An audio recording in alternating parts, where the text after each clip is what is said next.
ones who get it done. Country in the Park is back this weekend at Cal Expo. Miranda Lambert, John Party, Chris Young, Turnpike Troubadours, Dylan Scott, and more. Line dancing live DJs, Mechanical Bulls, huge festival area, and food trucks. Tickets start at only $68. Country in the Park this weekend, May 8th and 9th at Cal Expo with Carl's Jr., RVs of Sacramento, and Atkins Family Vineyards. More info at CITPFest.com. Buying golf gear is easy. Buying the right golf gear? Well, that's different. At Hagen Oaks, they don't just sell equipment, they fit your entire game. With TrackMan technology in the Player Performance Studio, your clubs are matched to your swing. Ping's Ballnamic Fitting helps you find the golf ball that performs best for you. Hagen Oaks Putter Fitting Studio dials in your stroke, and FootJoy's 3D foot scanner finds correct shoe size for your feet. It's a smarter way to play better golf. Total Game Fitting at the Hagen Oaks Golf Super Shop, Fulton Avenue at Business 80. Sacramento! Now you've got a place for all things dance. The all-new Energy 100.5 HD2. Where dance music lives. Dance vibes anytime and any place when you get the free Now 100.5 app. Or listen at 100.5 HD2. Talking about guns with others might not always feel comfortable, but it could save a life. Here's a way to start a conversation. Your family is going over to your neighbor's home for dinner for the first time. How would you ask if there are any unlocked guns in the home? Hey. Hey, we're so excited for tonight. Before we come over, though, may I ask if there are any unlocked guns in your home? Our guns are stored securely, locked in a safe that the kids can't access. Awesome. Learn how to have the conversation at agreetoagree.org. Brought to you by the Ad Council. If the world were like a Sleep Number mattress, everything would adapt for your comfort. Because as your life changes and your body changes, Sleep Number mattresses adapt and shift to give you personalized comfort night after night. And now everything's on sale during our Memorial Day event. Save up to $1,200 on mattresses for a limited time. To experience a whole new world of comfort, visit a Sleep Number store or go to sleepnumber.com. Sleep Number, to a good life's sleep. This is the story of the one. As a maintenance tech at a university, he knows ordering from multiple suppliers takes time away from keeping their arena up and running. That's why he counts on Grainger to get everything he needs, from lighting and HVAC parts to plumbing supplies, all in one place. And with fast, dependable delivery, he's stocked and ready for the next tip-off. Call 1-800-GRAINGER, click Grainger.com, or just stop by. Grainger, for the ones who get it done. The next 30 seconds could save you hundreds on your car insurance. At The Hartford, we're passionate about your protection. If you're 50 or over, AARP Auto Insurance from The Hartford gives you benefits that really matter. And you could save $597 when you switch. How's that for a little peace of mind? Visit trusthartford.com today. The Hartford, your protection is our passion. The Hartford Insurance Group, Inc. pays royalty fees to AARP for the use of its intellectual property. AARP and its affiliates are not insurers. Savings vary. KHD1 Sacramento, KYMX HD3 Sacramento. From the Power Business Technology Toshiba Studios. This is Sactown Sports 1140. It's Matt George and Kayla Anderson. Online at SactownSports.com or on the app. Kings, Niners, and Sacramento. The Matt and Kayla Show starts now.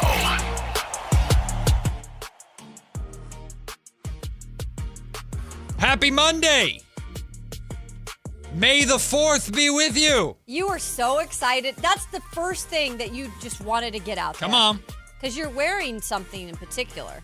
I am indeed wearing a Dark Side baseball jersey. Yeah. I know you like Harry Potter. No, it is not Harry Potter. It's Star Wars. Star Wars. Idiot. Do you like Star Wars? I like in terms of like lining up your favorites. Where does that? Oh God. Where does that fall? Because Lord of the Rings is like miles above everything. Probably in terms of like film franchises. Lord of the Rings #1 by a big margin. Which I get. Probably next one is probably Pirates of the Caribbean. Really? Yeah, I love the Pirates movies. Okay, I don't disagree with you on that one. I actually do like Pirates of the Caribbean. Pirates of the Caribbean, then probably Hunger Games. Okay. Then there's a new one coming out. Yep. Very excited about it. You should read the books. And then probably Harry Potter and then Star Wars. Okay, that's Those fair. are probably my top 5. That's fair. I know you like Harry Potter. I do like Star Wars. Star Wars not is up there with it's all of us. oversaturated. Yeah. It's oversaturated. But still, Star Wars gets a day. Although you will learn, Kayla, because I bother Frankie Cardicelli about it every single year because I'll complain about it. Sure. Because Star Wars is so pop culture, that sporting events like the Kings, they will do, it's Star Wars night. You see baseball all the time. It's Star Wars firework night. All the time. Okay, yay, woohoo, wonderful. The amount of, it frustrates me so much that no one ever, anywhere, does a Lord of the Rings night. And it would literally be for, me and 12 people, but I don't care. It needs to happen. But this is Star Wars' day, May the 4th. It's Star Wars' day. Go ahead and watch the movies or whatever. But I think the reason why they give it a day is because it's literally May the 4th be with you. Yeah, because it sounds like it. It's like a day specifically. So I feel like if Lord of the Rings had Lord of the Eight Rings, then it would be okay, on June 8th, every June 8th, we're going to have a theme for, a baseball game or a hockey game or whatever because it had some number in it. I guess. That's how I look at it. That's dumb reasoning. Lord of the Rings is great. I was very bummed out because last year at this time, my wife and I went to San Francisco to the orchestra, the San Francisco Symphony Hall, and watched Lord of the Rings with a live orchestra. And we watched the second movie, The Two Towers. It was phenomenal. We planned on going to see Return of the King, which was this weekend, but life stuff got in the way, and it's really expensive, so we weren't able to go. But I know a lot of people that were able to go. If you're able to see, it doesn't have to be Lord of the Rings. Of course, Lord of the Rings is my favorite. But they will do, you can watch How to Train Your Dragon, who has an iconic soundtrack. You could watch Star Wars. You could watch The Avengers. If you have a favorite movie franchise that has an iconic soundtrack, and you can watch that movie with a live orchestra, do it. It'll change your life. It's that cool. It's just an unreal experience if you're a film fan or you like any particular franchise. I know Pirates of the Caribbean. They even do. Have you been to the Sacramento Railroad Museum yet, Kayla? Have you been to No, I have not. Our railroad museum over in Old Sac? Phenomenal, by the way. I've not even heard of this. Really? Oh man, it's iconic. Take my son there all the time because he loves trains. But the museum has a small concert venue, and they'll do candlelight concerts in that venue, and they'll do music from The Lord of the Rings, music from Pirates of the Caribbean. They'll do music from Game of Thrones. It's really cool. Okay. Orchestras are dope. Yeah, no, that I've had my fair share of orchestra experiences. Plus, we have the theater in the round. Our pavilion.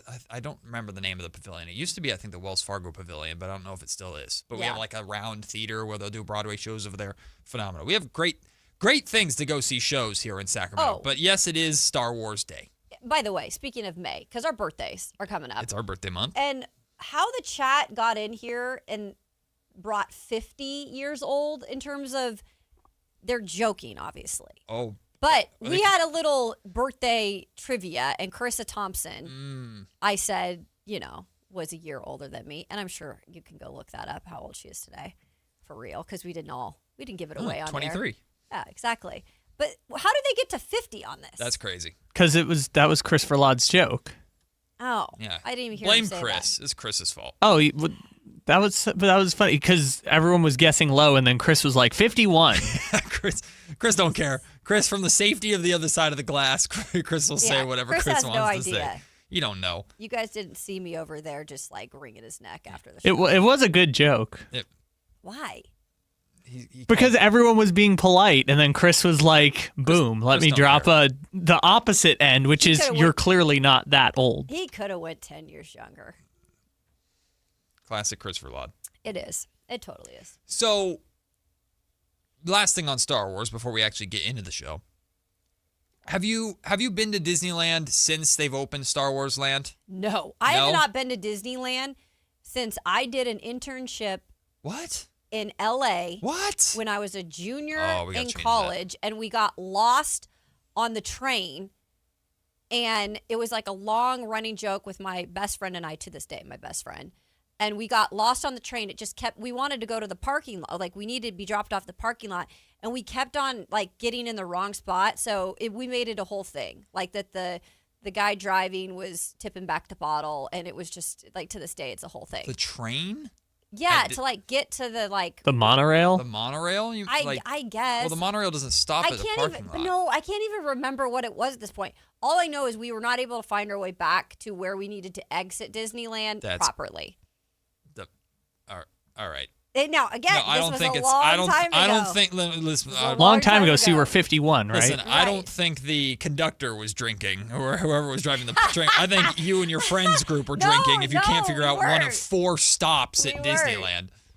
So no, I haven't been to Star Wars. Star Wars Land is amazing. Yeah. But they built it based off of the most recent movies. Have you seen the most recent trilogy with Rey and Finn? And I don't think I've even seen one. You didn't watch the prequels? You've never seen any Star Wars, I think period? I've seen like one. Oh, my God. Like the original? I don't really have a love for that kind of stuff. What's the nerdiest thing you're into? Like that you like? That you think is nerdy? I don't know. Well, Alan Stiles is back from his leaving the country in Mexico, and he apparently is the gatekeeper of nerds. Well, I'm not calling myself a nerd. No, but we'll be able to run this by. What is the nerdiest, something that is widely considered nerdy that you actually like? Or that you think is nerdy that you like? Nothing? I mean, I get like caught up on music. That's like, not, well. And then like that's about like, I don't know. I'll have to let me think. There's nothing nerdy that you like. Like no, I am a nerd in my own right. Weird things. I feel like I'm a nerd. In like weird. what? I don't know off the top of my head. Did you read like fantasy books? No. Sci-fi? I read like R.L. Stein. Like R.L. Stein, like Goosebumps, like R.L. Stein, the Goosebumps mystery books. Murder. Yeah, you like murder mystery stuff. That's not nerdy. That's that's not nerdy. Let me think of something. Horror is different thing than nerdy. Well, either way, Star Wars finally is going. Star Wars Land at Disney. They're finally going to the actual Star Wars that people like. So, like Darth Vader is now back as a character at Disneyland, and like Luke Skywalker and the OG people, because they had all the newer trilogy people. Nobody freaking likes them. The new Star Wars trilogy sucks. You gotta keep it old school. Yeah, the first 2 movies were all right, but not enough to where I was willing to watch the third one. No, the first 2 were whatever. They were nothing beats the OG episode 4, 5, and 6. As you know, Kayla, episode 4, 5, and 6 the best. 5 is the best movie. Empire Strikes Back, of course, you know that very well. And then the prequels. That's what I grew up with. So you have to explain. The prequels came after the originals, but they call it 1, 2, and 3. So episodes 4, 5, and 6 were first. Those are the originals with with Harrison Ford as Han Solo. And then they went back and did episodes 1, 2, and 3. That's what I grew up with. Okay. Which is Phantom Menace, Clone Wars, and Revenge of the Sith. And then they did a most recent, when Disney acquired Star Wars. They did a most recent trilogy, which is about Rey, who ends up being like Rey Skywalker or whatever the hell, and she's the grandson of the Emperor. Spoiler alert! Jesus, who cares? It's like it sucks. The writing's terrible, and it's episodes 7, 8, 9, and whatever. That is a lot. And there's also spin-off movies. I understand why this qualifies you as a nerd. Well, I mean, now Disney Plus is just littered with all that, with all the Star Wars stuff, and what if I'm obsessed with Jurassic Park? Is that a nerd? No, those are good movies, though. Well, that's what I are they? That's the Jurassic Park movies. Yeah, the original Jurassic Park series. I love dinosaurs and I love sharks. So I am very I will watch things that have to do. That's kind of nerdy. Those type of. So you're like a Shark Week person? I used to be. I don't have the time for it anymore. But yeah, I'm fascinated by great whites in particular, and then dinosaurs in particular. I've always had a fascination with dinosaurs. Huh. So, yeah, dinosaurs, that counts as nerdy. Yeah, geeky, nerdy. Right? I love that you're making a distinction between the two. Yeah, no. Well, we nerds don't claim the dinosaur people. We're like on another island of our own. There are different branches of nerds, let me tell you. There are just different branches of nerds. And does he consider himself a nerd, Alan has nothing to do with nerddom, but he self-proclaims himself as the captain of everything, so he's I guess, the gatekeeper of all things nerd. I'm sure we'll talk to him about that in Crosstalk later on in the show. Okay. Because now he is also like the defender of cat people, and I am a cat person. I don't claim him. Yeah, I was going to say. What do you have to say about that? Yeah, no, I don't. If Alan is defending me, I don't feel good. I don't feel good. He's not my lawyer. He doesn't represent me. Well, on this May 4th, we've got lots to get to. We're going to dive into our NBA playoff recaps over the weekend. Some big games, some blown 3-1 series, multiple of them. Steve Kerr is continuing his ongoing meetings with the Golden State Warriors this week, and ESPN wants him back. We'll tell you about that later on. It's a Monday, so we have Q&K with Kayla Anderson. We're going to talk now that the Toronto Raptors have been eliminated from the playoffs.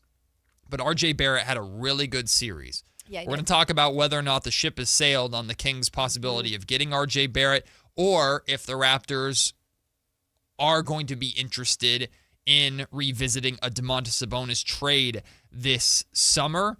And I have a name if we can't get past the Jakob Poeltl issue, the contract. The contract part of it. If we can't get past that, I have a name that maybe the Kings would consider trading for R.J. Barrett, but I don't like it.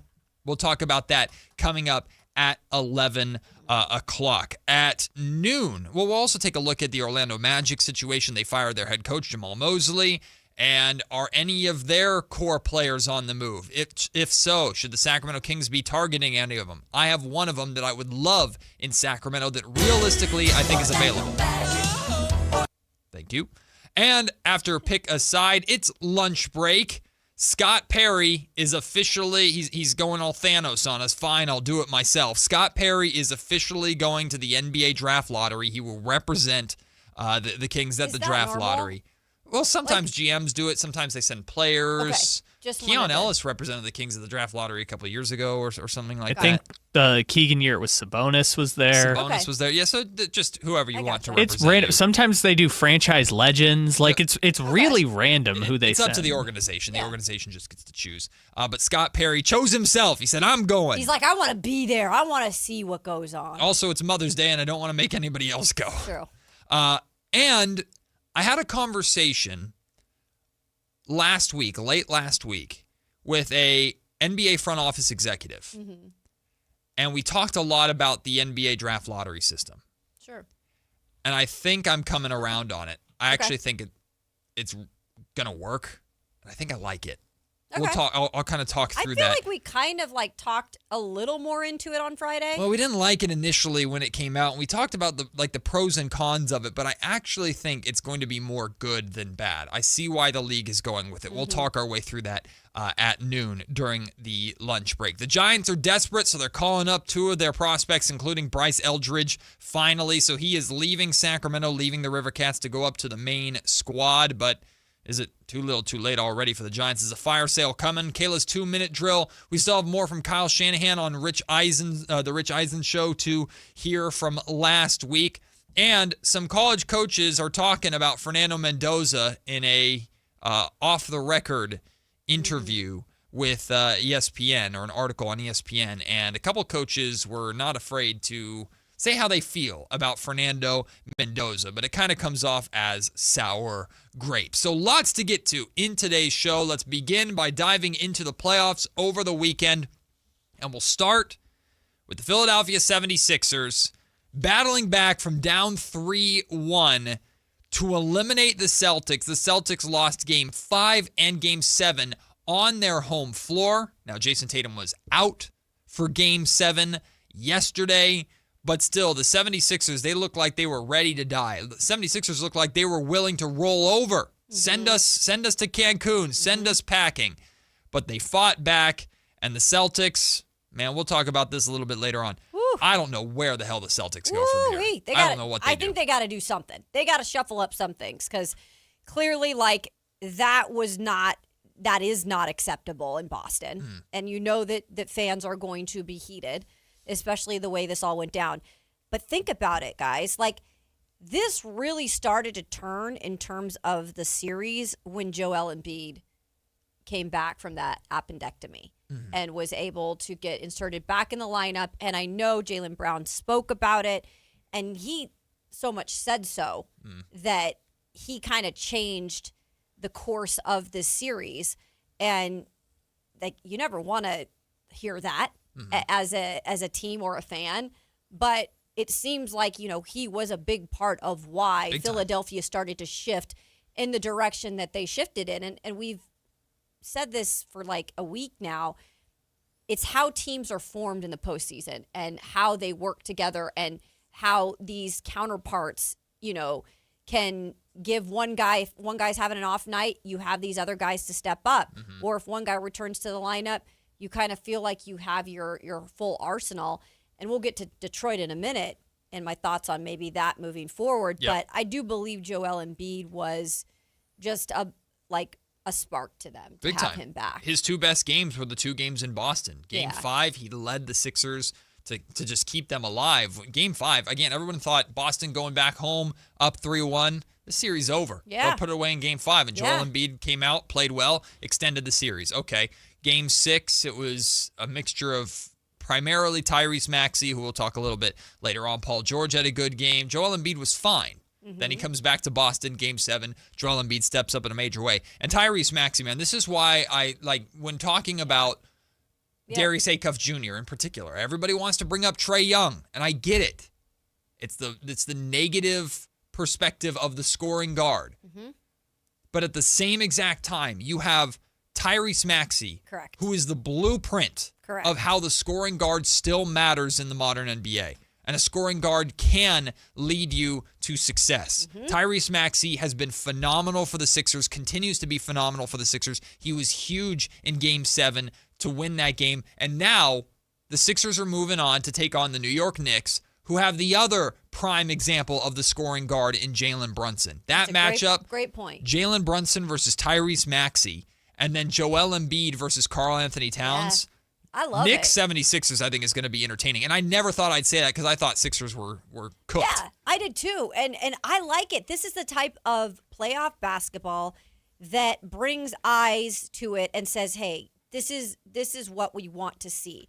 The big names are always part of it, right? And I know that those are big names, but those are also guys that when you have them playing together, and you just listed the two guys in particular with the guards and then Kat and Joel Embiid, like that's what we want. We want those bodies available in a series. Now, whether Joel Embiid can stay healthy and be just as productive in this series, we'll see.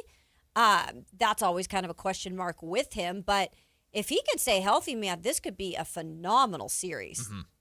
Mustache Spider, I'm not doing it with you today, dude. You have a problem with literally just everything. Matt's wrong about basketball. I'm surprised. Matt's the most biased person to walk this earth, giving Maxey credit when Joel Embiid dominated Neemias Queta every possession. 1, we started this conversation talking about Joel Embiid. Yes. 2, Joel Embiid's been back for a handful of games. Tyrese Maxey has been here the entire freaking time, putting the team on his back. 3, Tyrese Maxey played 45 freaking minutes to win this game in Boston. He's been there the entire time. Joel Embiid has been broken and in and out of the lineup. When Joel Embiid plays, he's an unbelievable player. Tyrese Maxey has been the heart and the soul of the Philadelphia 76ers. Tyrese Maxey has kept them afloat while his entire roster around him was either broken or getting suspended. And the other guy in the trenches with him every single day was the rookie, VJ Edgecombe. And I'm ready to sing this dude's praises too, because while everybody is talking about Cooper Flagg and Con Knippel and the great seasons they're having, VJ Edgecombe is stepping up and providing major moments for an actual playoff team. It would not shock me at all if 3 or 4 years from now, we're talking about VJ Edgecombe as the best rookie in this draft. He looks so ready for the moment. He's an absolute gamer.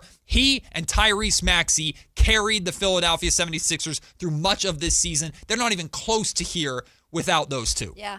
And it's a fair point. And I guess what I'm saying with this in particular with the 76ers is I think that if they didn't have their 3 guys that we just spoke about together in this series, because again, I know Joel Embiid came in late, but if they didn't have that for the remainder, I don't think they'd be where they were. But that's not to say that it's because Tyrese couldn't do it by himself. I just think having all of that in the postseason is what makes them extremely deadly, because they work well together. They work off of each other. Absolutely. They complement each other. There's no, I mean, it's not like you're wrong or. No one is saying that Joel Embiid isn't a phenomenal player. He's a reigning MVP for a reason.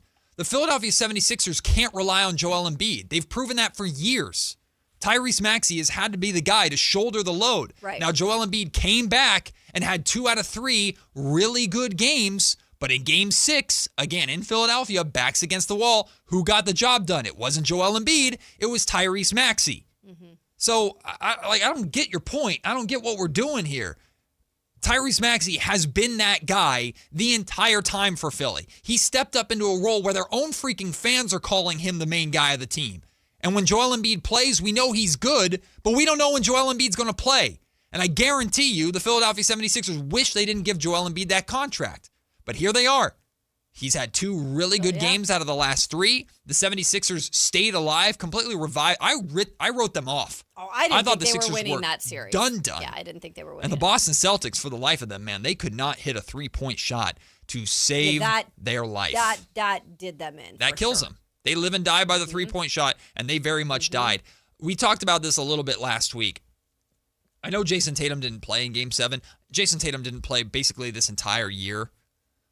There is an argument to be made in Boston for run it back. If I were a Celtics fan, though, I would not like it. I feel like something needs to change. Something needs to switch up. But maybe that's a knee-jerk reaction based on blowing a 3-1 lead in the playoffs. I don't know. That's for them to figure it out. Speaking of the 3-1 lead, history repeated itself, but the wrong kind of history for the Orlando Magic. They blew a 3-1 lead to the Pistons back in, I think it was 2003. Well, they did it again as an 8 seed versus a number 1 seed this year. The Pistons, they new lease on life. Man, Detroit's probably, the sun is shining. They're probably walking around like they just survived a fatal wound somehow. Honestly. They're still alive. They get a fresh start. It's weird, Matt, because like they were treading water. Ugh. Like it was like shark territory, speaking of sharks. And you could smell the blood in the water when it came to this series and how much trouble they were in. And they were on a lifeline. And it was Cade Cunningham holding this group together most of the time in this postseason. We've talked about Jalen Duren. By the way, I thought he had his best performance in terms of just at least contributions. Like he had his first double-double in the series last night. And it was like one of those situations where you can't continue to have that in the next series. Like you have to, like we just spoke about those 3 for the 76ers. You've got to have more for Cade Cunningham in this next series. I get it. It's the Cavs. They're not as physical of a team. Yeah. But, last night yesterday he got it from Tobias Harris as well. Yep, 34? So it's like 30. Sorry, just 30. Yeah.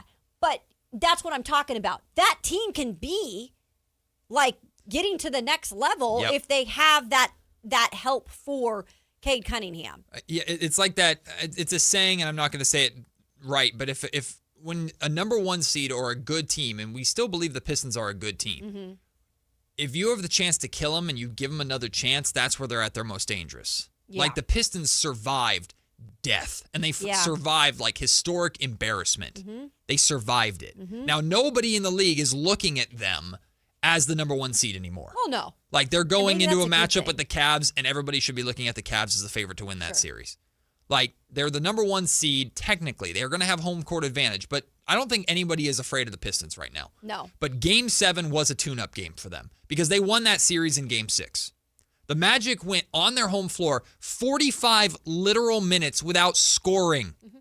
45 minutes. They missed 23 straight shots. It's the most in this century in NBA history. Blew a 24-point lead at home. Pistons got out of Orlando after being down 24 with a victory to force Game 7. Series was over at that point. The Magic were cooked at that point. Game 7 was all about getting ready for Cleveland. Absolutely. And they did it. Everybody showed up. And give them credit. And that's why I feel like, Matt, I said this just a minute ago, I do feel like they, in a way, and this is how they should feel, this is what coach should be saying, Bickerstaff should be saying, you have a new lease on life. Like, this is a new start. Yep. And who cares if people don't consider you the 1 seed anymore? Take that as something that you can use as fuel. But I truly do believe they could figure it out with what has happened at the end of this series, that they can carry this over and bring this new lease on life energy to the next level. Now, if they don't, that's concerning for what Right. is to come next year. And there will be changes that need to be made. If the Pistons don't punch first in game 1, something's wrong. You got another chance. You should still play desperate, though. So we'll see how they respond in game 1 against the Cavaliers later on. Speaking of the Cavaliers, we'll talk about them surviving the Raptors. We'll talk about RJ Barrett's impact on that as well. Keon Ellis still not playing, plus the Lakers eliminated the Rockets. Where do the Rockets go from here? I fundamentally disagree with something that Carmichael Dave said about the Rockets this morning, which we'll talk about. And Steve Kerr, what's his future look like? It sounds like he's going back to the Warriors, but not if ESPN has anything to say about it. We'll explain more when we come back. It's Matt and Kayla on Sactown Sports. He's an advocate. I'm speaking for a lot of people. A voice for the voiceless. I stand up for the cats, man. Cats, ciders, normal bikes, all of it. A man of the people. There's just a lot of haterade, and I won't allow it. He's not the hero that cat lovers and cider drinkers deserve, but the hero they need. You like the underdogs on the court? I'm the underdog off the court. He's Alan Stiles, and he's a drive guy. I'm standing on business for everybody. Your local sports leader, Sactown Sports 1140. This is Sactown Sports 1140. Hey, it's Carmichael Dave. What's up? It's Matt George. What's good? It's Alan Stiles. With the most trusted voices in the community. This is Jason Ross. Hey, it's Kayla Anderson. It's Whitey Gleason. Ready to help promote your business, both as partners and customers. All you have to do is ask. Pick up the phone, dial pound 250 and say, grow my business to get connected with a team member today. That's pound 250 and say, grow my business. Our team will review your product, quickly pair you with a perfect endorser, and create video and audio samples all at no cost or obligation to you. With the most live and local on-air lineup, a dynamic content-driven website, and a state-of-the-art mobile app, Sactown Sports 1140 is tailor-made to help you connect with a sports audience in Sacramento. So why wait? Dial pound 250 today. Say, grow my business, and let us help take you to the next level. There are many reasons to choose Gonzalez Law Offices. As a dedicated trial lawyer with an undefeated record from 2016 through 2019, and you'll know that no case is too big or too small. Due to his success, hard work, and commitment to excellence, attorney Jonathan Gonzalez has been listed in Super Lawyers Rising Stars, as well as in the top 40 under 40 list by national trial lawyers. You can find Gonzalez Law Office online at saclegaldefense.com or call him at 916-304-9187. Attention Roseville residents, this just in. Keeping your vehicle well maintained doesn't just protect your car, it also protects your local waterways. This May, bring your used oil filter to a participating AutoZone location and receive a free new filter. Available every weekend in May. Recycle your used oil and filter the right way. For details and tips on proper oil and filter replacement, visit roseville.ca.us/oil. Funded in part by Cal Recycle. Limit 1 per customer. Maximum value is $9.99. Roseville residents only. Proof of residency is required at participating locations only. Now through May 24th at Big O Tires, get $80 to $120 instant savings on 4 select in-stock Nexen, Nitto, or Sumitomo tires with installation purchase. Book your appointment online today. Disposal fees extra, not covered with other offers. See your locally owned Big O Tires dealer for pricing. Trust EB Stone, where 100 years of expertise means your garden thrives naturally. Try cactus and succulent soil mix and Sure Start or all-purpose fertilizers. Visit ebstone.org for a location near you. EB Stone, for the life of your garden. Matt and Kayla on Sactown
But yeah, we did a lot of the same ones. You did? Great Gatsby was very much one of them. Do they still, like, this is a genuine question.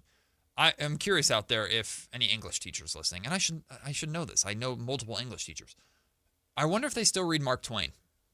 Oh, because I know I did. Tom Sawyer and phenomenal books, but obviously very problematic today. I don't think they do. I could be wrong. I know we did. Of Mice and Men? Yes, surely, I watched Mice and Men. Read it. Read it. Yeah, that book is phenomenal. Well, as someone who was in high school not that long ago, I don't remember reading Mark Twain, but we did John Steinbeck a bunch. Oh yeah, John Steinbeck, of course. Yep. Have I ever asked you if you've watched Lord of the Rings? I've watched one. That's in a theater. It's not enough, but it's better than nothing. Yeah. I'll take it. I actually didn't dislike it. You not watching Star Wars is kind of crazy. I don't think so. It's very, like, Star Wars. Lord of the Rings, I admit, Lord of the Rings is very niche fantasy nerddom. But Star Wars is very pop culture. But I've talked to people, and, like, I know, like, the basis of it, like, the character. I know Han Solo and, like, R2-D2. Like, Good. I know, like, those because it's types pop of culture. things. But I just don't like... I don't like those types of, like, movies. You don't like fantasy or sci-fi? No. You like mystery?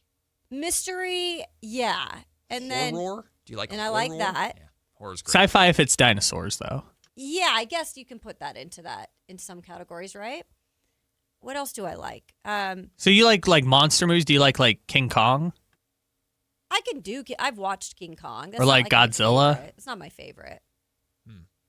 All right, well, you got to watch a Star Wars movie. You got to just at least watch the OG trilogy. But I fell asleep or something. You have to watch the OG trilogy. You don't have to watch anything else, but you have to watch the OG trilogy with Luke, Han, Leia. You have to watch those at least. I mean, I know the Luke, you are my father. You said it wrong. Luke, it? I am your father. Luke, I am your father. God almighty. He also doesn't do that in that moment. Luke, you are my father. I love how you're the thing you know is the Luke, limited fake you breathing. Are the father of my child. Okay, no, it's not Maury. Luke, you are not the father. Hey! No. Oh my God, they should do like a Weird Al Yankovic remake of it. Weird Al's done Star Wars related. They've already done Star Wars parodies. I think it's called Spaceballs. Yeah. Oh, and they're making a new one. I've heard of Spaceballs. Yeah, Spaceballs are great. Yeah. The Spaceballs movie is hilarious. I know. I'm getting a lot of hate in the chat. So we've made it so far down remaking old movies that now we're remaking the parodies to old movies. I know. I don't really like rom-com either, man. Is it? Do you watch movies or do you watch TV? You just watch TV. I do watch movies but they have to be ones that I really want. Like, I'm going to go watch The Devil Wears Prada 2. Oh. That was a really good movie. Yeah. I know that gets a lot of hate because I like fashion. I'm like a big fashion person. Well, that's star-studded. I'm a big music person. I love music. I secretly would have wanted to be an entertainer. Devil Wears Prada, I mean, I know it's a fashion-based movie, but I mean, Meryl Streep, Anne Hathaway. And oh god, Stanley Tucci. Stanley Tucci, yeah. But what's her name? She's married to a guy from Office. I know. Oh, for God's sake, Elizabeth. No. I know. It's like I only tip of my tongue too. Freaking name is whatever. British actress. Shame on me. I should know that. Yeah. I mean, that's a star-studded cast. So I'll watch a lot of movies that I have no interest in the premise in just for the cast. So I did like when it first came out, and then I stopped at some point because I just thought I didn't really like it. I did watch The Walking Dead. That's a TV show. Yeah, but that is more like kind of weird. It's not sci-fi, but it is zombies. So I did watch Walking Dead for a very long time. That's good. And enjoyed it. That's good. So you like the sci-fi where people are getting eaten or killed? Maybe. And I like it. You know, you always talk about the violence in me. But, yeah. By the way, Emily Blunt was who Emily you were Blunt. Emily Thank Blunt. you. Shame on me for great. not. Yeah, she's phenomenal. I didn't even know she was married to the Office guy. Yeah, John Krasinski. Yes. Huh. Yeah, they've been married for a long time. They did Get Out together. Phenomenal movie. Not Get Out. Jeez Louise. Get Out. That's a very different movie if it has those two. A Quiet Place. No, I was thinking Get Out because I literally watched Get Out like a week ago, and that's one of my favorite Jordan Peele is his movies, not Jordan Poole, not the basketball player. This has been a great minute. He's fun. His movies are so freaking They are good. But Get Out is sensational. Have you seen the one with it's like the quarterback that? No, I haven't seen that one. I do want to see that one. Yeah, look, I wanted to, but I've heard people that have seen it. It's not They very don't good. like Not very it? good. No. But it might be better for us because we're in the basically Yeah, the that's what I'm the thinking, evil character is modeled after Tom Brady. So maybe we would like it more because we're so sports pilled, but people said it wasn't very good. Did you ever watch Game of Thrones? Yeah. Okay. I watched all Game of Thrones. I loved Game of Thrones. See, that's good. But it took me a long, long time. I actually remember Bobby Carpenter played for Ohio State. He'd come in and do shows with us on our weekend show. And he had to convince me. It took him like 3 times of coming on the show and always being like, have you watched Game of Thrones yet? To actually convince me to do it. Once I did it and I dove into Game of Thrones, then I was hooked. Yeah. Then I was hooked. It's a slow burn at first, but it gets you. Yeah. Which by the way, Game of Thrones kind of dipping into that Star Wars territory of we've got too much now. Well, they're making multiple spin-off shows. I'm excited for the new season of House of the Dragon, but I haven't seen the Night of the Seven Kingdoms yet. That's the new HBO Game of Thrones thing. I haven't seen any of that. Well, the way Game of Thrones ended sucked. It did. Watch this segue. The ending to Raptors-Cavs Game 6 way better. Shout out RJ Barrett. RJ Barrett got the Kawhi Leonard bounce on the same basket, same rim in Toronto. And he be honest, too, because I like it, RJ Barrett a lot. He bricked it. He bricked that shot. He missed pretty big, and he just got a sensational bounce on that rim that loves drama. But shout out RJ Barrett. Shout out the Toronto Raptors for forcing Game 7. Ultimately, the Cleveland Cavaliers survive. Biggest takeaways from Game 7 for me, one, Jarrett Allen was sensational. Huge. I love Jarrett Allen. I've loved Jarrett Allen for a long time. And why is that extra important? Well, we know that the Raptors bigs have been getting outplayed this entire series. Jakob Poeltl damn near been unplayable, at least earlier, and then he started getting a little more minutes. I think he played 21 yesterday. But Jarrett Allen completely outplays Jakob Poeltl. And Keon Ellis, 3 straight DNPs. Keon Ellis out of the rotation for the end of that series. And now the Cavs are going on to play the Pistons, a team littered with bigger guards. And that's what I was going to say. I don't know. I don't think Keon's if playing. We're going to see him. I don't think Keon's playing. It's not right for these matchups. It's not right for the modern NBA. Yeah. Well, hence why maybe it wasn't right for Sacramento. Ruh-roh. Well, we'll see. We'll see if Keon gets any more run. Shout out to the Lakers, I guess, whatever. They eliminate the Rockets in 6. Now they have the honor of playing the Oklahoma City Thunder, who are going to run over them. We don't know about Luka Doncic yet. As of now, he is doubtful for at least the start of the series. They said, Wimby said this morning on First Take, I think he said that they're going to reevaluate it, but he's at least probably going to be out the first, like you said, 2 games. But it could be, he goes, it's a pretty slow burn. Yeah, Thunder are winning this series in like 5. I think so too. Maybe give the Lakers a game, but Thunder are winning the series in 5. We'll talk about ESPN wanting Steve Kerr to leave coaching and return to broadcasting, but Kerr is meeting with the Warriors again this week, maybe even today. And according to Mark Stein, a deal to return is more likely than not. So we'll talk about Steve Kerr and him likely.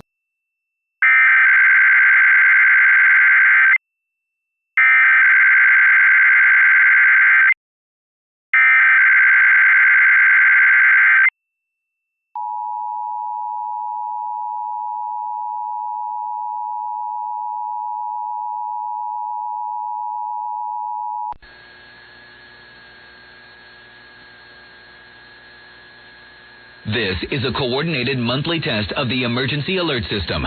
Broadcasters in our area are testing the equipment that can quickly warn you in the event of emergencies. If this had been an actual emergency such as flooding, high winds, or a chemical spill, official messages would have followed this tone. This station serves the Sacramento Valley and Sierra Nevada foothill counties. This concludes this test of the emergency alert system.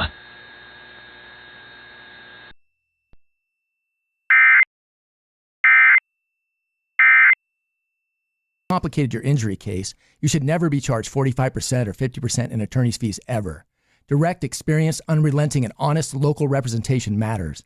It's called Home Court Advantage for a reason. Ashton & Price serious local attorneys for serious people with serious injuries.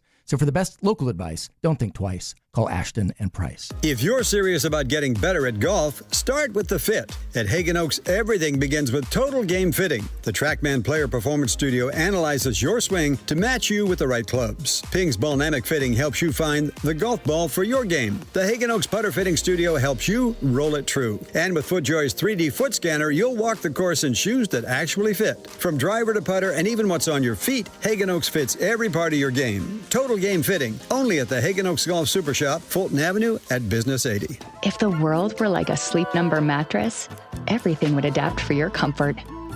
Because as your life changes and your body changes, Sleep Number mattresses adapt and shift to give you personalized comfort night after night. And now everything's on sale during our Memorial Day event. Save up to $1,200 on mattresses for a limited time. To experience a whole new world of comfort, visit a Sleep Number store or go to sleepnumber.com. Sleep Number, to a good life sleep.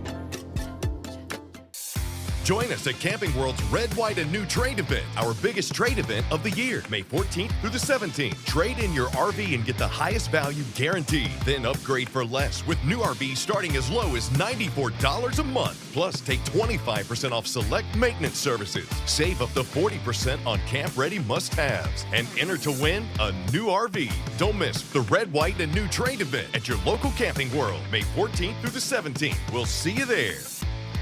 Is the crew on their way so we can fire up the grill? Cabrito, arrachera. They're gonna love it. Better go with birria and carne en su jugo. Classic Jalisco dishes with tradition. That seasoning is great, but Northern Mexican-style meat speaks for itself. Let's make both. Deal. And to boost the flavor, ice-cold Pepsi. Its sweetness pairs perfectly. And to go with it, flour tortillas. And corn ones too. Hey, carne asada deserves Pepsi. Only one radio program captures the excitement of hunting and fishing as it happens. The award-winning California Sportsman with Sep Hendrickson. Only California Sportsman takes you where the action is, live on the water, live in the blind, and live with the top pros and experts in outdoor sports. California Sportsman with Fishing Hall of Famer Sep Hendrickson is your premier destination for all things outdoors. Sep's Saturday Morning Outdoors. Ultimate Bass and California Sportsman, 5 a.m. to 8 a.m. Saturdays on Sactown Sports 1140. Monster Truck Madness storms into the Stockton Dirt Track with the most affordable family fun on May 9th. Tickets started at $15. Admission includes a bid party. Meet the drivers, touch the trucks, feel the power. And don't miss $10 Monster Truck rides that put you in the action. Save money now at StocktonDirtTrack.com. It's time for Q&K. Kayla's got questions. We've got answers. It's Q&K on Matt and Kayla.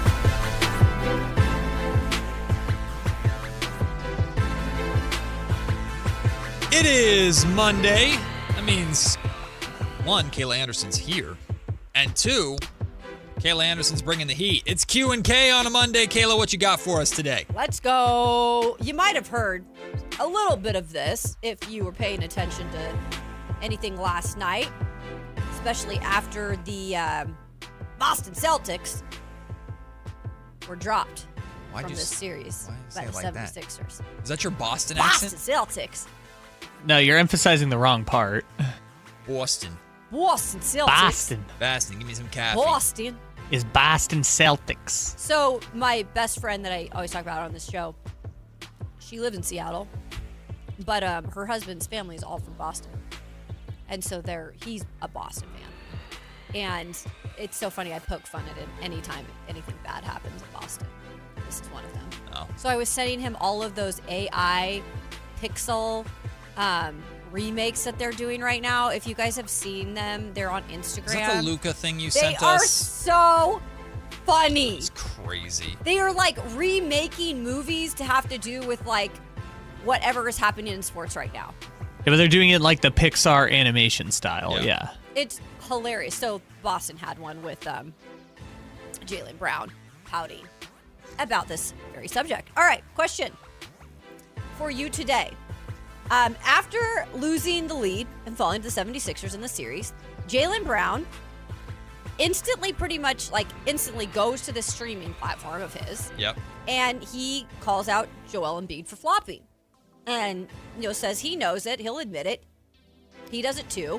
Here's the audio directly from Jaylen Brown, and then I'll ask the actual question once we're done. I mean, this is just my personal opinion on basketball. Some of y'all might disagree. You know what I mean? But argue with your grandma. Flopping has ruined our game. Joel Embiid is a great player, one of the best bigs in basketball history. Flops. He know it. This ain't breaking news. This ain't, you know what I mean? It is what it is. I can clip it up. Like I said, y'all can post it on these paid accounts that y'all, these bot, whatever. That's just my opinion. Okay, and I get it. You're entitled to your opinion, Jaylen Brown. I totally get that. But less than 24 hours after you guys blew a series lead to the 76ers, and you're going to instantly come out here and talk about flopping. Is it a bad look? Yeah, absolutely it is. Now, look, I don't think he's 100% wrong. Flopping is highly encouraged in the modern NBA, and selling foul calls is something that a lot of stars know they have to do now, and other stars like a De'Aaron Fox, maybe a Jaylen Brown, they refuse to do it, or they're very vocal against it. Fox has always been, but Jaylen Brown especially is. Yeah. Doing it right after you just blew a 3-1 lead, like flopping didn't cause your team to absolutely shoot terrible from 3-point range, right? It doesn't look good. Yeah. You don't come off as looking great, even if you have a point. Give it a rest for a couple days. Wait on it, then hop on your stream or hop on wherever you want, hop on social media, whatever you want to do, and say what you got to say. But it like Jaylen Brown's played with a chip on his shoulder this entire season. It's supposed to be a gap year. The Celtics aren't going to be good because Jason Tatum is out. He said it was his favorite year, by the way, Matt. Well, yeah, because he got to be the dude. I know. He got to be the dude. But it's like that's kind of a bad look too, in a way, because it. You know, I'd be fascinated to know what Boston Celtics fans are feeling in terms of, like, if you're going to break up that duo. Same. Who are you picking? Who are you sticking with? Like, because Jaylen Brown will take it personally if he's the one that gets moved. Yes. So I appreciate, I like characters like Jaylen speaking their mind, but this quickly after you blew a 3-1 lead, brother, you got to own that. It's not just Joel Embiid flopping every play that got you there. Kyle? Jaylen's also kind of been 1 foot in, 1 foot out for a few years in Boston now, because people kind of forget, like, him and Kyrie were, like, buddy-buddy on the Celtics, too. Yep. So he's always kind of been a 1 foot in, 1 foot out Celtics guy. I think he even, again, him being a streamer, I think he was on a stream one time talking about, like, when his big contract was up, he was like, do I even want to stay in Boston or do I want to go be my own thing? And someone, like, convinced him, like, you have a really good thing going here. Just take the money and everything else will kind of figure itself out later. So Jaylen's been through this before, but it was probably his favorite year ever because the dude won Finals MVP 2 years ago, and all anyone talked about is that he wasn't on the Olympic team or wasn't invited to play on the Olympic team, despite the fact that he was the Finals MVP. So this is, I guess, unsurprising by Jaylen Brown to go on a stream and talk about that after he got eliminated. It is unsurprising. It's just like unwelcomed attention that he kind of makes like he puts it out there to be unwelcomed, though. I'm just saying, like, out of the final 4 games of the series, the Celtics went 1-3 over those final 4 games. Right. I know he had 33 last night or Saturday night, but 18 in Game 6, 22 in Game 5, 20 in Game 4, and his free throw shooting percentage in Games 4 through 6 are 55%, 60%, 33%. That is not good. If you want to say Joel Embiid's flopping, fine, but you blew it too. That's not good. Like, you didn't step up, and you scored 33 in Game 7 without Jason Tatum. That's great, Okay. but there are people in Boston on social media talking about, well, Jaylen Brown's got 24, but he's a minus 22. It's like, man, it's more than just scoring. And I like Jaylen Brown a lot, but, dude, you're supposed to be the guy. You were the guy this season. Your team blew a 3-1 lead. Don't just blame the referees. I think my gut tells me if someone's going to go, it's going to be Jaylen. I think so. I truly do. Bring him to Sacramento. I'd love to have him in Sacramento. Wow, wouldn't that add a little, what's the word You want your own team? Come on home, Jaylen. Little venom over here. Come on home, baby. Also, I know they've been talking about it, but, like, I don't think they're going to break up that group. Because remember how this year started for the Celtics was this was supposed to be a gap year, right? They got rid of Drew Holiday. They got rid of Porzingis, which, by the way, it sounds like Porzingis is going to re-sign with them, so that'll solve that problem. and then you had Jason Tatum miss like 8 months. So I feel like they're going to give it another year. Like Tatum's going to be fully healthy. Brown's going to be fully healthy. Derek White's going to be the true number 3 option. They have a little bit of room, too, because they're the Vucevic money is falling off the books. I think it's like $24 million or something like that that's expired. They're probably going to throw that money at Porzingis and have him come back, so that'll solve the center position. Why? Because they never wanted to get rid of him in the first place. They just had to get out of the second apron. They should have, because he's broken too. I think I can't remember which game it was, but Porzingis was talking to the players after the game, and he was basically like, "Yeah, I'll see you guys in a few months," basically. Really? Atlas Howell saying on the YouTube comment section, which of course we talk Boston Celtics, and Brendan Nunes shows up. What's up, Brendan? Is he? Yeah, he's here. Is he in here? Okay. Derek White is more likely to be traded. Celtics would be idiotic. Derek White is so good for that team. Derek White and Peyton Pritchard are like the secret, not so secret engines that make that. They're so essential for that team. I agree. So if you're going to run it back, run it all the way back. Don't bring those Jaylen Brown and Jason Tatum back, but get rid of like a Derek White. I agree. You got to bring it all. He's also got the best value contract in the league because I think he only makes like 28. He makes like the same as Keegan, basically. No way I would trade Derek White. By the way, we're under the impression that Tatum pretty much was out because they were being like cautious with everything. I guess. What was the hamstring that he was out? Yeah, because of all the other. I think it was a knee. Knee was. I don't remember. He's been so many issues. Yeah, I don't know. I mean, I think that's a fairly reasonable. Yeah. It's reasonable to expect in Boston we can win this game without Jason Tatum. We've been winning all year long. Let's go err on the side of caution. Jaylen Brown and the Celtics at home should be able to get the job done. At home. Yeah. I don't blame Jason Tatum's injury for the Celtics blowing that 3-1 lead. That's for sure. I do not. That was a crazy stat that the Celtics had never blown a 3-1 lead in their entire history. And the Sixers had never come back from a 3-1 deficit in their entire history. Whoopsies. And the Sixers hadn't beaten the Celtics in a series since like 1982 or something. Yeah, that's insane. Until now. There's been some weird records kind of broken or invented here during this first round. It's been a really weird first round. It has. Like, someone asked me, Matt, do you think this first round was good? It was intriguing I don't think it was very. We had a lot of series go deep. That's why it was intriguing to me, because it's like we did have like in the back of your mind, could they come back, or are they, And you had some good moments, but I feel like all the series went deep because the injuries ran rampant. And that's injuries to big names. And that's what I didn't love. Every series had at least one marquee notable injury. Yep. And that's rough. All those games at play. But then all of a sudden it's like, Orlando's going to miss 23 straight shots in a game 6. That was crazy. In its own right. That was crazy. Beyond crazy. There were some brutal home fan viewing experiences in these playoffs from what happened in Atlanta and just that ass kicking at the hands of the Knicks. I forgot about that. Yeah. Being down 60 to 19. Yeah.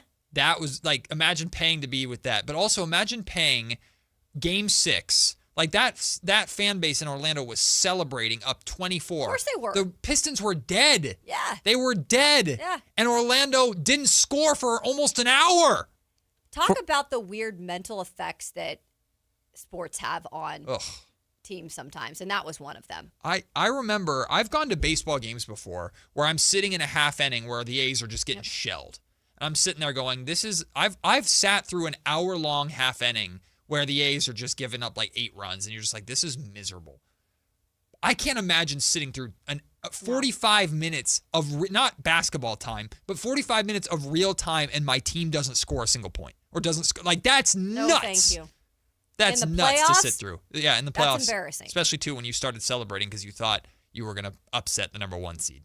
And you should have upset the number 1 seed. We'll take the break. When we come back to start the second hour of the show, will the Raptors be more or less inclined to revisit the Domantas Sabonis trade after their first round exit? And has the possibility of the Kings trading for RJ Barrett, has that ship sailed? Or should the Kings consider using another name to go out and get RJ? I'll explain when we come back. It's Matt and Kayla on Sactown Sports. Being a good game show contestant requires a few characteristics. I prepared a round of Jeopardy, the game of stupid sports knowledge. Quick decision making. I said Matt, and then she went, oh, Kayla! And you said, yes, Kayla! Grace under pressure. What do you mean? There's a bunch of teams that play across the pond! A clear understanding of the rules. The category was not, clear. And most importantly, a positive attitude. Name that king for one. Everybody ready? No! Hang in there, Matt. Practice makes perfect. Your local sports leader, Sactown Sports 1140.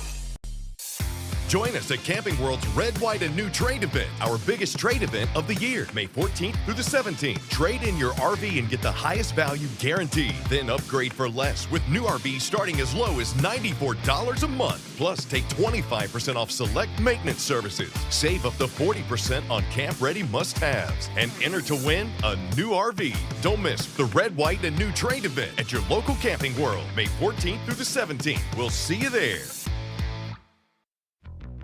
This is the story of the one. As a procurement manager for a hospital system, she keeps every facility in her network stocked and ready. That's why she counts on Grainger to be her single source for thousands of products, from disinfectants to lighting, air filters, and more. And with fast, dependable delivery, Grainger helps her keep every facility stocked, safe, and running smoothly. Call 1-800-GRAINGER, click Grainger.com, or just stop by. Grainger, for the ones who get it done. Check engine or ABS light on? Take the guesswork out of your warning lights with O'Reilly Veriscan. It's free. Ask for O'Reilly Veriscan. O'Reilly Auto Parts. Support comes from Amazon Business. Unlock smart business buying with fast, free delivery on millions of items and practical AI innovations that automate repetitive tasks so you can make smarter decisions faster. Learn more at AmazonBusiness.com. Now that Wendy's has these new biggie deals, everyone in the family can get what they're craving, from nugs to JBCs. The parental units can get an $8 biggie bundle, the eldest who think they're so grown can get a $6 biggie bag, and the little one who can do no wrong can get a $4 biggie bites. You know, assuming they have a credit card. No, I'm kidding. We take cash too. 4, 6, and $8 biggie deals for the whole family. Only at Wendy's. Price and participation may vary. Single items at regular price. Prices may be higher in Alaska, California, and Hawaii. The next 30 seconds could save you hundreds on your car insurance. At The Hartford, we're passionate about your protection. If you're 50 or over, AARP Auto Insurance from The Hartford gives you benefits that really matter. And you could save $597 when you switch. How's that for a little peace of mind? Visit trusthartford.com today. The Hartford, your protection is our passion. The Hartford Insurance Group, Inc. pays royalty fees to AARP for the use of its intellectual property. AARP and its affiliates are not insurers. Savings vary. I'm U.S. Transportation Secretary Sean Duffy. The sound of a seatbelt.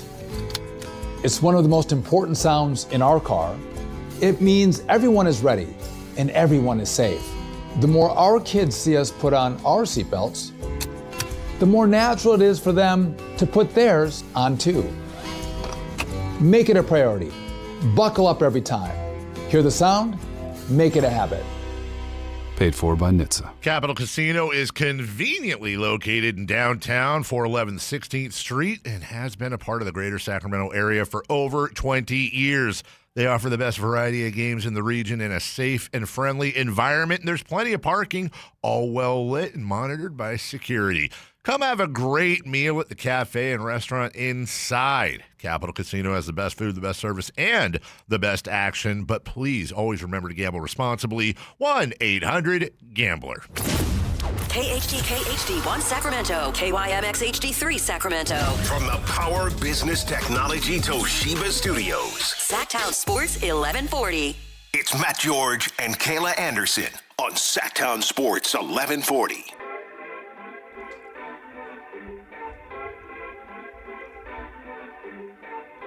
So we're coming back from the break. And Kayla goes, oh, speaking of reptiles, Matt, I have something I want to say on the show. So I have no idea what this is, but Kayla, speaking of reptiles. Was that nerdy? No. Of me to ask? No. Did it have to do with reptiles? You just said, speaking of reptiles, I want to say something. I was like, I don't know what that means, but okay. I'm starting to find the inner nerd in myself. Okay, I like this. I've been giving you guys, like, different things that have come to mind. Well, Alan will ultimately decide if this is true. nerd or not. That's true. I guess. But I go with what the audience says. I go with our esteemed listeners. She's a woman of the people. Exactly. Okay, so growing up, and you guys maybe have seen even on the show, I've worn a shirt, shout out homage, of Donatello from the Ninja Turtles. Okay. I am a huge Ninja Turtles fan. No, that's good. I mean, huge. I mean, I had action figures growing up with my brother. We're here. We found it. When the remake of Ninja Turtles came out We found recently, it. I kind of even got emotional reliving my childhood. We found it. I love the Ninja Turtles. I would love to just house them. Huh? Ninja Turtles, if you need a home to stay at. They're not real. Y'all can come hang with me. I'll be April O'Neil. They're not actual. I know. I do but have I actually have a turtle. I have a tortoise. You do? Yeah, it lives in my backyard. His name's Is it wild? His name's Steven. No, we adopted him. He's a desert tortoise. My wife adopted him. There you go. Don't those things live a long time? Yes. They will live until my son is probably in his 50s or 60s. Mm-hmm. They don't, they're around forever. They live some long lives. So the way the story of how we got a turtle. By the way, that's your nerddom, 100%. Okay, good. And I'm proud of you. that would be that's good. Worthy. I never got into Ninja Turtles as a kid. Okay. I've seen it, but I just missed. And it was just past your... Well, because that's like very Cartoon Network, right? Like the networks you watched mattered when I was a kid growing up. I was a Nickelodeon kid. I had Nickelodeon too, but Ninja Turtles was even, I think, on like just Saturdays on your main cartoon, like basic networks. Like I think it was maybe CBS that had the cartoons every Saturday morning. Yeah, no. But it could have been. I was a NBC, Nickelodeon kid, so like I grew up with SpongeBob, Fairly Odd Parents, Wild Thornberrys, Rocket Power. Like that was my, and then Disney Channel a little bit too. I wasn't really a Cartoon Network fan. I don't think I was Cartoon Network. I don't know if Cartoon Network was around in the early 90s. Didn't it start in like the late 90s with like Samurai Jack and stuff? I'm just talking about my childhood. Yeah. The story of how we got a tortoise. I wanted a cat. Okay. My wife said no. So we didn't get a cat. My wife wanted a tortoise. I said no. So we got a tortoise. Oh, there you go. Marriage. That's the way it works, baby. Marriage. Wait, why did she want a tortoise? Because she had a tortoise growing up. That's great. Because her family's from Manteca, so they had land in Manteca. So they had chickens, they had dogs, cats, tortoise, all sorts of, a horse. She's like, I want a tortoise. And they just, like, his name's Steven, and he just roams in our backyard. He sleeps all winter, and then during the summertime, he just roams in the backyard and chills and eats and literally scratches at our door to come in the house. It's not a joke. A tortoise will scratch at the door to be let in the house. I actually That's like Steven. that. He's the best. So he sleeps for months straight? Yeah, they hibernate during the winter. Huh. Yeah, he just goes into a shell, and then we put him in the garage. Get him nice I and like toasty in the garage. amphibians. You're cold-blooded? They're cold-blooded, right? Or are they warm-blooded? They're reptiles. Yeah. Are they cold-blooded? I never paid I attention just to know science. I'm always cold, so that's probably... So well, this sounds insulting. You relate to reptiles? You don't look like one. I think I should have been a reptile, guys. I don't know if you should. I'm also like, so is there ever a time where you're just like going to fish something out of the garage and his head is poking out and you've forgotten about him and you're like, No, we have his box that we put in a very specific place, but if you wake him up, he'll like hiss really quick and then go back to sleep. Really? Yep. So if you like bump him. That's cool. Yeah, that's Steven. See, Ninja Turtles, your invitation is open. Steven the tortoise. But how do you know when his hibernation is over? When he wakes up. Mm-hmm. But when it starts getting warm outside and he'll wake up and then you'll just hear shuffling in the box in the garage. It's like a bear, right? When a bear comes out of the cave after hibernation. Kind of. But usually when it starts getting nice outside, we'll wake him up and we'll pick him up and put him outside. And he's just like, it takes him a little while and then he comes out. He's just like slow. And They're then, so slow. No, and then this stupid California. Remember when we had a week when it was like 85, 90 degrees? We're like, okay, spring is here. And then it rained for a week after and it was Bay Area weather for like 2 weeks. Yes. Steven's looking at me like, what the hell? He's confused. What'd you wake me up for? He's very confused. Yeah. Well, it was nice this weekend. So he was roaming around the yard Good for this him. weekend. Good for Steven the tortoise. You should TC, bring him in. TC, you got a turtle, right? Hey, to be honest with you, bro. Hey, to be honest with you, hey, before I get started, Matt and Kayla, what's up? What's up, TC? Hey, to be honest with you, bro, I did have a turtle. Let's go. Nice. I had a turtle, bro, maybe like, man, this is maybe like 7-8 years ago, but we had to let it go and whatnot. We found it Now we housed it, bro, for like 8 years, cleaning it, giving it food, had everything, bro, and it was for the kids. Yeah, they don't and then go once anywhere. we got the kids, the kids were over it, bro, and then we just got rid of it. So, well, I mean, shout out to the Turtles, right? That's more than I expected. What up, TC? What do you want to talk about on this Monday? Hey, so listen, from watching these playoffs, this isn't optimistic TC. Just listen to me, and it makes sense. All these teams in the playoffs that are still here and playing, I can't say all of them, but the Detroit, the Magic, who else am I looking for? The Clevelands and the Torontos, they all need Kings players. Toronto could have used a Domas. His rebounding in that post play could have helped out Scotty Barnes and Murray's, right? Orlando could have used a Malik Monk or even a DeMar DeRozan. That mid-range game, they needed that. Cleveland, I know they got Schroeder and the boy Ellis, but they needed a DeMar. Instead of jacking up a bunch of James Harden, Donovan Mitchell three-pointers, they needed a guy like DeMar that could slow the game down and get up for sure 20. Detroit, imagine a Cade Cunningham at the 1 and Zach LaVine at the 2. You telling me Zach couldn't have helped, even though they won, but Zach could help out Cade. These teams need Kings players. The Kings are in a win-win situation, bro. TC, appreciate. That's a good point. It's a perfect segue into what we're about to talk about because, yes, we've thought about and talked about, okay, what from these playoffs can reveal what teams need, and everybody knows the Sacramento Kings are open for business. It's just, can you foot the bill? Yep. Right? Can you afford to bring these players in? We'll start with the Raptors because that's who we've been talking about the most. Later this segment, though, we're going to talk about Orlando. But the Raptors, I mean, we've always talked about this hypothetical. Well, it wasn't so hypothetical. There were conversations deep enough to have framework done of a Domantas Sabonis to the Toronto Raptors for RJ Barrett being the main player that the Kings got back in that deal, but also the hang-up of the deal was always the Jakob Poeltl contract, and that's a big commitment. And the Sacramento Kings are trying to get off money, not take on more money. Scott Perry didn't want to do that. Scott Perry also was not willing to take or to give up draft picks, and he still isn't willing to give up draft picks in order to offload money. So he's not going to do that. If you're going to take on a Jakob Poeltl contract in a team in the position like the Sacramento Kings where they have time, they're willing to take on contracts like that as long as you provide proper compensation for it. But the Raptors weren't willing to provide that compensation. So is there a third team that's interested? Well, there aren't any teams lining up to take on that Jakob Poeltl contract for the draft pick that the Raptors were willing to include. So it didn't go anywhere. But that doesn't mean that you can't revisit this conversation now. And to TC's point, and like we've been watching every single game of this series, Kayla, the same way.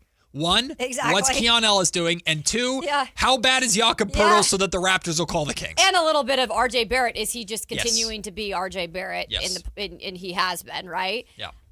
So this is a good and interesting, and again, we always in sports find something that we can take it to the next, level in terms of what we're talking about. Even during summer, when it's supposed to be quiet and, in terms of the Sacramento Kings front after the draft. This is something we can continue to monitor, absolutely, because Poeltl was, speaking of turtles, I call him Poeltl the Turtle. Poeltl the Turtle. I mean, the guy he's not, in terms of right now, at least what his contract says, he does not match up to it by any means. Nope. And so you do have to wonder if you're the Toronto Raptors, and again, good centers don't grow on trees either.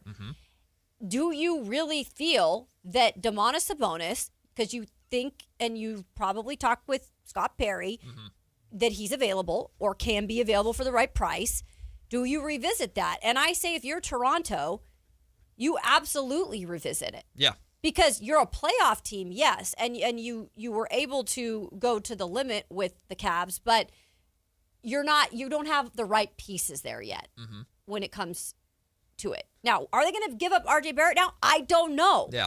Because RJ Barrett, Kyle joked last night like he's the Canadian hero after this playoff series, not because they won it, but because he played really well. Yeah, RJ had a really, really good series in general. I do wonder if that hurts us in terms of Kings, in terms of the trade? So the reason why we've talked about R.J. Barrett as much as we have is because Scott Perry drafted him. Like people forget that. Scott Perry drafted R.J. Barrett when he was in New York. Correct. R.J. Barrett is very much a Scott Perry guy. I think it was Sam Amick that reported too. Like R.J. and Scott are still very close. Yes. And they greeted each other when the Raptors came to Sacramento and had a very public embrace between the two. Like Scott very much believes in RJ. I know that for a fact. I know Scott Perry still loves RJ Barrett and would love to have RJ Barrett here. 100%. So RJ is a target for Scott.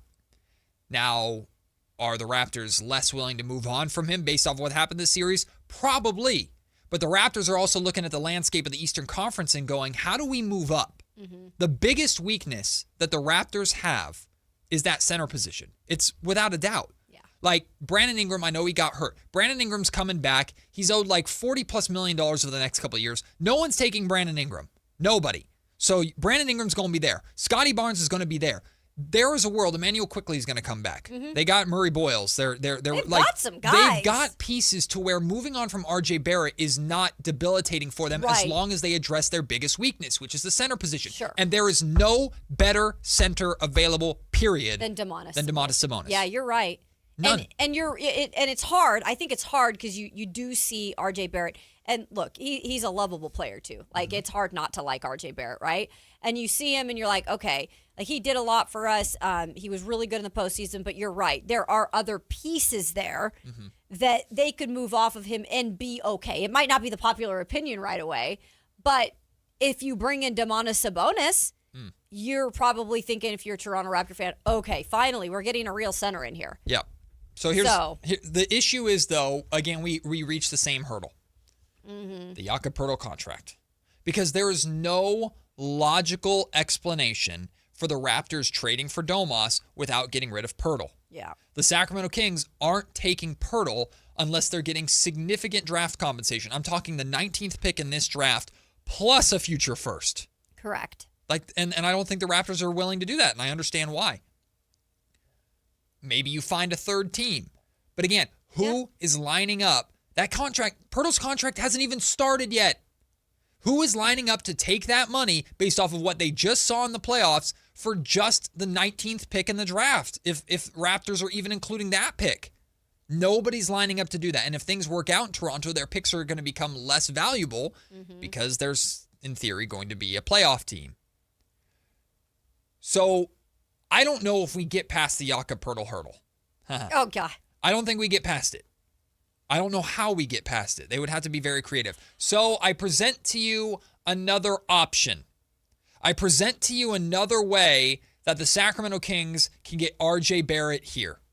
Because ultimately, that's what we care about. If Scott Perry wants RJ Barrett, there's another way. And that way is Keegan Murray. Keegan Murray starts a $25 million per year contract next year.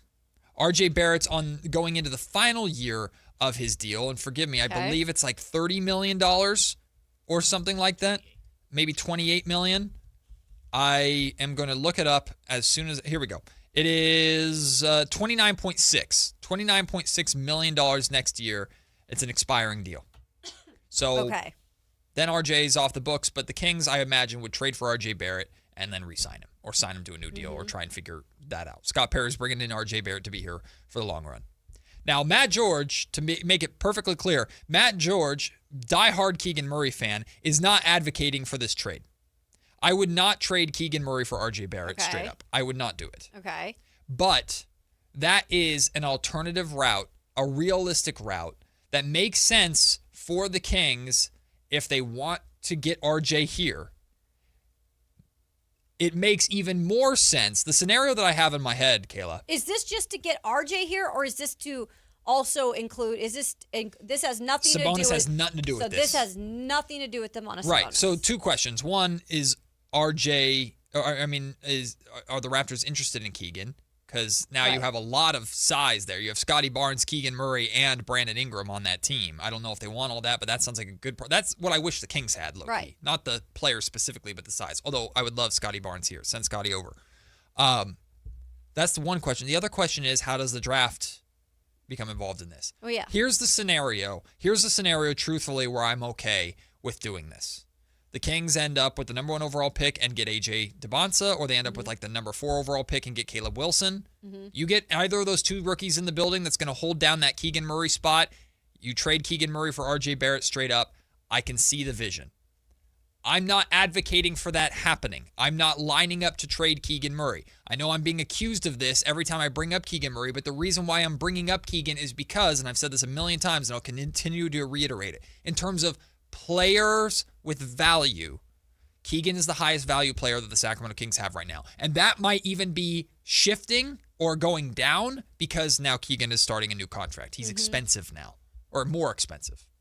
So So I take this as this conversation, how it ever even started with RJ Barrett, is because we were trying to figure out a scenario back at the trade deadline to trade Domantas Sabonis, because we're trying to check off some of these boxes that Scott Perry has on his long summer list of to-dos to get off a big contract. So that's why we initially even brought this to attention. If those of you that are just joining us are wanting to know why we're so fascinated with RJ Barrett. But now you're kind of saying like, don't worry about like the contracts, we'll figure out. But we're just saying, is RJ Barrett a better player? Well, this is if Scott Perry wants RJ Barrett. And maybe, I guess the next question is he a better player, do you feel, than Keegan Murray in terms of like the future too? More reliable offensive piece, yes. Better defender, no. Yeah. In terms of age. And that's, I think, what I'm interested in people, what they would want. Keegan's going to be 26 next season. Uh-huh. RJ is also going to be 26 next season. So they're the same age. They're the same age. Yeah. So I'm curious. But RJ Barrett's been in the league longer. Sure. I'm curious if fans would be like, okay. And people are down with this. And people are bringing up the log jam at the 2-guard position, and you're 100% right. RJ Barrett's coming in here to be the future 2. RJ Barrett's like Zach LaVine, you're getting kicked to the curb. If you come back, you're backing up RJ Barrett. Malik Monk, we already know. I mean, I think we have a pretty good idea Malik Monk is not part of the long-term plan here. In fact, by 2028, I'll throw this out there right now. Right. By 2028, I don't believe Domantas Sabonis, Malik Monk, DeMar DeRozan, or Zach LaVine will be on this team. DeMar and Zach are 2027. That's been the magical summer 2027, the summer of 2027, when all this money opens up. But Domas and Malik are under contract to 2028. Those core 4 pieces of the Kings now, I would be stunned if any of them are Kings by the 2028 offseason. I think Scott Perry would sooner trade Domantas Sabonis as an expiring deal or let him walk than he would re-sign Domantas Sabonis. Yeah. That is my gut feeling on the situation completely. Yeah, I don't think you're wrong on that. So those guys aren't part of the future. So if Scott wants RJ and likes RJ, and we're not, like, listen to me very closely here. None of us are talking about RJ Barrett as the number 1 guy in Sacramento. No. He's going to be the number 2 to whatever rookie they bring in this class, or at least that would be the vision. That would be the plan. If you get a point guard, you now have your backcourt of the future, RJ and point guard. If you go wing, RJ and AJ. Like that. There's something there, right? I'm not saying it's the right plan, but if Scott Perry wants his guy, RJ is very much Scott Perry's guy. Perry paid Keegan. Perry never drafted Keegan. Yeah. There's a difference. This is a scenario that is theoretical, but potentially realistic. I would not do it. I would not trade Keegan for RJ straight up, especially until after I see what you get in the draft. If you draft a point guard, I'm not trading Keegan. Yeah, you're just kind of putting it out there as if this could possibly be something that happened. But there is a way. There is a way for the Kings to get RJ without trading Sabonis and doing all this Sabonis stuff. What I'll say to this too, it's like, what is though more on, like, what's on the top of his list more than anything? Like, if we don't know, like, where the Sabonis situation lands, right? Like, because it is a bigger contract, but Sabonis is still a player that you could play with here and that you could have here, you know, for the next couple of years and make it work. Yep. But again, it is the big contract. So I don't believe Sabonis is right at the top of that list of, like, we got to ship him out. I think that it's there if something were to have worked in a trade that made sense in a trade. So that's what's interesting too, is like, where do these all lie? Like in terms of like where the importance of what he needs to do. I believe at the top, it's probably realistically, if they could do it, it'd be Levine. But I think that's also unrealistic right now. Oh yeah, I mean, number one, if I'd say DeMar. If Scott could choose anything realistically to do this summer, it's have Zach LaVine walk. Yeah, I think that's the first thing he'd choose. But DeMar's maybe a more realistic situation in terms of the bigger contract. Yeah, I mean, Russ Dog is asking in the comment section, what about instead of using Keegan, what about using DeMar? Well, of course they love DeMar in Toronto. The Raptors are not trading RJ Barrett. No, for they're not going to. They're not doing it. They won't do that. After the series, RJ just had no shot. No shot. They could have used a DeMar DeRozan for sure, but they're not. But I don't think when it comes to trading, they had the opportunity to make that deal last summer and at the trade deadline, and chose not to do it. They're not doing that. So if Scott Perry wants RJ Barrett enough, I think Keegan Murray could be on the table. That's just what I'm saying. I'm not saying do it. I'm not advocating for it. I just think it's a realistic conversation. But I think first and foremost, both sides will revisit a Domantas Sabonis conversation, and I think it just is going to hit the same wall that it hit at the trade deadline. Unless it for some reason Scott feels like, okay, this is worth it, right? The numbers are right, the picks in return are right, whatever it might be. What if it's like pick 19 and like 3 seconds? Pick 19, 3 seconds, RJ and Pirtle's contract for Domas, and you probably got to add Devin Carter, like Devin Carter, in there, which is fine.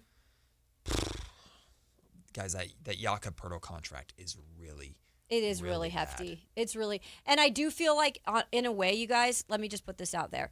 We're already like making ourselves mad talking about these big contracts, and I would argue like it's more frustrating than if you inherit a big contract with a crap player like that. Yeah.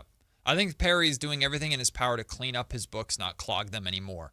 And if he brings over RJ Barrett, he now has the two acquisitions that he's made are both 2 expiring deals that are wings.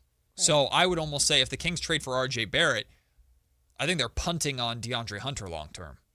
Oh, yeah. Let me ask you this part about the Pirtle thing. So it looks like at this point Pirtle is kind of like a backup center. Like he could start on some teams, but he's kind of a backup center. Yes. Correct. Does the fact that he would probably be backing up Maxime Reynaud, who makes like $2 million for the next 2 years, does that make it easier to swallow paying so much for Pirtle's contract? Is that you're getting such a value on your starting center? No, because when you get the value, that kind of value at a starting position, you want to use that value to bolster and strengthen your other positions, if that makes sense. Using the value, and we don't even know if Maxime Reynaud is going to be a starting caliber center in the NBA long term for winning basketball. Short term, we've talked about how big next year is going to be for him. Yeah, his continued development and what does he show? How good does he look coming back from summertime? There's scouting reports on him now, and that sophomore slump is a real thing. So how does he handle that, right?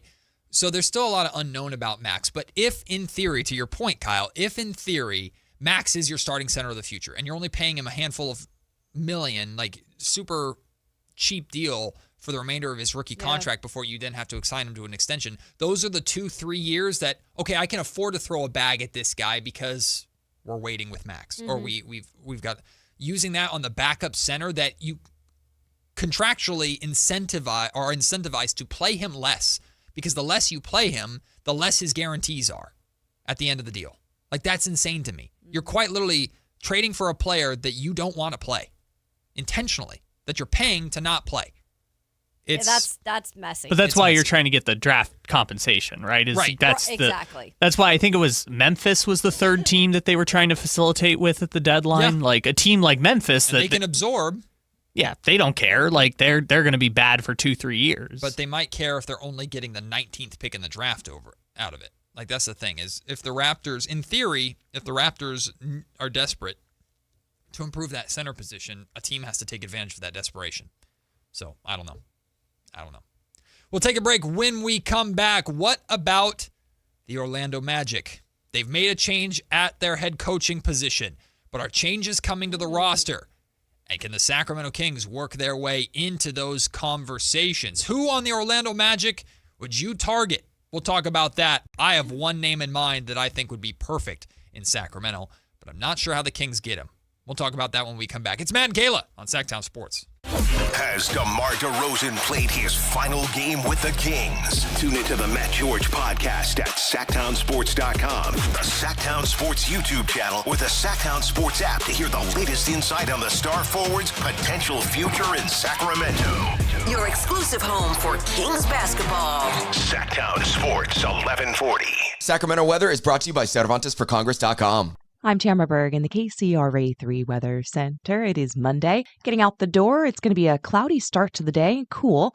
As we head through the afternoon, we'll have a chance for scattered showers. It'll be more on the hit and miss variety. Good day to keep the umbrella by your side. Temperatures a bit cooler with highs mid to upper 60s. Get the latest forecast on the KCRA3 News and the KCRA3 app. The cost of healthcare is skyrocketing, and that stops now. Hey, I'm Pacey Cervantes, and when I'm in Congress, we're going to build the billionaires to make healthcare affordable for everyone and turn PG&E into a not-for-profit community energy provider. Go to CervantesForCongress.com to donate. Paid for by Cervantes for Congress.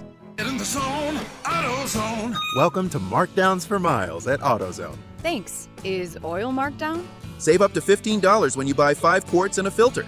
And fuel treatment? 2 for $9 on Lucas. Brake pads? Marked down to free. Free? Get free Duralast brake pads when you buy 2 Duralast rotors. That's several markdowns. For many more miles. Get in the zone, AutoZone. Restrictions apply. Indeed presents hires you can't afford to get wrong, like customer service associate at a dry cleaning shop. Yeah, hi. I'm here to pick up my suit. Ah, yes. Here you go. There must be a mistake. This is too small. It shrunk a whole lot. Look on the bright side. Now you have a suit you can give to a child. This is your time for sponsored jobs. This is what happens when you don't sponsor your job on Indeed. Next time, get matched with quality candidates with Indeed sponsored jobs. Visit Indeed.com/hire now and sponsor your job today. Buying golf gear is easy. Buying the right golf gear, well, that's different. At Hagen Oaks, they don't just sell equipment, they fit your entire game. With TrackMan technology in the Player Performance Studio, your clubs are matched to your swing. Ping's Ballnamic Fitting helps you find the golf ball that performs best for you. Hagen Oaks Putter Fitting Studio dials in your stroke, and FootJoy's 3D foot scanner finds correct shoe size for your feet. It's a smarter way to play better golf. Total Game Fitting at the Hagen Oaks Golf Super Shop, Fulton Avenue at Business 80. Contractors, remodelers, you now have a great supplier to assist you with your next project. Anova Cabinet and Stone in Sacramento. They are Northern California's best kitchen and bathroom remodeling supply store. Anova has the latest cabinet styles, a great selection of countertops, flooring, bathroom fixtures, and more. Visit their website, InnovaCabinetStone.com. Take advantage of their grand opening special, a $750 in-store credit. Stop by today, Innova Cabinet and Stone in Sacramento. Sacramento! Now you've got a place for all things dance. The all-new Energy 100.5 HD2. Where dance music lives. Dance vibes anytime and any place when you get the free Now 100.5 app. Or listen at 100.5 HD2. At Big O, we offer total auto care to make any car problem feel like no problem at all. We keep the scary lights off and help you get back on the road. From free inspections to oil changes and tire rotations. Now through May 24th, get $80 to $120 instant savings on 4 select in-stock Nexen, Nitto, or Sumitomo tires with installation purchase. Big O Tires, the team you trust. Installation required. Disposal fees and shop fees extra were permitted. See store for pricing. Eligibility may vary. Not valid with other offers. 10 a.m. to 2 p.m. Matt and Kayla on Sactown Sports 1140.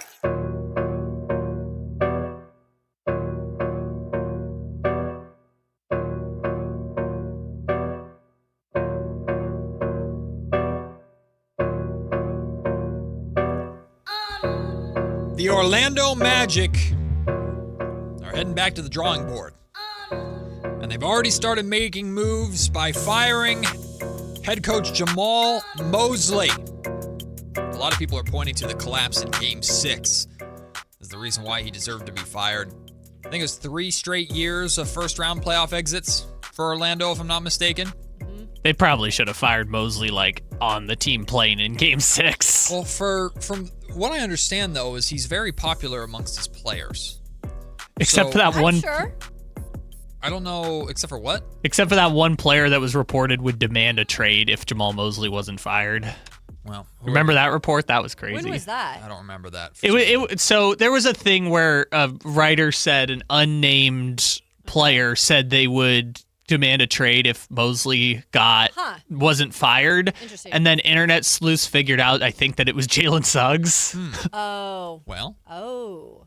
Interesting. Yeah, no, it wasn't confirmed for sure, but I remember that was a funny thing on NBA Twitter where that was a report and then everyone figured out exactly who it was. It is amazing to me, though. Like, and this is really in any sport, but like in the NBA, I feel like we see it a lot. Like once the postseason hits, and the minute that you don't make a certain mark, or the minute that there's some sort of a bad, sequence of events that happen, like in that game, that a coach, there's one reason, and that coach could be out for that one reason. It's just so much easier to get rid of a coach. So much easier. And the conversation now, the debate in Orlando and around the league is now, okay, is changing the coach enough change to get this Magic team to where they need to be? Yep. Or do you need to start looking at player personnel changes? Mm-hmm. Desmond Bane was their huge swing last offseason. You're not giving up on Desmond Bane yet. For what you paid for him, what you gave up to get him, the Magic would be foolish for trading Desmond Bane away. So take him off the table. I agree. Paolo Banchero is their dude. I know they're questioning whether or not they can get it done with him. Take Paolo Banchero off the table. Although I love Paolo Banchero. You love yourself Paolo Banchero. Well, he ain't going anywhere. Seattle boy. I'm very confident Paolo Banchero ain't going nowhere. So Franz Wagner, who was injured for a lot of the series, there's another excuse, another reason to go, if Franz were healthy, we'd have won this series. And if the Magic beat the Pistons and then move on and lose to the Cavs in the next round, I don't know. I guess it depends on how they lose to the Cavs, but I don't know if that would constitute like a good season or not in Orlando, but maybe that's enough to change minds and go, okay, run it back. Let's see if we can build upon that momentum. Sure. You won a playoff series together, so build upon it. Franz Wagner's hurt, so they're just like there's a legitimate argument to be made in Boston to, hey, just run it back. Injuries, blah, blah, blah. You can make a very similar argument in Orlando. We are making a change. The change is at the head coach position. Bring Tom Thibodeau in here or whoever the hell they're going to bring in.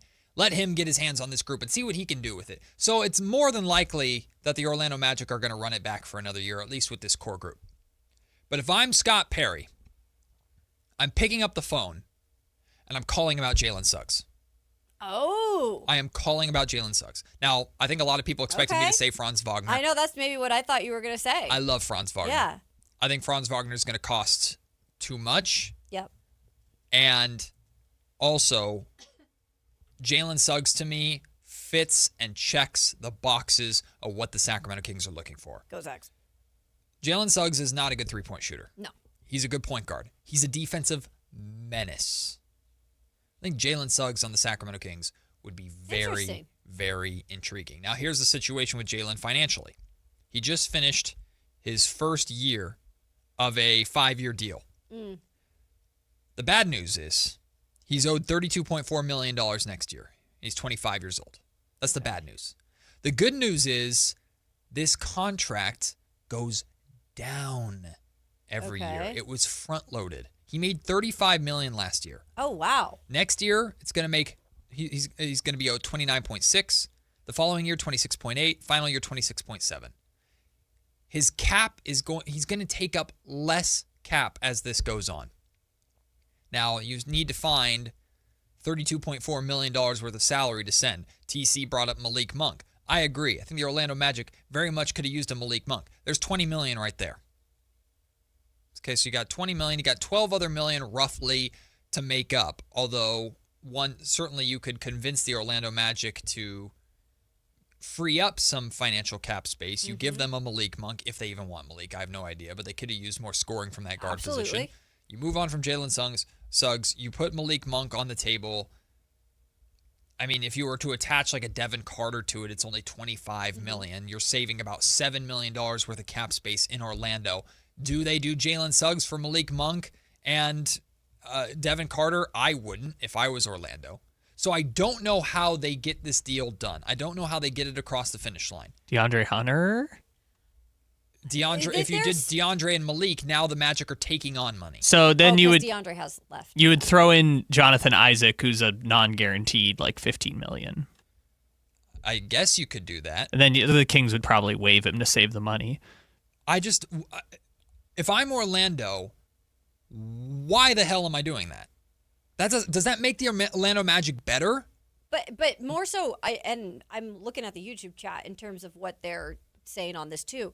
Does it make the Kings better? Yes. Defensively. Jalen Suggs absolutely makes the Sacramento Kings better. And the shooting part is obviously, yes, you can't have every player be a great shooter. Suggs is a versatile defensive guard who can guard both positions. You can play him on the ball, you can play him off the ball. If you draft point guard, you can play Suggs next to that point guard if you want to. But Jalen Suggs can be at least your point guard of the future going forward for now. I think Jalen Suggs is a very valuable player. Yeah, it's not a bad point. We have not talked about this. We have not mentioned Jalen Suggs' name, at least since I've been on the show, in terms of the point guard position. And it has to be figured out next year. Yeah.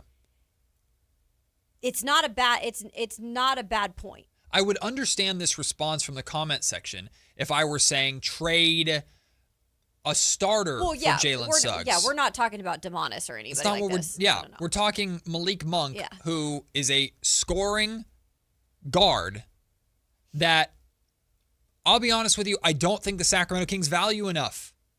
I don't think the Kings value Malik Monk enough. I've never understood why Malik has seemingly been on the outs as much as he is. But is another team going to do that? Is another team going to value him? If you're looking at the Orlando Magic and going, we couldn't score for you-know-what, that's where having a Jalen Suggs hurts you. Like, Jalen is a really, really good defensive guard, and he's a better playmaker than he gets credit for. But Suggs, unless he's playing in Sacramento quite literally against the Kings, because he always shoots well in Sacramento, the Orlando Magic can't shoot for you-know-what unless they're playing the Kings. Like, the Magic couldn't score.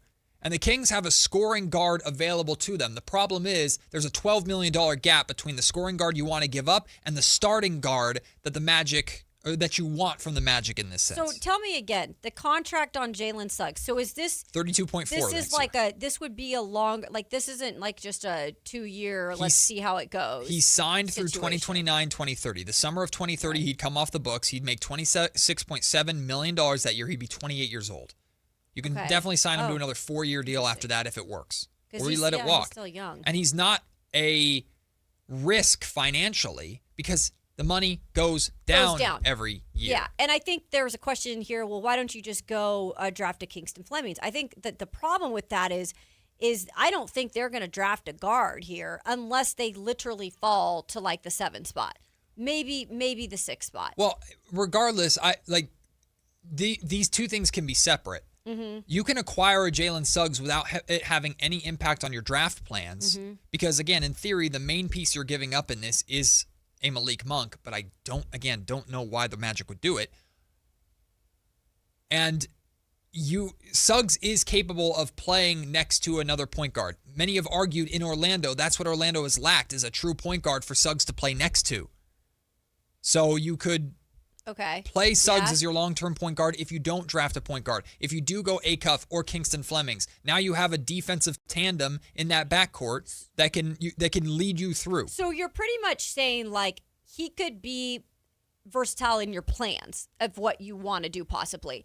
But the biggest thing that you're getting is more of that defensive identity that Doug Christie is looking for. While we all love Malik Monk here, don't get me wrong, it seems that he is already kind of, in a way, on the outs. I don't think it's kind with of. the organization. Not that he did anything wrong or whatever. It's just not what they're looking for with building moving forward. Correct. I don't think they value the scoring guard like Malik, and I think they should value him more. But I also think it's clear, based off of his contract and how last summer went and how the trade deadline went, I don't think the league values the Malik Monk player archetype anymore, or as much as they did. Like, Malik's not overpaid. I don't $18 million this year, either. $20 million next year, and then a $21.5 or something like that $1 million player option. That's not that bad. No, I know. But the Kings, I don't know if the Kings are going to be able to find anyone to get to take that. Orlando could use it. They definitely could have used a Malik Monk, but what do you get from Orlando in return for it? I'll say one thing real quick. They fired their coach. We'll see who they get in. I do always think, though, after a situation like this, they've been bounced from the first rounds. I do feel like playoff player personnel is something they're going to mix around, and they're going to They're try going to to take do a look something at different. They're going to take a look at it. I don't think they're going to. I could say that there would at least be one guy on the move, or that they could possibly consider trading and making a different move with. If financially it worked, if I were to tell you Jalen Suggs for Malik Monk, Devin Carter, and a heavily protected future first, I think Kings fans would go, oh, but that might be what it takes. And now that you're bringing a future first in the conversation, now you can have your concerns about Jalen Suggs. Jalen, if I'm looking at that roster and looking at the pieces available from that roster, Jalen Suggs is the one I have circled. Not because he's the best player, but because I think he checks boxes of what you need and what Doug Christie would love to have in Sacramento. And I think he's realistically, you can get him. I don't think the Magic are moving on from Wagner or Bane or Banchero. But Suggs, I think they're going to float out there. And Jalen has value. And I think he fits the Sacramento mold. The pillars! Scott Perry's pillars. But we'll see. Just a fun hypothetical conversation. We'll take a break. When we come back, it's time to pick a side. Phoenix owner Matt Ishbia's talking again. He never seems to stop talking. The Savannah Bananas also made history in a major way. We'll talk about that and more. It's Pick a Side coming up next before we get back to Kings talk in lunch break. Scott Perry representing the Kings at the NBA Draft Lottery.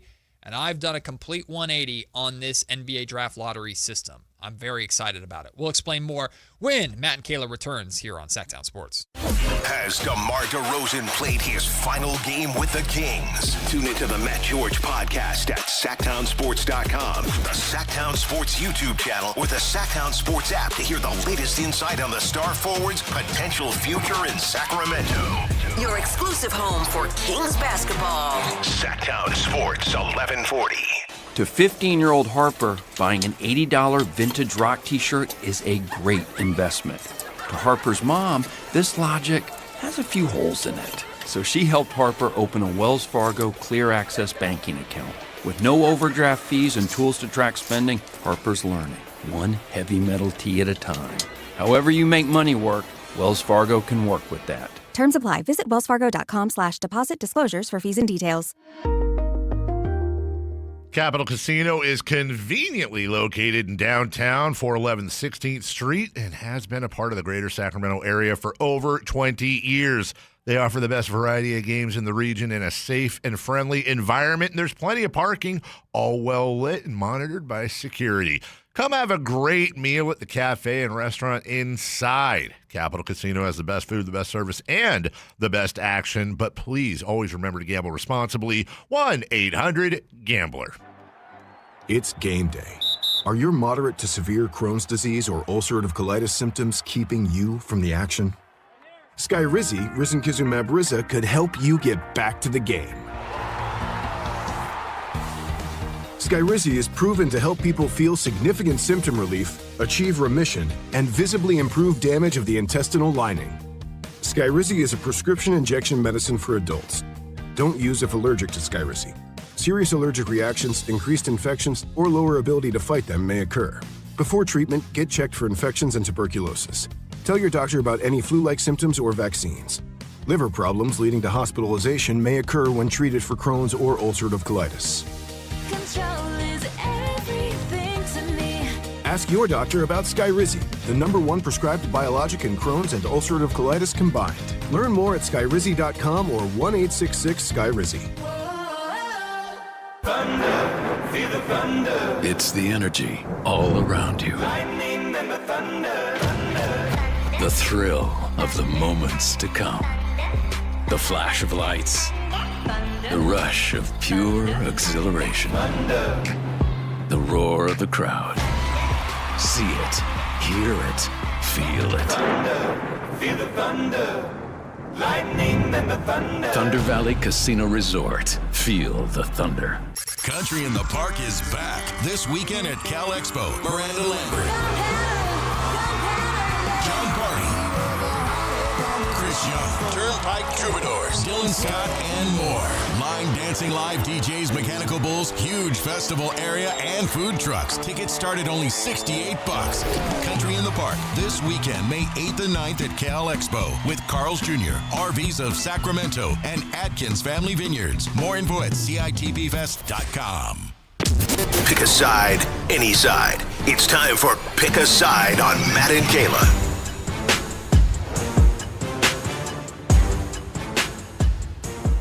It is time to pick a side. And if you're watching on YouTube, you'll notice a angelic glow now. Kayla's got her light set up again, thank God. Let's see if it turns off like 19 times. I know. That's what we can't figure out. It works for like 10 minutes, and then it just automatically shuts down, even though it is in my computer and should be going no matter what. I swear, like, from things you've told me off the air to like misplacing chords. I think you have a ghost. I have a spirit that's following There's me. a Sacramento ghost. It's like, welcome, Kayla. Yeah. Let me ruin your Well, life. I've had some ghosts. I've actually had some stuff. Are you a ghost believer? Oh, yeah, I had it happen in my college house my senior year. Really?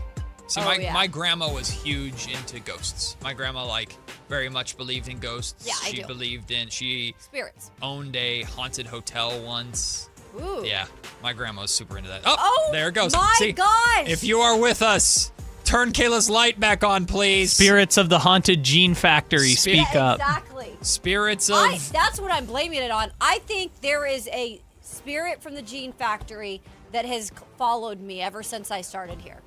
Why you? Because they pick certain people. All the bad takes that people have had in this building and going after Kayla? Come on, Spirit.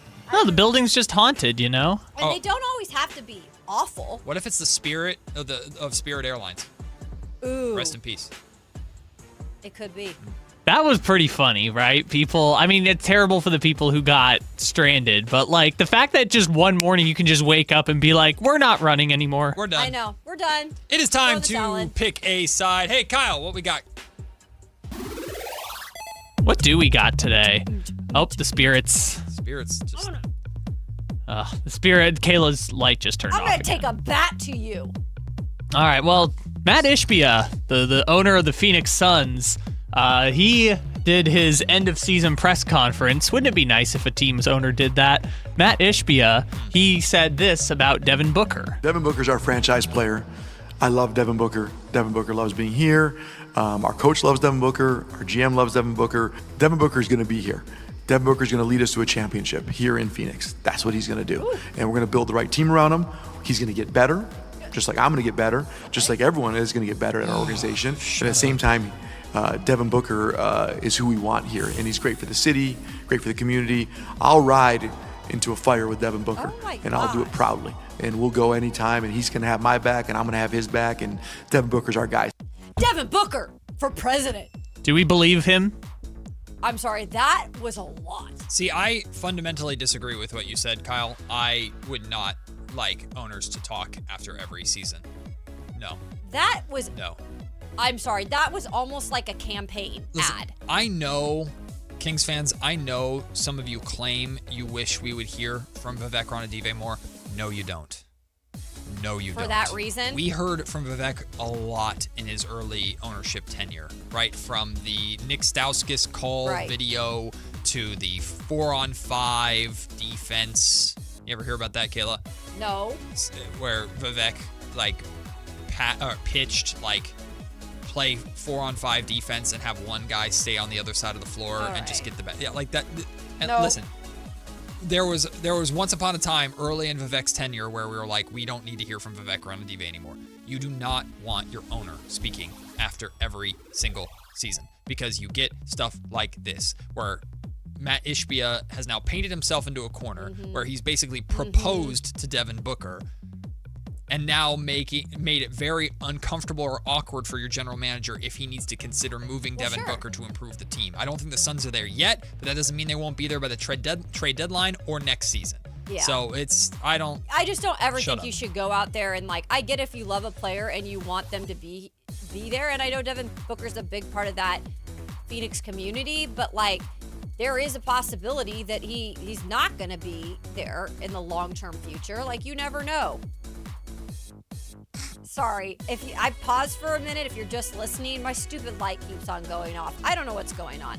Anyway, I just don't think you should say something like that.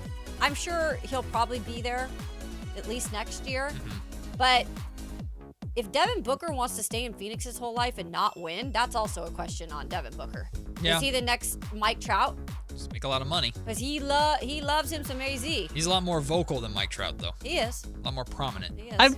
I will say to that, like, Devin Booker might have missed the window now because he's 30 and that he got into the league pretty early, so he's kind of at that age where health is not guaranteed anymore.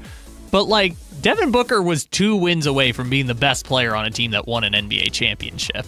So I get them, like, trying to build around Devin Booker and, like, declaring he's the franchise guy. But if you have no intention of trading him, because I guess the other part is, like, Ishbia is essentially the GM of the team. Yeah, so, hey, if he fired the actual GM and instilled the guy who was, like, his assistant coach in college with no general manager experience. So if Ishbia is saying he's never going to trade Devin Booker, then I guess it's fine for him to say he's never going to trade Devin Booker. You're painting if you're committing publicly to a player, that probably makes the player feel good, and maybe that makes the fan base feel good. You are just completely handcuffing your general manager, which is also him. Right, but you're handcuffing yourself. Yeah. Because now, if you do have to move on, then everybody's going to go back to this, and it's going to piss everybody off and make everybody sound terrible. But if you commit to the guy, where do you go? Like, what do the Suns do? Where do they go from here? Jalen Green. They got to do something. You trade Jalen Green. I don't know how much value he has. Dylan Brooks had a good year. Yay. No one's lining up to give you championship caliber pieces next to Devin Booker. We see where they land in the draft. They don't have their draft pick. Yeah. Oh, that's right. Yeah. I don't know what they do. Like, Devin Booker is your reset. You either keep riding it out or you reset, and you just took reset off the table. So, hey, all right. I think they took reset off the table when they gave him a 2-year, $132 million extension, which brings his total to 4 years, $250 million on that contract. Good for him. All right. Next one. Next up, we have CJ Stroud. It's that time of the offseason where we're seeing pictures of muscle watch. Yes, pictures of him with muscle, and he's trimmed down. So do we think that, and also the Texans did not give him a contract extension. Right. So I think he's got 2 years left, but he was eligible and they just didn't give it to him. They gave it all to the money, all to the defense. Yeah, defense, and traded all his offensive linemen. So do we think CJ Stroud, with this trimmed down, good looking body, will return to his MVP candidate Rookie of the Year season? In all seriousness, I love CJ Stroud. And I really I was impressed his rookie season. I think I was rooting for him coming out of that draft anyway, but he outplayed expectations for his rookie season, and that gets really tough sometimes to come back and replicate that. And you are going to be the center of, conversation from then on out because you're the quarterback of the team and you haven't matched what you did your rookie season. There's been a lot of offensive shuffling in terms of their coordinators. The line, like Kyle mentioned, has not been great. What I'll say about this, I think he can return to being a good quarterback that can be, what's the word I'm looking for?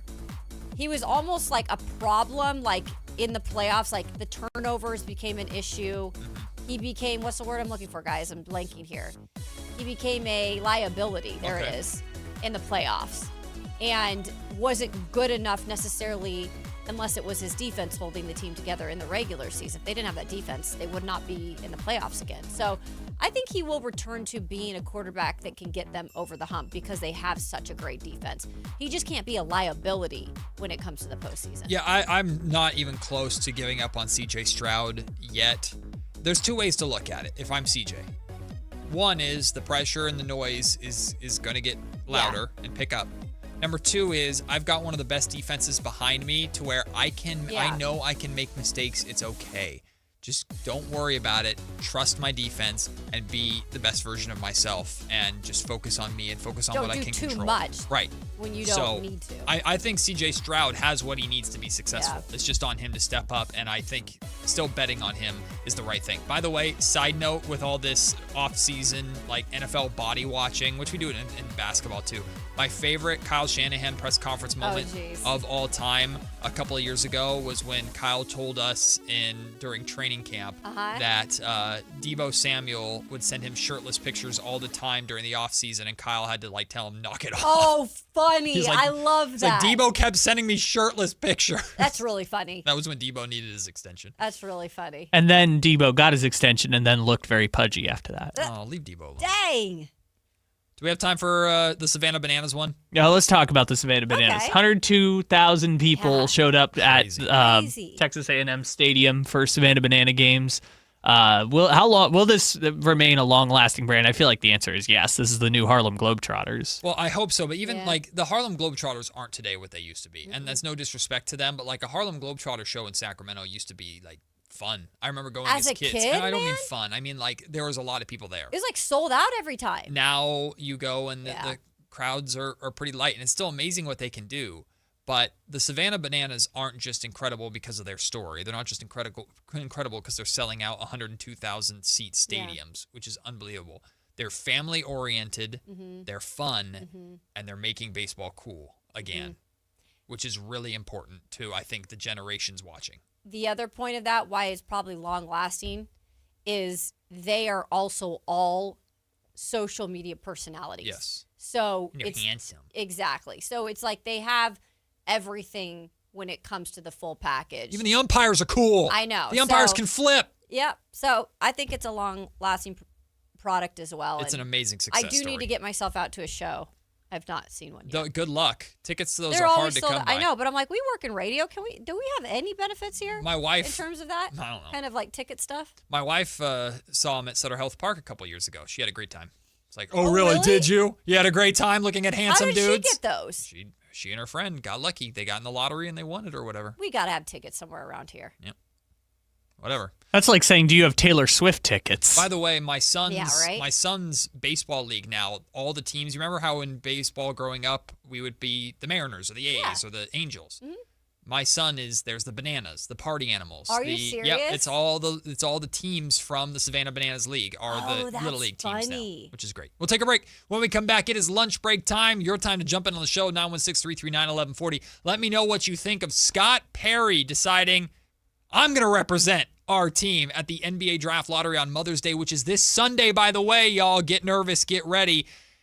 And I have grown to actually really, really like this new NBA Draft Lottery system, and it's because of a conversation that I had with an NBA executive late last week. I'll explain more when we return. It's Matt and Kayla on Sactown Sports. The California Classic is coming home. The Kings will host the Brooklyn Nets, Milwaukee Bucks, and Golden State Warriors at the G1Z for a preseason showcase. To bring some extra fireworks to 4th of July weekend, head to SactownSports.com for all the details. Your exclusive home for Kings basketball. Sactown Sports 1140. This is the story of the one. As a safety manager at a manufacturing plant, he does everything he can to keep his coworkers safe.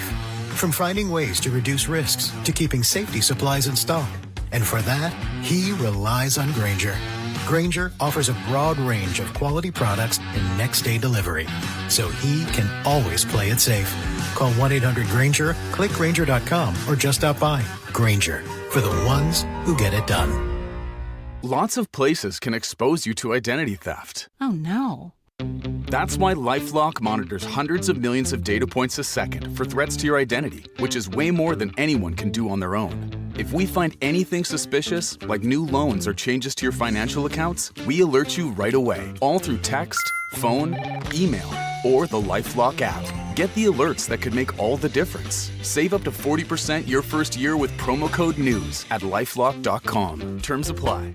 Mom deserves more than flowers and a card. Enter to win the JTV Mother's Day Getaway at jtv.com/sweepstakes. You could win a 6-night cruise to Grand Cayman, Mexico, and the Bahamas, plus $1,000 spending money and a $1,000 gift card to shop JTV. It's a mom's dream come true. Enter the JTV Mother's Day Getaway now at jtv.com/sweepstakes. And new customers receive a one-time $25 off of a purchase of $50 or more. Contractors, remodelers, you now have a great supplier to assist you with your next project. Anova Cabinet and Stone in Sacramento. They are Northern California's best kitchen and bathroom remodeling supply store. Anova has the latest cabinet styles, a great selection of countertops, flooring, bathroom fixtures, and more. Visit their website, InnovaCabinetStone.com. Take advantage of their grand opening special, a $750 in-store credit. Stop by today, Innova Cabinet and Stone in Sacramento. When life calls for a little extra, a kitchen upgrade, paying off debt, or that dream vacation, Valley Strong Credit Union is here to help. With a Valley Strong home equity loan, you can tap into your home's value with competitive rates, flexible terms, and local guidance you can trust. Get approved in as little as 5 minutes, with funding in as few as 5 days. Your goals are within reach. Visit valleystrong.com to get your offer today. Valley Strong Credit Union. Grow your possibilities. Equal housing lender, NMLS number 456506. Trust EB Stone, where 100 years of expertise means your garden thrives naturally. Try cactus and succulent soil mix and Sure Start or all-purpose fertilizers. Visit ebstone.org for a location near you. EB Stone, for the life of your garden.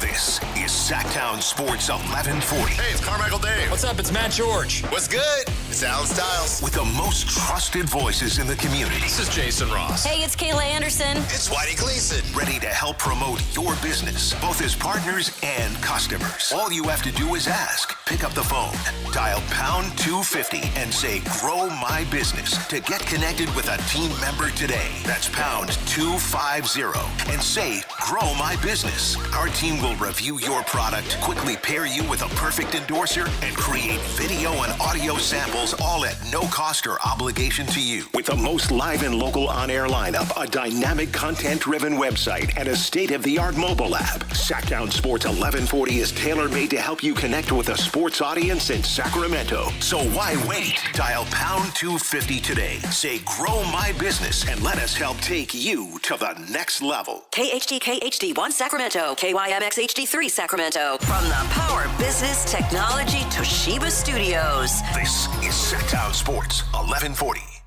It's time for the lunch break. Your calls, your thoughts, your segment. Call or text us at 916-339-1140. It's the lunch break on Matt and Kayla.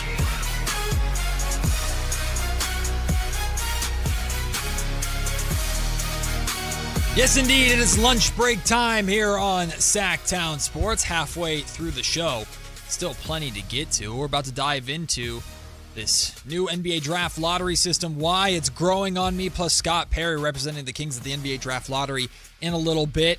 We have a conversation coming about the San Francisco Giants. Things are not great for the orange and black right now, although reinforcements are on the way. We'll talk about that. We got Kayla's 2-minute drill. We're going to hear from Kyle Shanahan, plus coaches talking about, college coaches, I should say, talking about Fernando Mendoza, and a couple of them, they sound like they're throwing shade a little bit. I don't get this. Maybe so some I'm sour, interested to hear that. some sour grapes from some coaches who Fernando Mendoza beat up in his time in college. We'll have that all still to come on the show. Scott Perry said, "Put me in.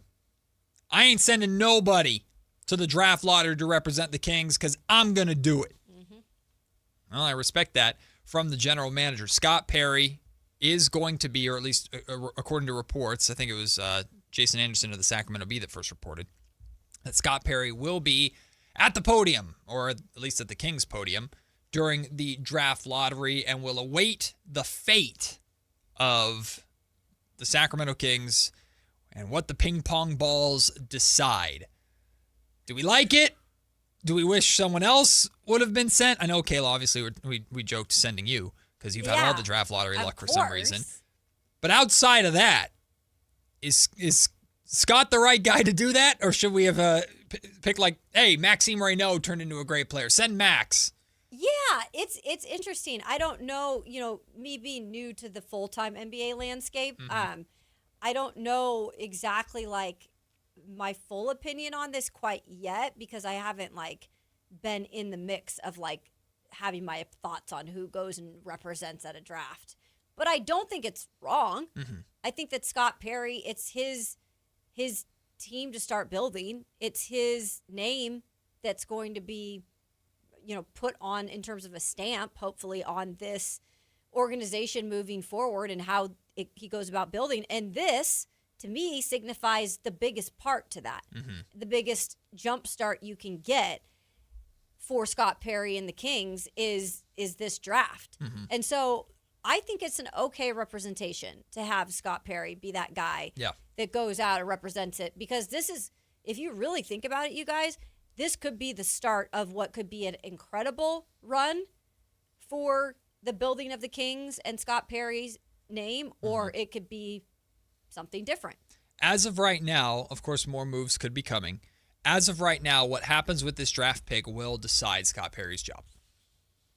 Right? Like if this draft pick doesn't work out 3 years from now, unless Maxime Reynaud is truly a home run, or unless he makes a killer trade out of nowhere that we didn't see, then that would take the precedent. But as of right now, how the Kings handle this draft, especially with all the changes coming to the draft lottery, how they handle this draft will be the deciding factor to whether or not Scott Perry will be here long term. Do you think that is the case even if they fell to the lowest spot? Because I think we could justify 100% saying that if they were to have the top 5 pick. Mm-hmm. But then do you go back on it and say that because of how this year ended and how they won too many games and essentially gave themselves a worse opportunity to get the top pick? Yeah, I think I understand the question. Yeah. The likelihood if you fall to 9, which is technically the furthest they could fall, Yes. 0.6% chance. If they fall to 9, Do they still have like a dynamite, like that was expected? well, your bare minimum, you're expected to walk out with a Robin. Bare minimum.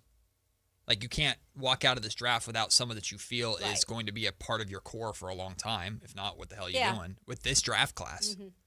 But then it opens up a new door to now how are you going to find the number 1? That's exactly right. How do you get that number 1 guy? If you couldn't get it here because you decided to win games at the end of the season, which, hey, based off of next year's system, that's going to be great. For this year's system, it might not be great or it might not matter. It's all up to ping pong balls. And Scott Perry's approach, he said it publicly, he said it on this station. Wherever pick we're going to end up is going to be the right pick. It's going to be the lucky spot. All right, really refreshing idea and mindset to have. So number 9 might be lucky. As we gasp a little bit. I think Scott knows full well this draft has to be the start. Because before, when he took this job, think about what the approach was. Think about what the mindset was. It was get to 2027. Get to 2027. Be as competitive as possible for 2 years. Get to 2027 and figure it out from there. Now, you happen to suck enough that a top pick in a talented draft fell into your lap, for lack of a better term. Like, you can't waste this opportunity. Mm-hmm. Now, as much as I have been screaming, and I still scream, you need to come out of this draft with a star because this is the perfect opportunity to do so. If you don't, that's not the end of the world, as long as you still get the guy that's going to be the Stephon Castle to the Wemby, or you get the Jaylen Brown to the Jason Tatum, or whatever. Yeah. If you get one of those guys, that's fine. That's good. It just makes and you it can a get little that. more difficult Right. to get to the spot you want to be at. You don't want to be 3 years from now Yeah. drafting a player and asking, am I forcing him to be a number 1 when he's not that guy? Right. So, but still, this draft, like Scott Perry representing the Kings in this draft lottery, I think is appropriate. Yeah, it does. Because it's also kind of putting his stamp, like he's literally saying, like, "Yep, I'm going here. I'm representing. Yeah, it's I'm on putting me. my stamp on it." This is my first real move. Like, no disrespect to the draft that he had last season. That draft was good. And he takes ownership, of course, of Max and Neek and Dylan. This is his first move. This is his first big Scott Perry Kings decision. This is his, what Tyrese Halliburton was to Monty McNair. It's what you're going to do in 3-4 years and look back on and either say, oh, you remember that really good draft, one of the best drafts we had in this many years, and Scott just knocked it out of the park, even with just having the 4 pick or whatever. Or it's going to be one of those that says, oh, remember that pick or that pick in that draft that was just loaded. And we start listing all these players that are doing stuff in the league. And you're like, but then, Scott took so-and-so, ruined his whole plan. Like that's what it's going to be thought of in terms of this draft. I would have loved if it were Dylan Cardwell, though. What? Oh, my God, I would have loved what? that. That, like, people went back and be like, you remember when Scott Perry signed Dylan Cardwell? What do you mean? What are you talking about? I mean, to represent the draft lottery. Oh, to represent. I was like, wait, what? No, I was like, you think that's what he'd be known for? No, well, hopefully that'd be great. Part of that'd be great. There are moments in NBA history that are iconic for just being in the draft lottery chair. Oh, think about it. If the Kings moved up, Dylan just starts barking. It would be fun. Or Dylan just starts doing like the hand thing to the crowd, like when he gets introduced or whatever. Who decides it? The teams. The team decides their representative. Ultimately, like who do you think really decides? Probably the owner. I don't know. The general manager. The GM. Yeah. So the GM Scott's like, yep, sorry guys. Yeah, he's like, this is my team now. He's like, I'm which going. I low key respect. Mm-hmm. Like, hey, last year was last year. It wasn't good. I was taking over the job. Last year was my evaluation year. Right. This is now year one of the Scott Perry experience. I'm starting it with me being up on that podium, and I'm going to get us the number 1 draft pick. They're going to be handing me the card. Yeah. I love that. Scott's like, I'm feeling lucky. Yeah, and then if he gets the 9th pick, then we can all go, no, fire him. Why didn't you send Boo Dylan you. Cardwell? We told you. Oh, Dylan. Dylan would flip the table if the Kings got like 8 or 9. Okay, so just as a reference point, just last year there were like 6 players, 2 head coaches, a couple presidents. The wife of the Jazz owner was there. Yeah, a lot of like family members will do it. Franchise legends, they call it. So like Akeem Olajuwon was there for the Rockets. Side note, really quick, from Shams, Anthony Edwards is expected to play in Game 1 against the Spurs tonight. So that's good. That's actually huge. Wait, what? I think that's kind of surprising. Well, he was working over the weekend. He was in shoot-around. I know, but they were like, he's probably not going to play the first. Well, he's fighting his way back. Good. It's not Luka. Well, good. Well, yeah, but I don't care. We need some stars. No, that's what I mean. Like it's not the Luka situation. Right. Ant was fighting hard, obviously, to come back. I'm not saying Luka's not, but Ant had a much bigger opportunity, it sounded like, and he's taking it. Oh, lucky De'Aaron Fox is going to get guarded by a hobbled Ant tonight. Real quick, right. Nick says the disrespect for Max needs to stop because we were saying, like, he won't necessarily be defined by that class and that draft.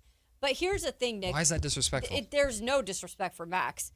Max is what he did this year is incredible. He outplayed his position in terms of where he was drafted.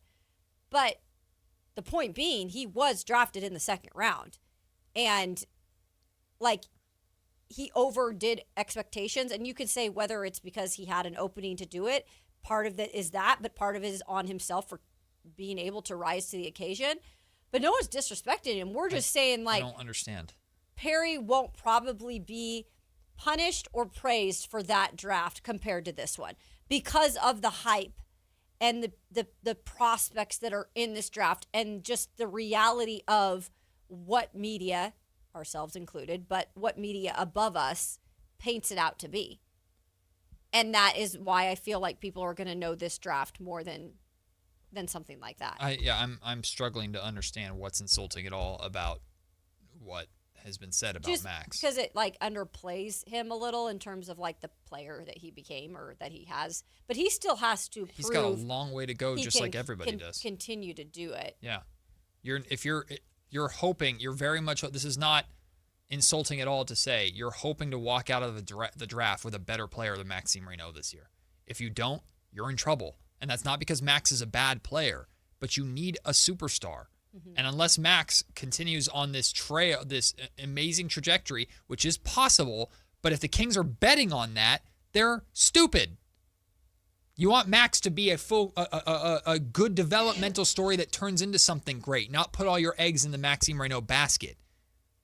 So Max has been a huge boon for Scott Perry. Max has been a huge boon for the Sacramento Kings. But the Kings need a star. And this is a draft that is loaded with star potential talent. Yeah, I don't think anyone's I don't know what's insulting about Max, anything. Man, because I've loved everything he's done. I do also say you gotta do it again next year. You also have to hit multiple drafts in a row. Yeah.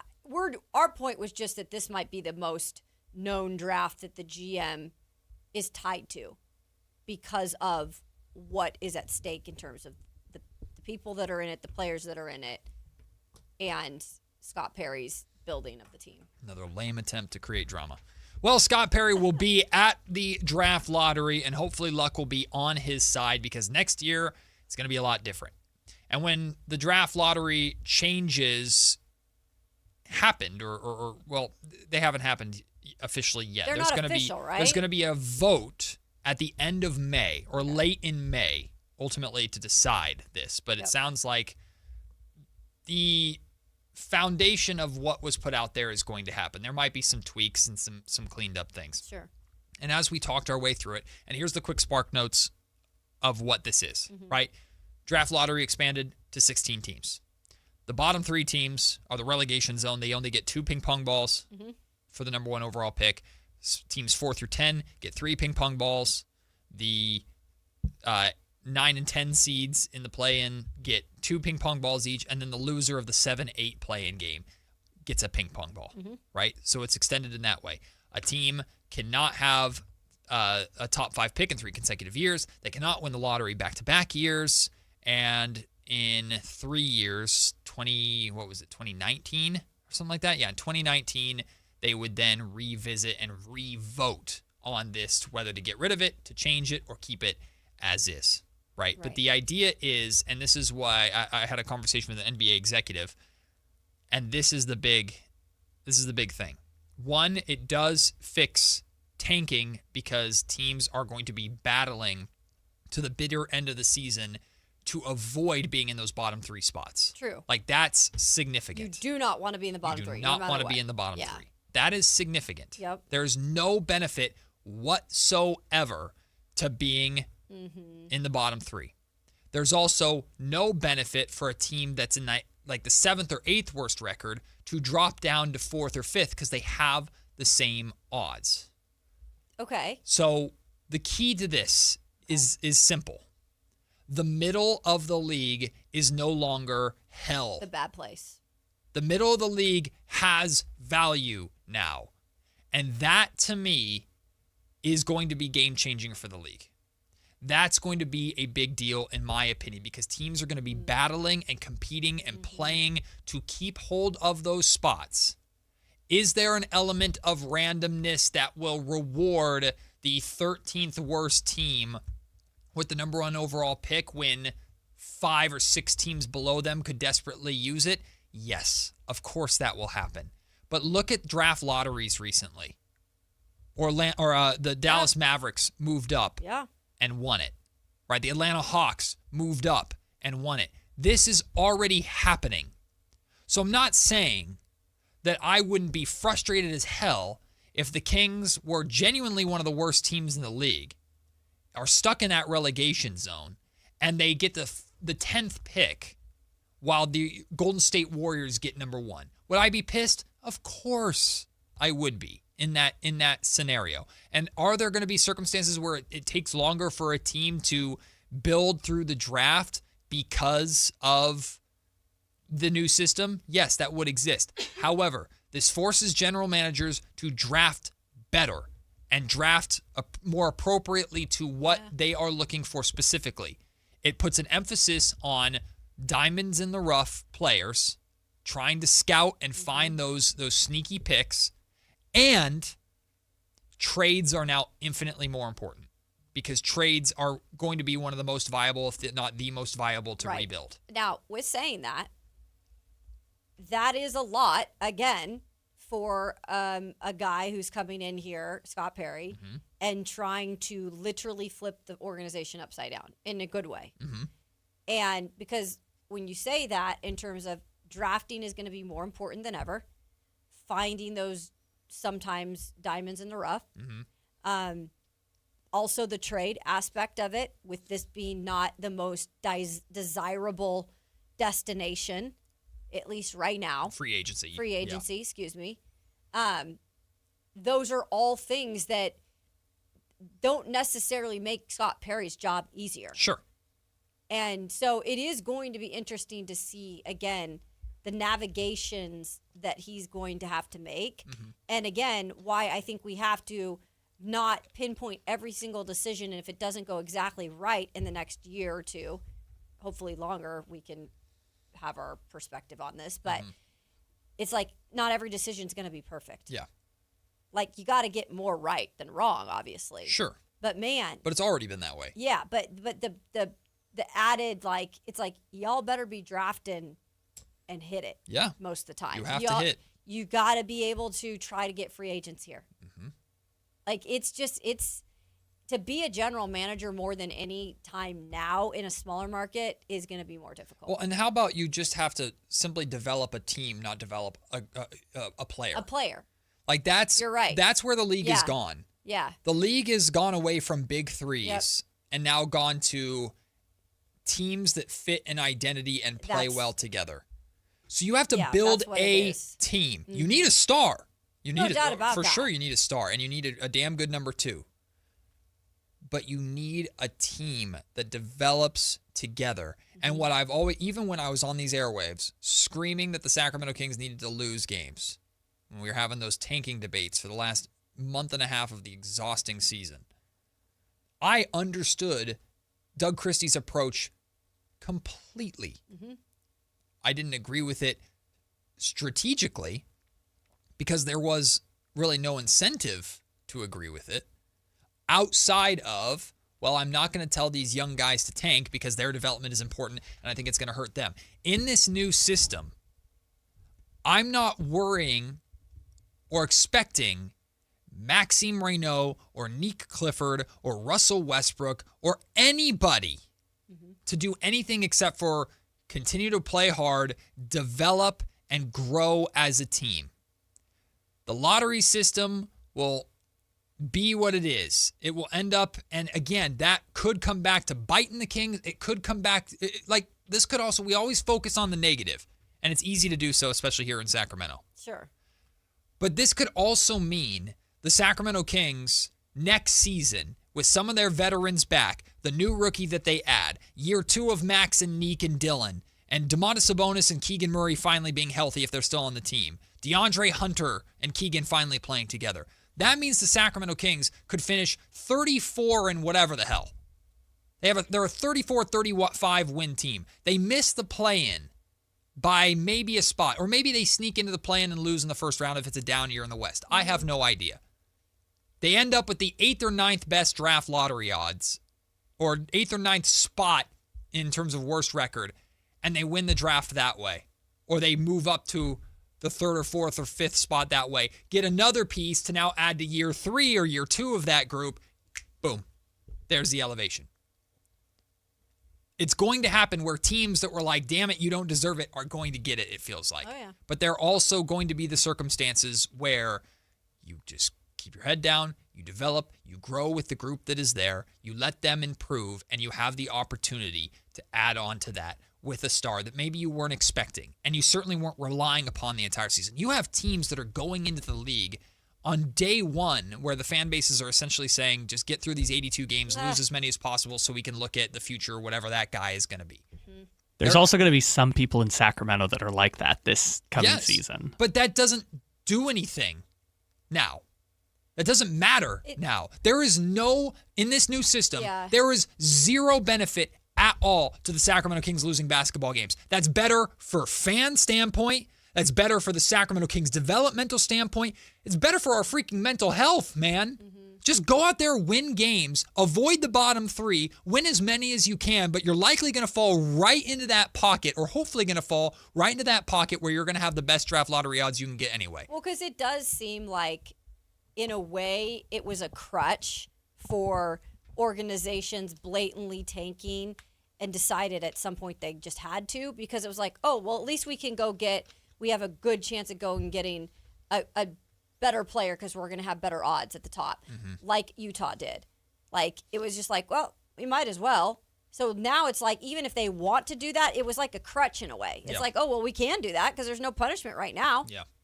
Or there's no, or, you know, the system sets it up for us to do that and for it to be okay. And as a fan of even the worst teams, you're going to be extra incentivized to watch down the stretch, because when the Kings are in 4th and the Pelicans are in 3rd in terms of the worst records, and the Kings have one fewer loss than the Pelicans, and they play game 79 where they could switch spots, that game might as well be a playoff game for the organizations Now, the teams are going to try and win regardless, but for the organizations, getting out of that bottom 3 or avoiding that bottom 3 is going to be massive in terms of draft lottery differences. Yeah. Like, this is a good thing for the league. It's a good thing for the league. It's going to create some strange scenarios and some frustrating moments for sure. And I understand every Kings fan going, we're going to be the team that can't get the talent that we need because we're picking 8th every damn year. I get it. But in theory, this will improve the product of the league. I actually think this is a really good proposal. I think it's going to work. I'm curious to see what random things it causes, though, because there's going to be something. There's going to be something indeed. We'll take the break. When we come back, well, it's a lot of trouble in San Francisco. The Giants are limping home after a winless road trip. But reinforcements are on the way. Coming from Sacramento, we'll explain when we return. It's Matt and Kayla on Sactown Sports. Being a good game show contestant requires a few characteristics. I prepared a round of Jockpardy, the game of stupid sports knowledge. Quick decision making. I said Matt, and then she went, Kayla! And you said, yes, Kayla! Grace under pressure. What do you mean? There's a bunch of teams that play across the pond! A clear understanding of the rules. The category was not, clear. And most importantly, a positive attitude. Name that king for one. Everybody ready? No! Hang in there, Matt. Practice makes perfect. Your local sports leader, Sactown Sports 1140. Meet Morgan Jones. Morgan is about to step into a world unknown to most, thanks to Progressive's Renters Insurance, a place of fresh linens and turn-down service. You see, Morgan temporarily vacated her apartment and has gone to a hotel because a pipe burst in her apartment. A pipe that made her sense of reality and apartment ceiling all come crashing down. Luckily, Morgan checked into Progressive's Protection Zone. Get a quote at Progressive.com. Progressive Casualty Insurance Company affiliates and third-party insurers. Join us at Camping World's Red, White, and New Trade event, our biggest trade event of the year, May 14th through the 17th. Trade in your RV and get the highest value guaranteed. Then upgrade for less with new RVs starting as low as $94 a month. Plus, take 25% off select maintenance services. Save up to 40% on camp-ready must-haves. And enter to win a new RV. Don't miss the Red, White, and New Trade event at your local Camping World, May 14th through the 17th. We'll see you there. At Planet Fitness, we know how important it is to take care of both your mind and body. That's why now through May 15th, all new members get free massage amenities all month long, so you can reset, recover, and leave feeling stronger than when you came in. Join the club for just $1 down, $15 a month, and get free massage amenities for the month of May. No commitment. Deal ends May 15th. Planet Fitness. We're all strong on this planet. See club for details. Thunder, feel the thunder. It's the energy all around you. Lightning and the thunder, thunder. The thrill of the moments to come. The flash of lights. The rush of pure exhilaration. The roar of the crowd. See it, hear it, feel it. Thunder, feel the thunder. Lightning and the thunder. Thunder Valley Casino Resort. Feel the thunder. Country in the Park is back this weekend at Cal Expo. Miranda Lambert, John Party, Chris Young, Turnpike Troubadours, Dylan Scott, and more. Line dancing live DJs, Mechanical Bulls, huge festival area, and food trucks. Tickets start at only $68. Country in the Park this weekend, May 8th and 9th at Cal Expo with Carl's Jr., RVs of Sacramento, and Atkins Family Vineyards. More info at CITVFest.com. Your business moves fast. Your bank should keep up. At Valley Strong Credit Union, business banking is built for momentum with tools that help you manage cash flow, streamline payments, and fuel growth. Right now, there's never been a better time to switch. Open a new Valley Strong business account and get 3 months of business banking products and services free, up to $750 in value to power your next big move. Because when your business runs stronger, the whole Valley does too. Valley Strong Credit Union. Grow your business, grow your future at valleystrong.com/business. Contractors, remodelers, you now have a great supplier to assist you with your next project. Nova Cabinet and Stone in Sacramento. They are Northern California's best kitchen and bathroom remodeling supply store. Nova has the latest cabinet styles, a great selection of countertops, flooring, bathroom fixtures, and more. Visit their website, InnovaCabinetStone.com. Take advantage of their grand opening special, a $750 in-store credit. Stop by today, Innova Cabinet and Stone in Sacramento. Matt and Kayla on Sactown Sports 1140.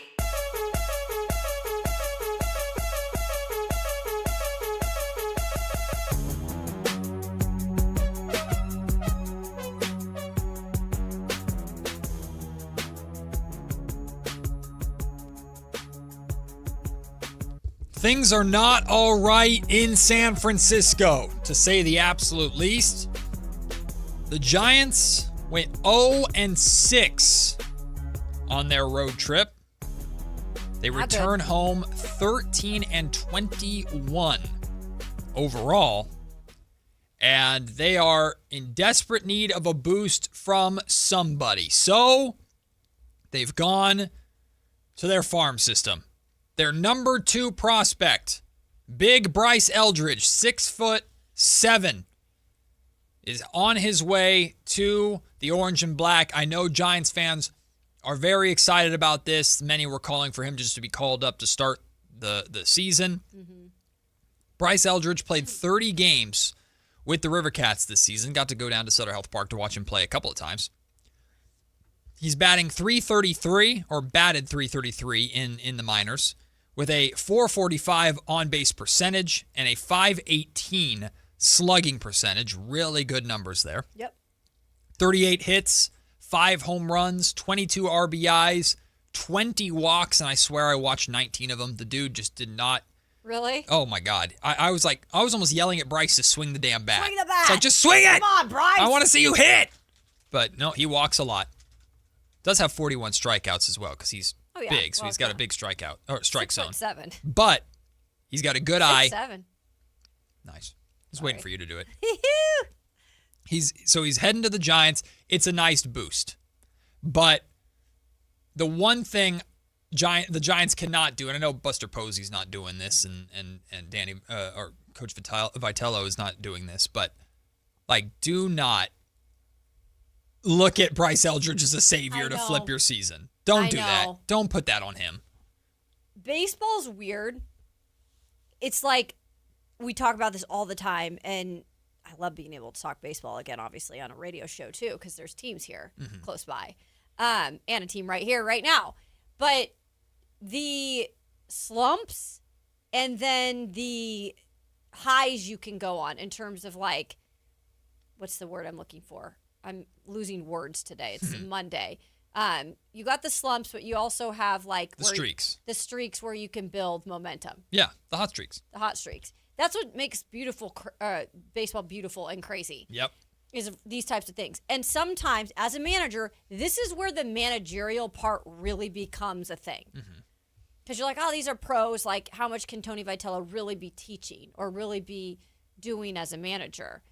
But, moves like this are part of what he'll be evaluated for. And sometimes clubs need a boost. And sometimes clubs need something different for them to spark something in them. And this is, to me, this is what they're looking. And I'm not saying it's on him by any means. It's not on Bryce Eldridge to turn around their entire season. What I am saying is Tony truly believes, I think, that Bryce can give them some, a spark or a different, lineup or whatever it might be, then to get them out of a type of slump. See, I think I look at it differently. I know on May 4th, you don't want to be punting the season away. There's still plenty of season remaining. It's baseball. It's a long season. Right. I look at this as I think the Giants are going to start pivoting towards the next generation. Are going to start pivoting towards the future. Because this team is in the hole. But why do it now? Because you might as well use the season for what you can. Yeah. Call up Bryce. They also called up Jesus Rodriguez, one of their catcher prospects. They did. Call these guys up, get them run, and at this trade deadline, sell. You're in the division with the Dodgers. You're 8 games under 500 at this point in the division with the Dodgers. You're cooked. And let me look at the wild card standings, just to get an idea of wild card wise. The Giants are 7 games back of a wild card spot. Again, it's May. There's absolutely, you can catch fire, and the Giants are notorious for the month of June or July, they randomly just win a bunch. They're notorious for doing it, so I'm not saying that's out of the realm of possibility. But if you've got a new manager, who has a lot on his plate, by the way. Yes, he definitely has a lot on his plate, but you've got a new manager. We'll talk about Buster Posey in a second because I don't know if his tenure's off to a great start, but he can turn that around with this trade deadline. The morning show this morning was talking about, is it time to trade Logan Webb? Okay. I love Logan. Of course we love Logan. Rockland guy. Is Logan almost 30? Or what? I think he is 30 or 29. Okay. Let me 29. confirm that for you. Yeah, he's 29 years old. So he's almost 30. Okay. So he will turn 30 in November. This team's not going anywhere. They're not. And rather than stubbornly, we're San Francisco, we're a big market. I get it. And you're an iconic brand, a top 5 brand according to Alan Stiles. That's false. Yeah, it is. But there's this expectation that we are going to compete. We are going to be competitive. Okay, you're not going anywhere. You're not.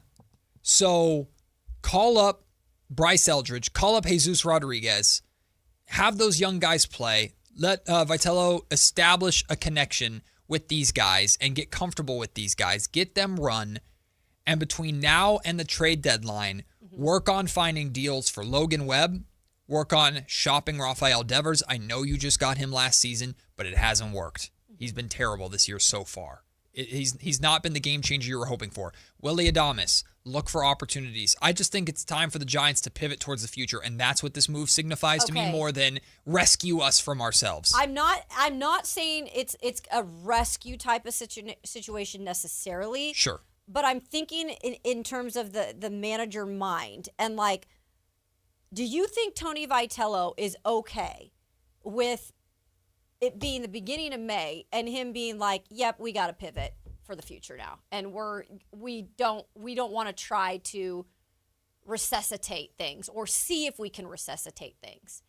Because I just feel like Tony coming into a brand new job with all eyes on him, we're not necessarily, and I think you have a very valid point, Matt, but I don't think that's what the average person is thinking and the average fan is thinking. Well, and if Tony is going to, if that is the meaning behind it, and Buster and him have sat down and kind of discussed that, that's fine. And maybe they get lucky and there's a spark. But I think it's hard as a new manager to have that mindset of I at least would think it'd be hard to punt on the season if you just took this job. Well, I agree with you. The MLB trade deadline is just barely 3 months away. Yeah. You've got a lot of time.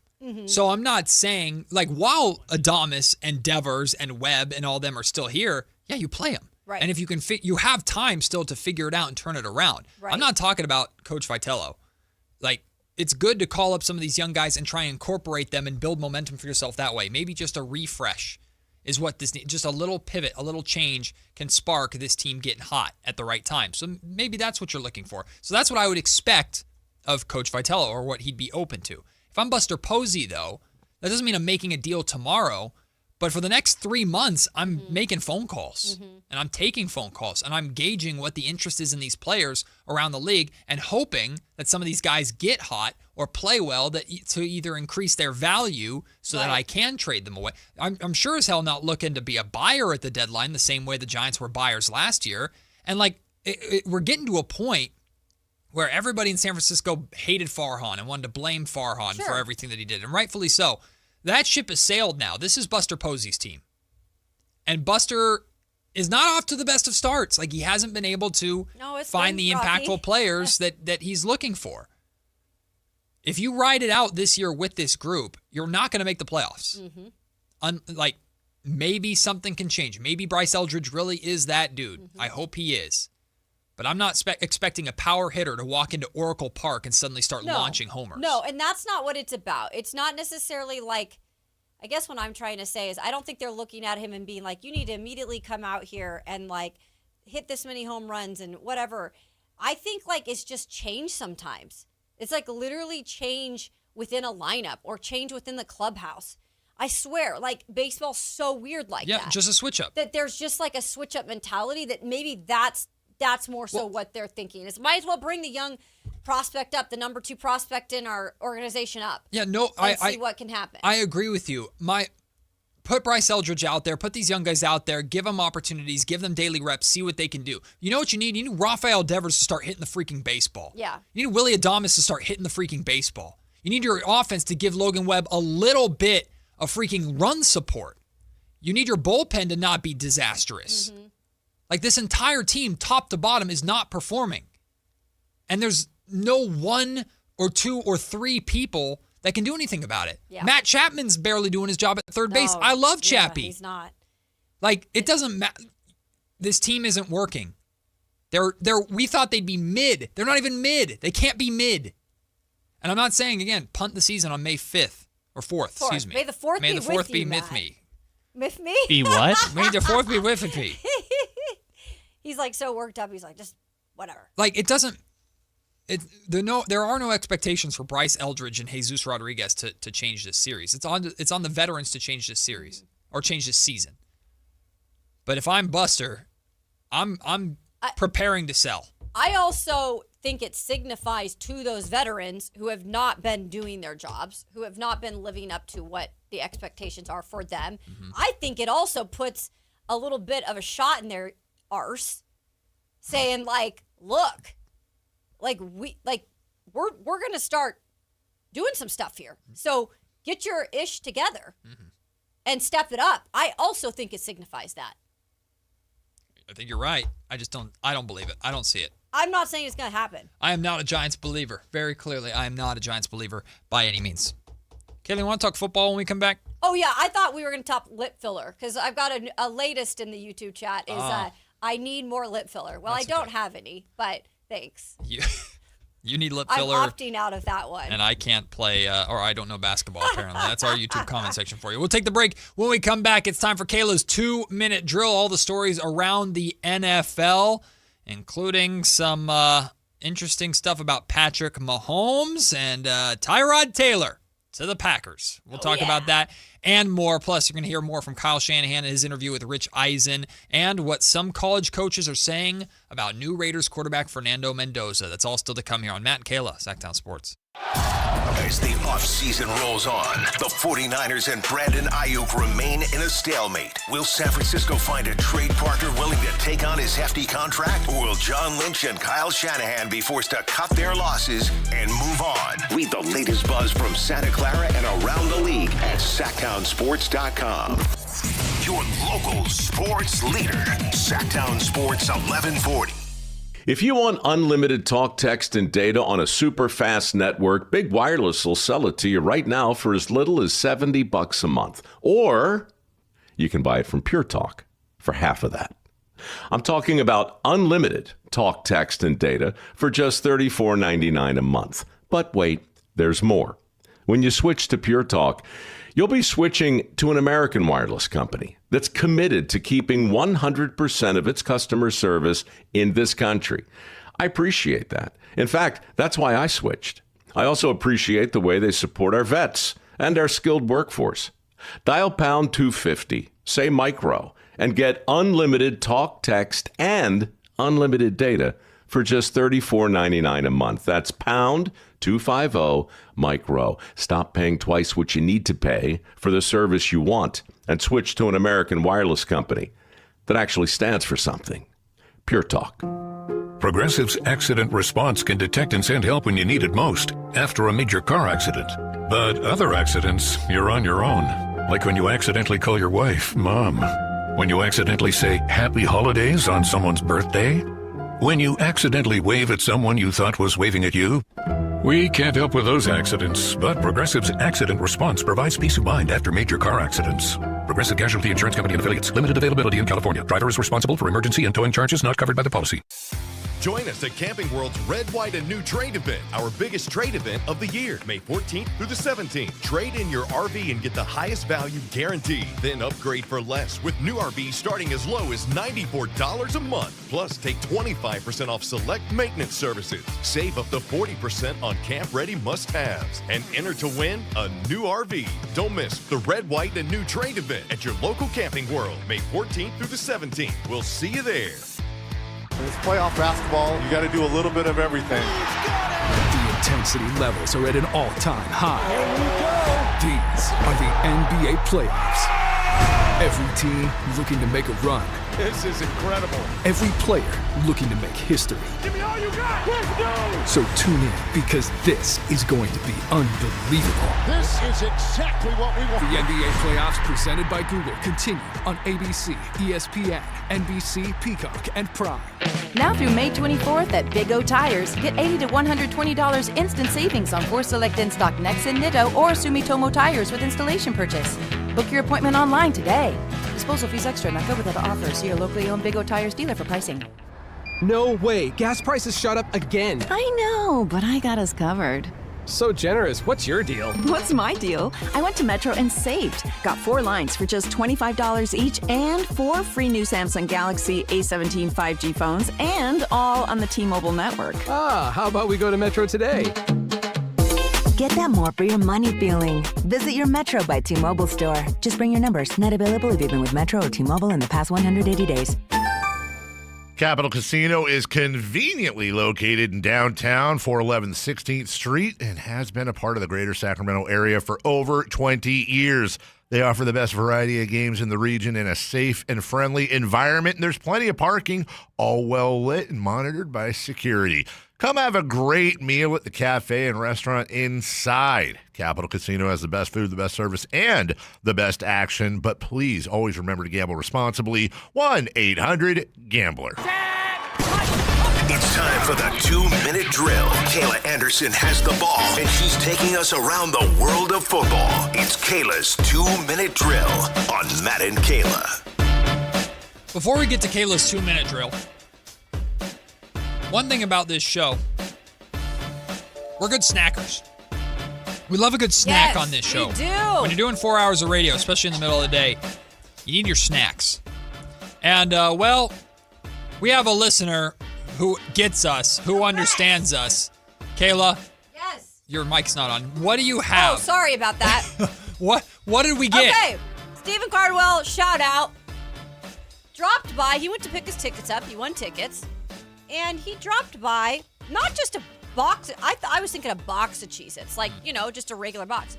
No, this is a 30-pack of Cheez-Its Cheddar Jack, Cheez-Its Original, and bonus, because we start working about 10, and it's nice to have, a little bakery product in here. Mm-hmm. Pop-Tart Bites. I might skip those. Well, I'm going to have them tomorrow. You can have them. Okay. I'm trying them back here. I think they're all you, Kayla. Okay, cool. Right, I'll eat those at 10 You get all o'clock. those. No touchy the Cheez-Its. So, thank you. Nah, she's probably going to eat the drop-off. Cheez-Its. I know. I will too. I'm going to be... That's okay. I'll share. I'm not going to eat this whole box. The ratio of bags that Kyle and I get to bags that Kayla gets is going to be very interesting to track. This is our shows. Now, communal box? Now when it comes to other shows... No, you better take it home. No, you better take it home and keep it in the car. Okay. There's no way. What if I find a hiding spot? I'm more worried about the guy that sits in this chair in the morning sniffing them out. Uh-huh. Okay. So, You're saying he'll find them? I think he'll find them. I might.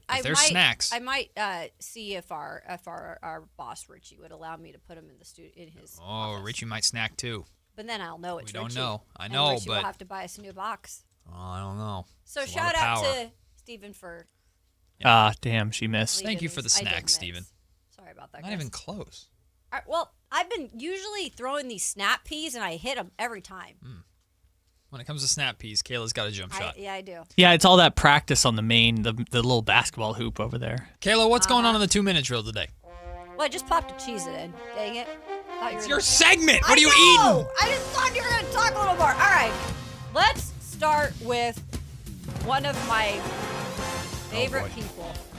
She loves him. I'm being facetious here. Aaron Rodgers? Oh, besides him. Sam Darnold? Keep guessing? No. I mean, I know the answer. I can look at the rundown. Oh, okay.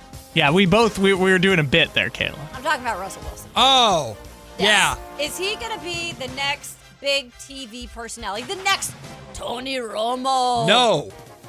I hope so. Sorry, does that ruin the bit? I hope so. I hope you're right. He's not going to be. No. So The Athletic reported this first, that Russell Wilson, who, by the way, I had in my 2-minute drill, I believe it was last week, that he was doing a workout for the Jets. And I made a little comment that he is a little out of shape. I'm not trying to be rude, but he was at a Savannah Banana game recently. He's enjoying his offseason. And he's enjoying his offseason, right? So I thought, well, he's got to definitely get back in football shape, but maybe not, because it looks like he's in deep discussions to sign a possible deal with CBS. Bad move, CBS. What do you think? Terrible. As soon as he's on a broadcast and he's doing one of his stupid Mr. Unlimited bits or whatever. Danger Witch. Shut up. What like, if the one thing you're supposed to not be as a color analyst is a distraction? Yeah. And Russell Wilson is made to be a distraction. Not a good one either. No, thank you. No, thank you. I'm not interested in hearing him on the broadcast. Counterpoint, Russell Wilson's very good at saying nothing well. Like, he says words and they don't mean anything. How is that a counterpoint?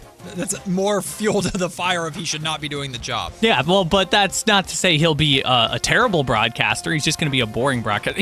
Wow, his career is just Drew Brees. I just clocked that in my head. Don't disrespect Drew Brees like that. Let me make this clear. And again, he won a Super Bowl for my organization. Like, I appreciate that part of it, but that was also a great defense. But my point being is, like, Russell Wilson compared to Drew Brees in terms of a personality, Drew Brees is so lovable. Like, Drew Brees is somebody who, when I hear Drew Brees' name, I'm like, I love that guy. When I hear Russell Wilson's name, I'm like, I loathe that guy. This is what I meant. They're both short quarterbacks. They both won a Super Bowl early in their careers. They both never won an MVP, even though they probably should have. And they're both really boring on television. Yeah, I've not actually watched much of Drew Brees, excuse me. On TV? On TV. 2 networks have decided he's not good at it. Yeah, so I'm concluding that Drew Brees probably is not a good. That might likely be the case for Russell Wilson. But let me just put this out here. Just because you played football doesn't automatically mean that you're going to be a good broadcaster. And unfortunately right now, yes, I'm very heated about this type of situation because I went to school and I worked my butt off to be a broadcaster and a journalist. And these guys just drop making millions of dollars and then go make another $20, $30 million, and half of them aren't good at it. But the money's so good that they'll keep trying. Let's stop this fad. All right, moving on. Is there a favorite player of yours that you would like to be a broadcaster? Or would you feel the same way that they're taking your job? No, it's not about taking my job because I'm not necessarily like a play-by-play person or an analyst in the booth. And that's what most of the... No, but I'd say there's a lot of these desk jobs, these analyst jobs. That, yep. Not that I can think of. We need more football players selling insurance, is what you're saying. Or going into coaching or just retiring and living their lives because they've put their body on the line for so many years. Just give it a rest. Give it a rest. TV's easy, though. Ish. It's easy for these stars. Because they're getting paid millions of dollars, Matt. And they sit there and have a professional next to them. You want to know what I made in my first TV job? $17,000. $17,000. Well, that was in like 1940, so like that meant a lot. I'm not Whitey. Now stop. Wow. How did Whitey catch a stray? Because everybody compares him to being like, Benjamin Franklin on the show. Poor Whitey. Whitey didn't deserve that. No, Kyle was being mean to you. Be mean to back to Kyle. Well, but Kyle knows he's younger. Yeah. You know? Kyle can't drink I was yet. born this century. Speaking of Kyle, I have to bring this up now. Yay.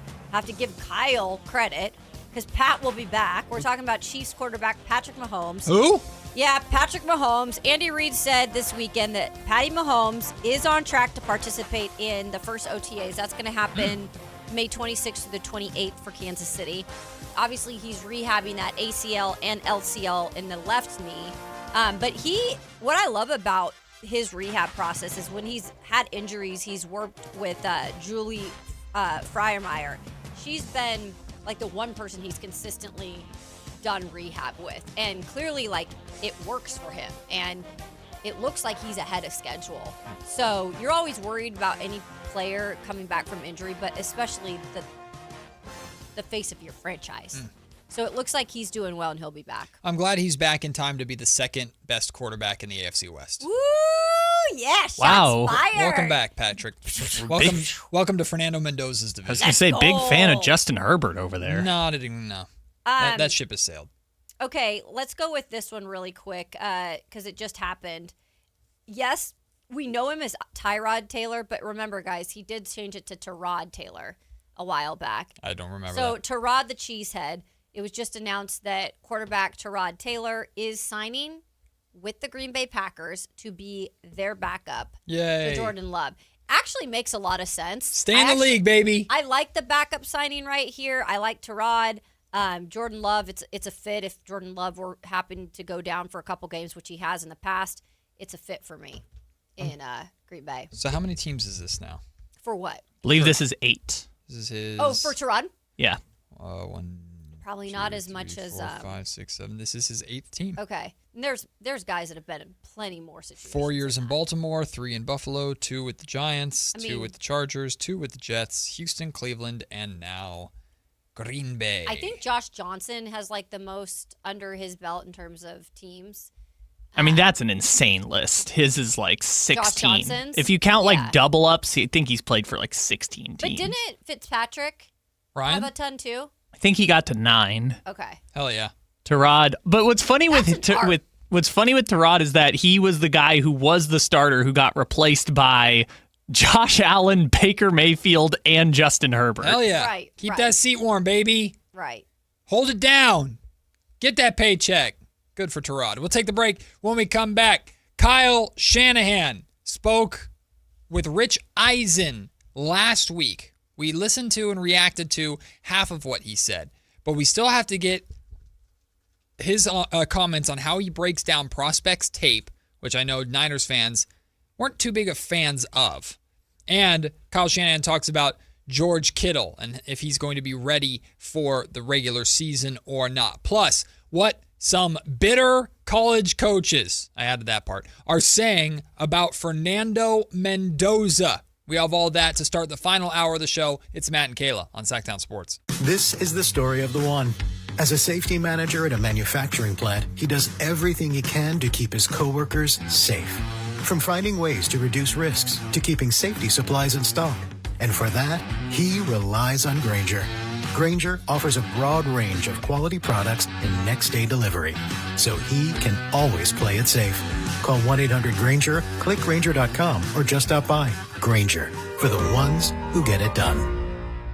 A's fans, the 2026 season is here, and single game tickets are on sale now. Be there for an exciting season, packed with theme days, giveaways, and fireworks nights, including bobbleheads, jerseys, hats, and much more. And getting in is easier than ever. Tickets start at just $8 for select April and May games. From opening day to unforgettable summer nights, there's something for everyone at the ballpark. Get your tickets today at athletics.com/tickets and be part of the excitement this 2026 season.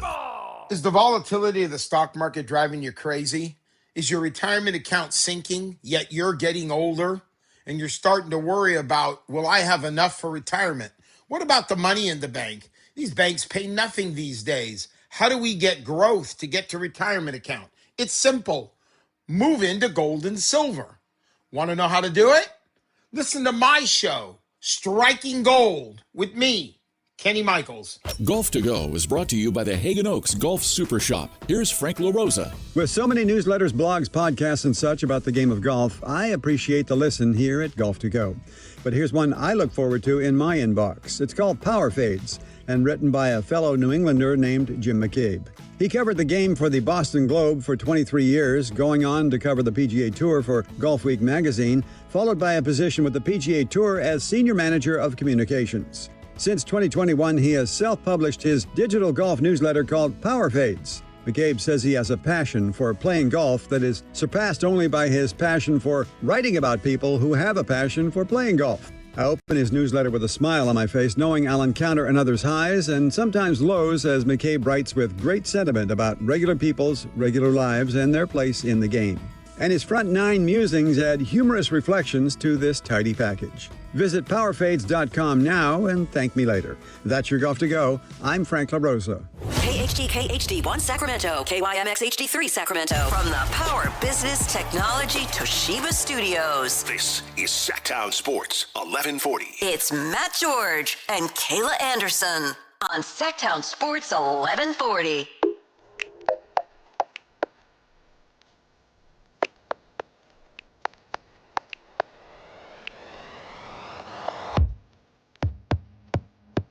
Final hour of the show.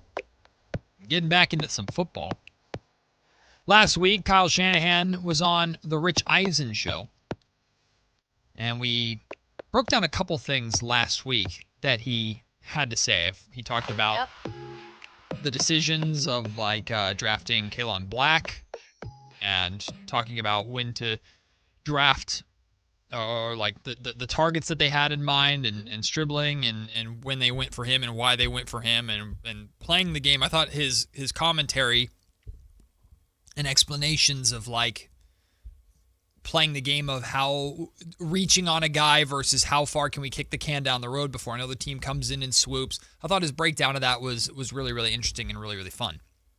But now on to something, I guess, not so fun. Now, I haven't heard this, but I've seen the reaction to it. So this will be my first time hearing Kyle Shanahan on the Rich Eisen Show last week talking about how he breaks down prospects' tape. Remember, this is after another draft that for the 49ers was largely negatively received, especially by their own fans. I feel like I'm just always playing catch up. You know, that's what John and his whole department, they do all year. So they got a really good idea in January when the season ends. They kind of reevaluate it after all the pro days, the combine and everything, but they don't change that much because, you know, we try to base everything off the film, but there's certain things that guys can do that can hurt themselves or help themselves after that. But for me, you know, I pick up that tape for the first time in February. You know, I don't usually know who the Heisman is or anything like that at that time. I've just been 100% NFL ball, and it's hard to catch up with all those guys. So you got to depend on a lot of other people. One way we do it here is, you know, we give all the position coaches, you know, a responsibility to make highlight tapes on everybody. And I tell them, you know, they got to watch a lot of game tape to make those highlight tapes. And then I study their highlight tapes so I can study, you know, 200 people. And I always tell them if I don't like their highlight tape, then I'm not going to watch anything after. So those guys got to put a lot of work into their highlight tape, because if they can't impress you with that, I always say, what's the point of watching more? Which I would love to watch more, but that's the way you can get it done in a 2-month time frame. And when you do get it done, I definitely don't want to look at any more college ball until next February. NFL is a little bit more fun for me to watch, a little bit more what I'm used to, and it pertains to what we do. But the draft's everything, so you got to make sure you put all that time into it. Okay. So what? I don't know. I don't get the problem. What did he say that people don't like? People don't like the process? Look, Kyle Shanahan, he doesn't talk a lot on shows. We've established this. Like, national shows, right? This was Rich Eisen. Mm-hmm. And I think part of what, you know, Kyle is in terms of why he's a good head coach is obviously he's offensively brilliant. But he is kind of like a whatever is on his mind and the way he wants to do things, like he's just going to tell it how it is. Sure. I think it's hard sometimes when you're being criticized for your recent draft and you're coming out now, it was like a few days after, and saying, oh yeah, now let me explain this fully. Oh yeah, like I don't even watch anything until February. I don't even know who the Heisman is. You know, we assign our staff to go and like look at individual players, whatever. It just doesn't look good when it comes to then like, well, Kyle, like you haven't really had some dynamic drafts the last few times either, and you're getting criticized for this draft, but yet you're really, really set on like these are the guys that we have been monitoring the whole time, and our board is the only board that matters, and we don't look at any of these other players. And I get he's a head coach in the National Football League. And I'm not saying that he needs to do all those things. I just think when you come out and say that, it kind of is a bad look. And it's kind of like, well, wait a second, Kyle. Do you even know, like, these players that you're drafting, since you have all of the say, supposedly? You have more of the final say than John Lynch? That's what I'm talking about in that type of situation. But what constitutes knowing a player? Well, he pretty much said he doesn't watch any. Well, he doesn't watch during the season. Right. But then to me, his explanation of his process sounds like someone who doesn't have unlimited time. And people being critical, and I know I'm not saying you're doing this, but people being critical of their process from their couch when they base their opinions of draft prospects off of what their favorite mock drafter is saying, to me is stupid. But what have they really, really aced on? Well, they've gotten some picks right in the past. Some. Right, but we're also talking about this draft with the assumption that it's already been a bad draft for the Niners. Right. Based off of mock drafters. Yeah. We don't know. Right. But people are also kind of leading up to it. The narrative partly was like, look, they really need to start drafting and hitting for the future because it hasn't been that successful. But how do we know they haven't done that yet? We don't, but it's always about what have you done for me lately? And they're going to base it off of what have they done for them lately, which is not like incredible. Well, then there's nothing they could have done. There's nothing they could have done right. Because if it's all based off of what have you done for me lately, they could have taken Jeremiah Love. Oh, man, he's not going to be any good because the Niners drafted him. Like I'm over-exaggerating the point. But overall, like, that sounds like the process of a front office that has multiple coaches and front office members and scouts. It's not his job to scout who are paid to do that and put something in front of him. I'm more talking about the illusion of what it looked like, the optical illusion of him saying this. Like, I think people are looking for reasons to be angry at the Niners. Well, absolutely they are. Because they kind of are sick of this 30-year-old core sticking around and not taking them over the hump. So the one question that I would have, or the one area of concern that I would have is, and again, the Niners aren't my team, so I don't have the emotional investment that Niners fans do. I understand that. Listen to me talk about the Kings, and it'll sound a lot like how Niners fans feel about this situation. So I don't have the emotional investment. The one area that I would be concerned about is, well, Kyle, it sounds like you're the guy that's making a lot of these final says on picks. Like there's a lot of people believe like Kyle or John Lynch is following orders from like Kyle Shanahan and his coaching staff. Yeah. So you better be, after when you're watching these highlight tapes of what your guys are putting together for you, you better be sure Stribling's my guy based off this tape. Okay, you better have watched more than just that tape. Maybe that tape is your introduction and then you dive in a little bit more. You start having conversations with Lynch. You have conversations with scouts.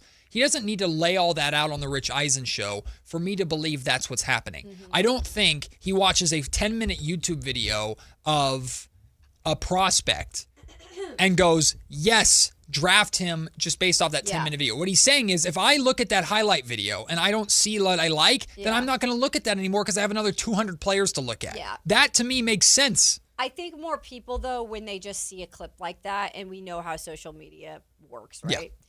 It's like they see that clip, and to them, the main take from that is, what? So Kyle Shanahan's just looking at highlight tapes of these players, which that only tells one side of a story of a player. Right. Is a highlight tape. You can be like, oh, this player's like phenomenal because you're putting all the highlights in. But I don't think that's where it stops.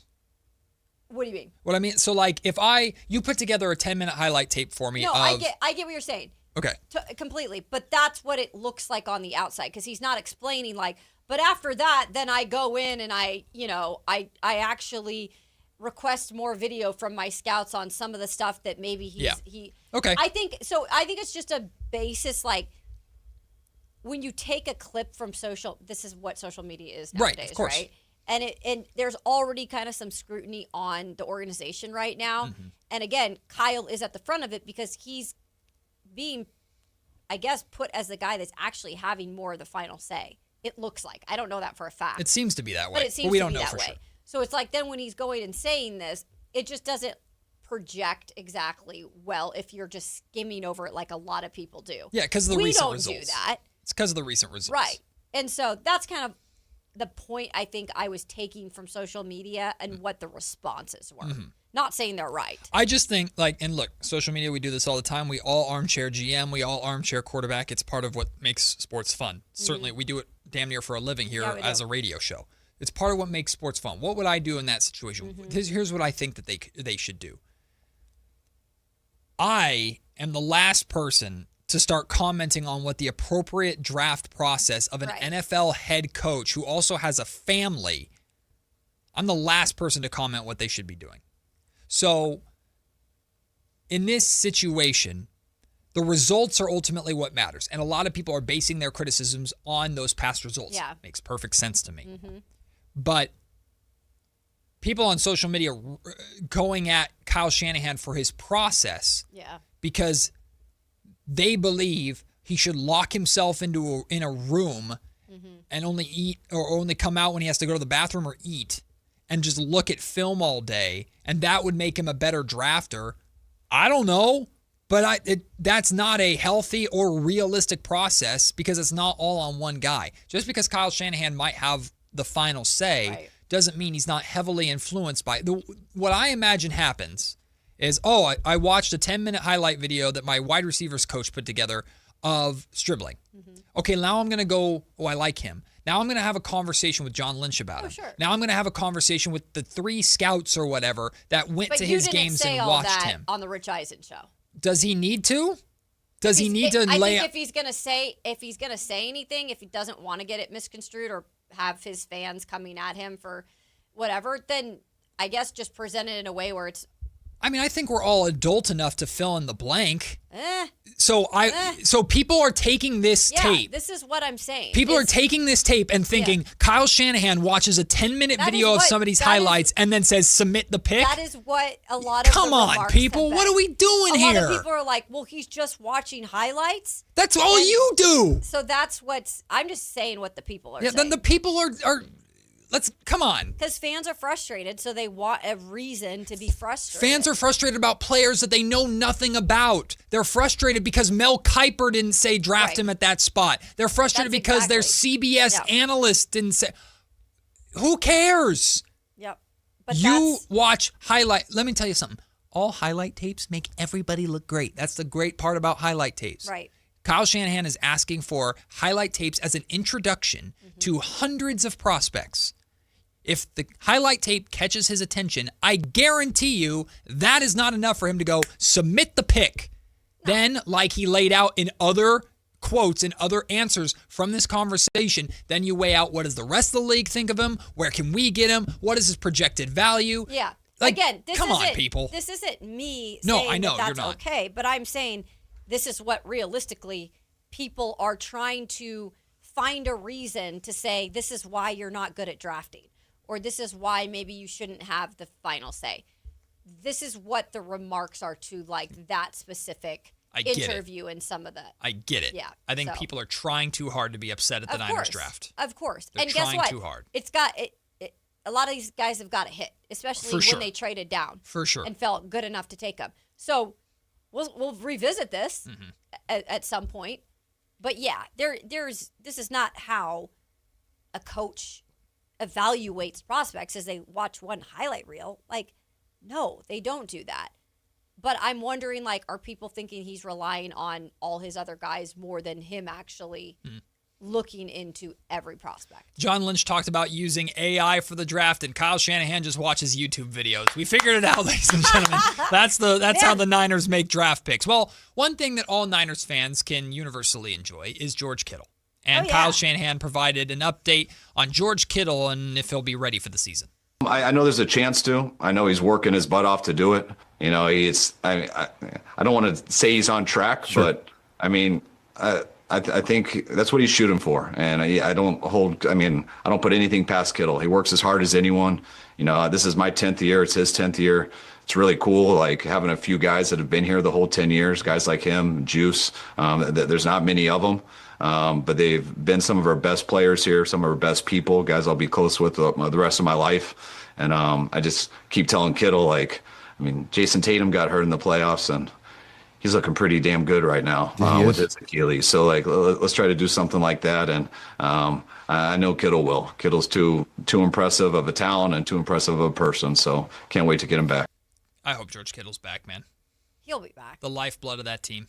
I'm not going to say he's going to remain healthy the whole season, but he'll be back. George Kittle's the guy that breaks down my entire argument of the Niners are too old, but keep George Kittle forever, please. I know. Never retire. It's what is so hard about the Niners, what makes them so frustrating, probably even so for fans at this point, is all of those guys that are the core, that are like 30 or so, they're all great dudes and great players. And they've been together a while. That is why, believe me, I had to deal with this with the Nashville Predators and breaking up their core.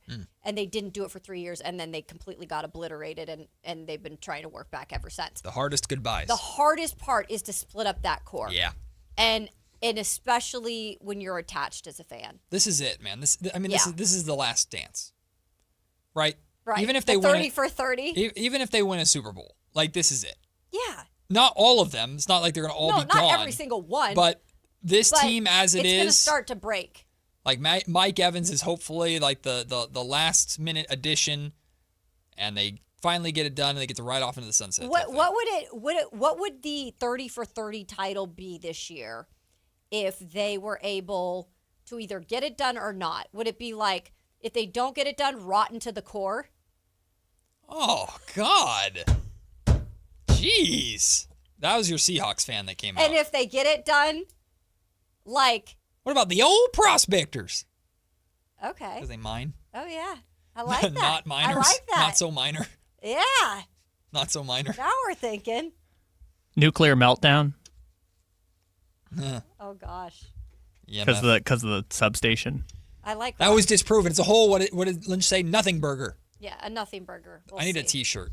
But we care about the well-being of our players. We do. That's also what he said, which was like, okay. Well, college coaches are being petty. Oh. College coaches are being petty because ESPN did an article. It was actually a really interesting article, what college coaches are saying about different NFL prospects. Mm-hmm. Talks about a lot of them, but of course the only thing I care about is what they had to say about Fernando Mendoza. Well, the first coach I like. This coach, these are all anonymous, by the way, anonymous coaches. This first coach is from the Big Ten, who has an NFL background, and he says Mendoza is one of the more complete quarterback prospects he has seen. The coach pointed to Mendoza's scarcity of turnovers or ill-advised throws and his mix of intelligence, size, and movement. Okay. I like that coach. And he's a Big Ten coach. He's so a Big Ten coach. Him. Yes. Arthur Smith has nice things to say about him. Now we get to the petty people. This is from a coach who faced Mendoza when he was with Cal in the ACC. Jelly. He's a good decision maker, but I don't think he's got the NFL traits. They're all back shoulder throws. That's not working in the NFL. His receivers made plays to make him look better than he is. In the NFL, those throws are getting picked off. Okay, bitter ACC coach. But he might be right. I don't know. I'm just making fun of him. But he doesn't, that's one thing. He doesn't talk about all the pluses of Mendoza. Yep. He only throws over the shoulder. That's it. And him being a gamer and him being able to literally take an Indiana program that's never won a national championship in football. And I think there's too many things that, even if you say that one thing, I'm like, I don't care. Well, I mean, I think that's maybe part of the scouting report. That he can't just rely on those throws. There's negative things. Of course. No quarterback prospect's perfect. Cranky ACC coach. Looking at their 2024 schedule, looks like they played Florida State, Miami, Pitt, NC State, Wake Forest, Syracuse, and SMU. So it's one of those coaches. Well, is it a head coach that's talking? It just says coach. Yeah, it could be a coach. So, for example, here's what a Power 4 defensive coordinator had to say. So a defensive coordinator, obviously, their job is to go against Mendoza. Said he had a lot of support. I assume this is when he's at Indiana. He had a lot of support, a lot of help there. So we'll see what he can do. What I was impressed with him is coming up big. You can't teach that, and he has it. Okay, that part I like. Here's the big thing. That's a lazy comment. Yeah, it's just his receivers. He had a lot of support. The amount of times I hear this from the diagnosis of quarterbacks coming out of college, well, he had a lot of support. he had a lot of support. No dang crap. If you go to a national championship Sorry, FCC. and you're a number one overall quarterback, you usually are on a good team that has a lot of support to help. That's what you need at the NFL level too. Breaking news. You can't just go to the NFL level and not have support. That's why the Raiders are trying to set him up for success and not thrust him into everything right away. Yep. That's the problem with the NFL right now, and quarterbacks who have support in college and then go to a crap team where they don't have support around them and can't find success magically over the first year or two. A quarterback needs an offensive line to protect them, needs wide receivers to catch their passes or tight ends, needs a running back to help take some of the pressure off of them, and needs a defense to keep them in the game. Yeah, it's a team game. I know the quarterback is the most important position, but Fernando can't throw and catch himself. And this is a conversation for all quarterbacks. This is not just for Fernando, to your point. Also, by the way, I need a no dang crap Kayla Anderson t-shirt. See, I'm a good FC. I know what those, what are they called, regulations? Yeah. I know what those are. Someone out there can make a graphic of Kayla Anderson as a cartoon caricature screaming no dang crap. Put it on a t-shirt. Put it on a t-shirt. I'll buy it now. I'm going to make it in the same style that they created the graphic for you when you first got hired, Matt, that you didn't want people to see.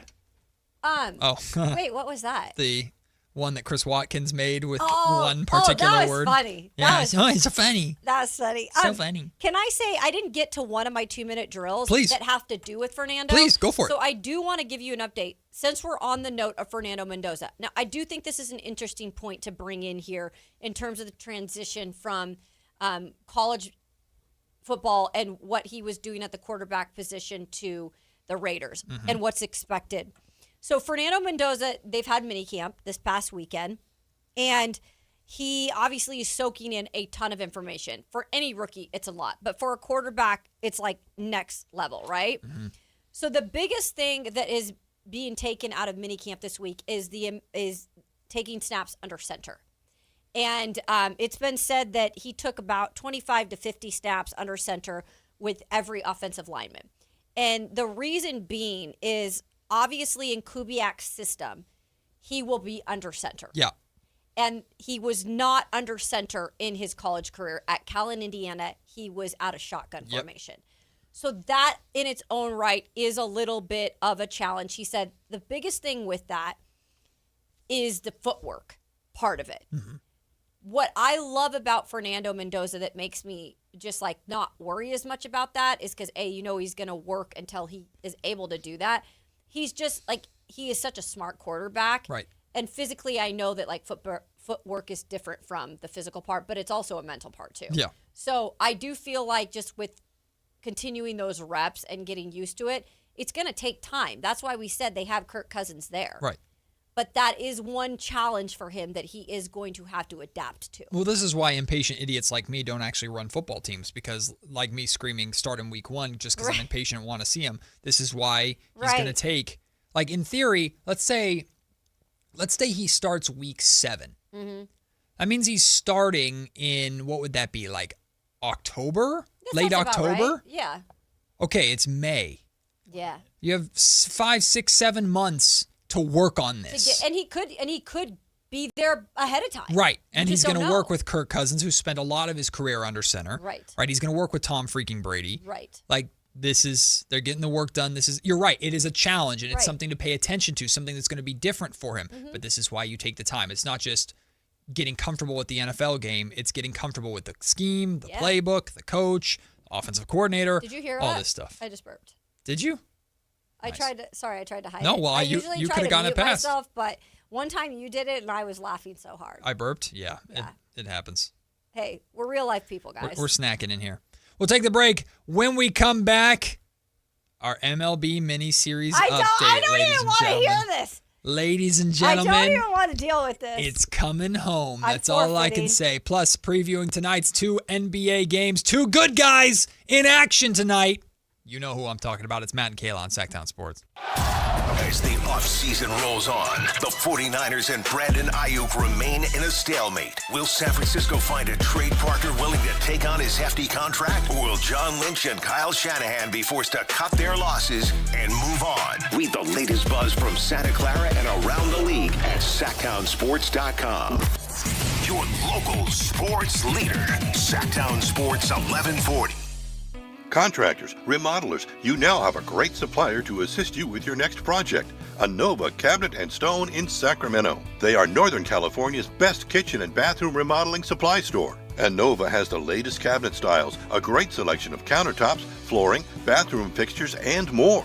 Visit their website, InnovaCabinetStone.com. Take advantage of their grand opening special, a $750 in-store credit. Stop by today, Innova Cabinet and Stone in Sacramento. If you're serious about getting better at golf, start with the fit. At Hagen Oaks, everything begins with Total Game Fitting. The TrackMan Player Performance Studio analyzes your swing to match you with the right clubs. Ping's Ballnamic Fitting helps you find the golf ball for your game. The Hagen Oaks Putter Fitting Studio helps you roll it true. And with FootJoy's 3D foot scanner, you'll walk the course in shoes that actually fit. From driver to putter and even what's on your feet, Hagen Oaks fits every part of your game. Total Game Fitting, only at the Hagen Oaks Golf Super Shop, Fulton Avenue at Business 80. The statewide direct primary election is June 2nd. All registered voters will receive their ballot in the mail. Check to make sure you're registered correctly at elections.saccounty.gov or call 800-762-8019. Sacramento! Now you've got a place for all things dance. The all-new Energy 100.5 HD2. Where dance music lives. Dance vibes anytime and any place when you get the free Now 100.5 app. Or listen at 100.5 HD2. Thunder, feel the thunder. It's the energy all around you. Lightning and the thunder. The thrill of the moments to come. The flash of lights. The rush of pure exhilaration. The roar of the crowd. See it, hear it, feel it. Feel the thunder. Lightning and the thunder. Thunder Valley Casino Resort. Feel the thunder. Matt and Kayla on Sactown Sports 1140.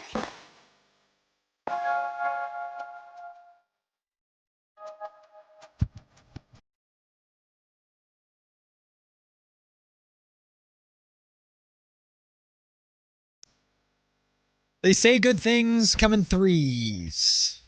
Well, my friends. Is that what they say? I thought That's what they say. When people pass away, it comes in threes.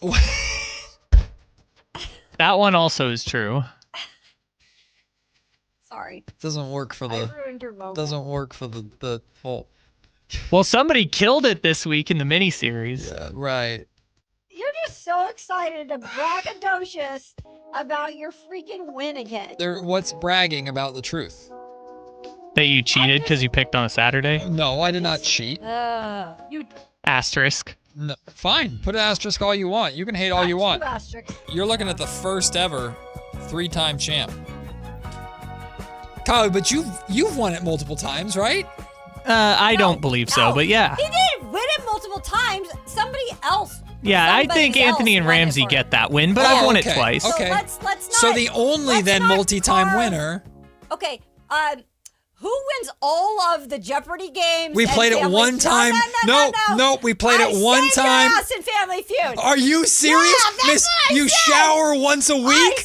Hell no. Hell no. I said I washed my hair once a week. We played Jeopardy one time. The host sucked and gave you have Seattle-based a promo questions. Because Listen, you were pouting so who hard. has the trophy? There's only one game that actually has a trophy, and I got it. 3-time champ. You better I also remember leap with your eyes wide open. It's lonely at the top. I also remember that one time you lost the title on controversy. So really you're a 4-time champion, Matt, if we're really just dissecting it. Kyle, I'm glad. I appreciate you pointing that out. But controversy. I was not here because I screwed up my own son's school schedule. So I graciously, like the good winner that I am, graciously forfeited that title to the original 2-time. I didn't look at my schedule. No, that and was Kayla the one Anderson. time. No, you did it twice. You did 2 weeks in a row. That was the first time. Yeah. Because your rules are whack. No, they're not whack. Your they're rules really are whack. They're really Ask basic. Whitey, You the just- most intelligent Whitey veteran sucks. broadcaster. No. Whitey made a game show with based questions towards you. No. Whitey rocks. My system is Hashtag. completely unbiased. I recall Alan and I winning the Family Feud football feud multiple times. First of all, don't mention Alan's name in that. Alan did not contribute to any of that. That's a good point right there. Yeah. Fine, then I carried Alan Styles to victory over Listen, both of you. As a family, we are better. But when we go against each other, we know who the winner is. I won. No. Duck, pretty boy. You won it one I time. kicked your ever-loving You butt. cheated. You just I didn't cheat. The first question you said need your to name hear- late. I no. didn't need to hear the whole question. Roll No, the tape. no, you said no. Kayla. I already said Matt, and you had already Whitey created a very bad game, gave you Matt false didn't even confidence. know. You've had 2 months to win this game, and you've won it one What time. the answer was, because it's whack. 3-time champion, ladies and It's a gentlemen. whack game. So yeah, Matt won on 3-time Saturday title. and he clinched the title. Good for him. He's 14-14. I'm 14-14. Kayla's 12-16. I'm the New York, or I'm the San Francisco Giants. Yeah, you should sell. So I want to bring someone down from AAA, or to bring someone up. Who's that? To help me. Oh, so you're gonna ask I for? want Whitey. I'm gonna bring him up. Whitey from doesn't AAA. know the rules. And Whitey's also not here. Be my guest. Well, Whitey, you're listening. Text me. Wait, Whitey's gone today? I don't know if today? he's just not in the studio. He's not Whitey. listening to what's happening. Oh, Whitey's always listening. Whitey never misses a bit. Also, Kayla, you technically have a better record than the Giants.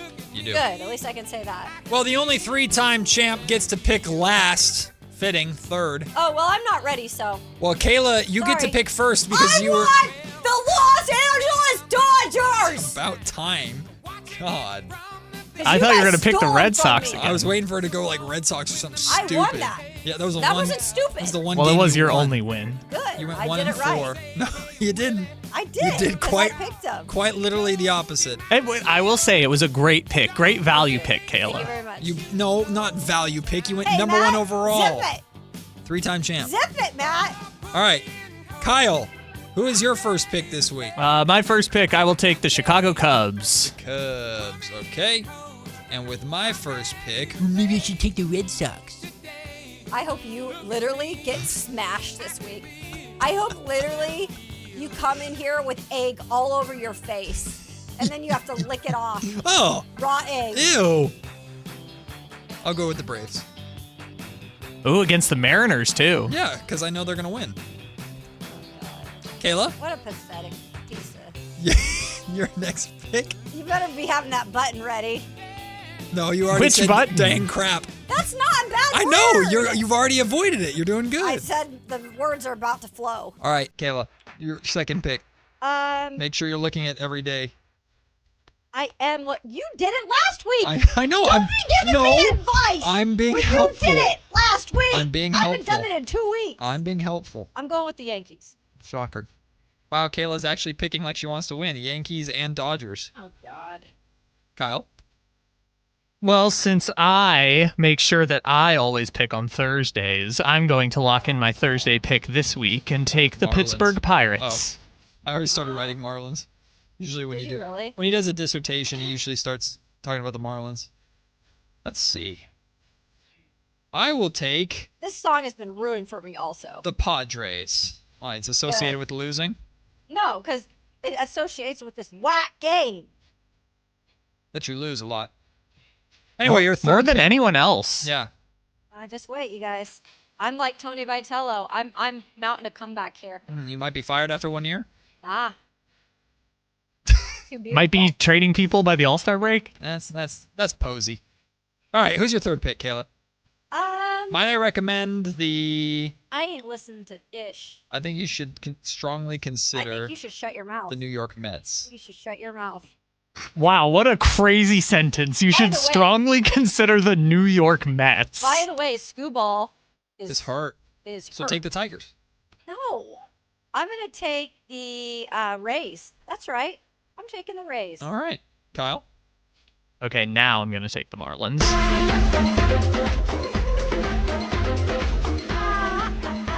Fireball.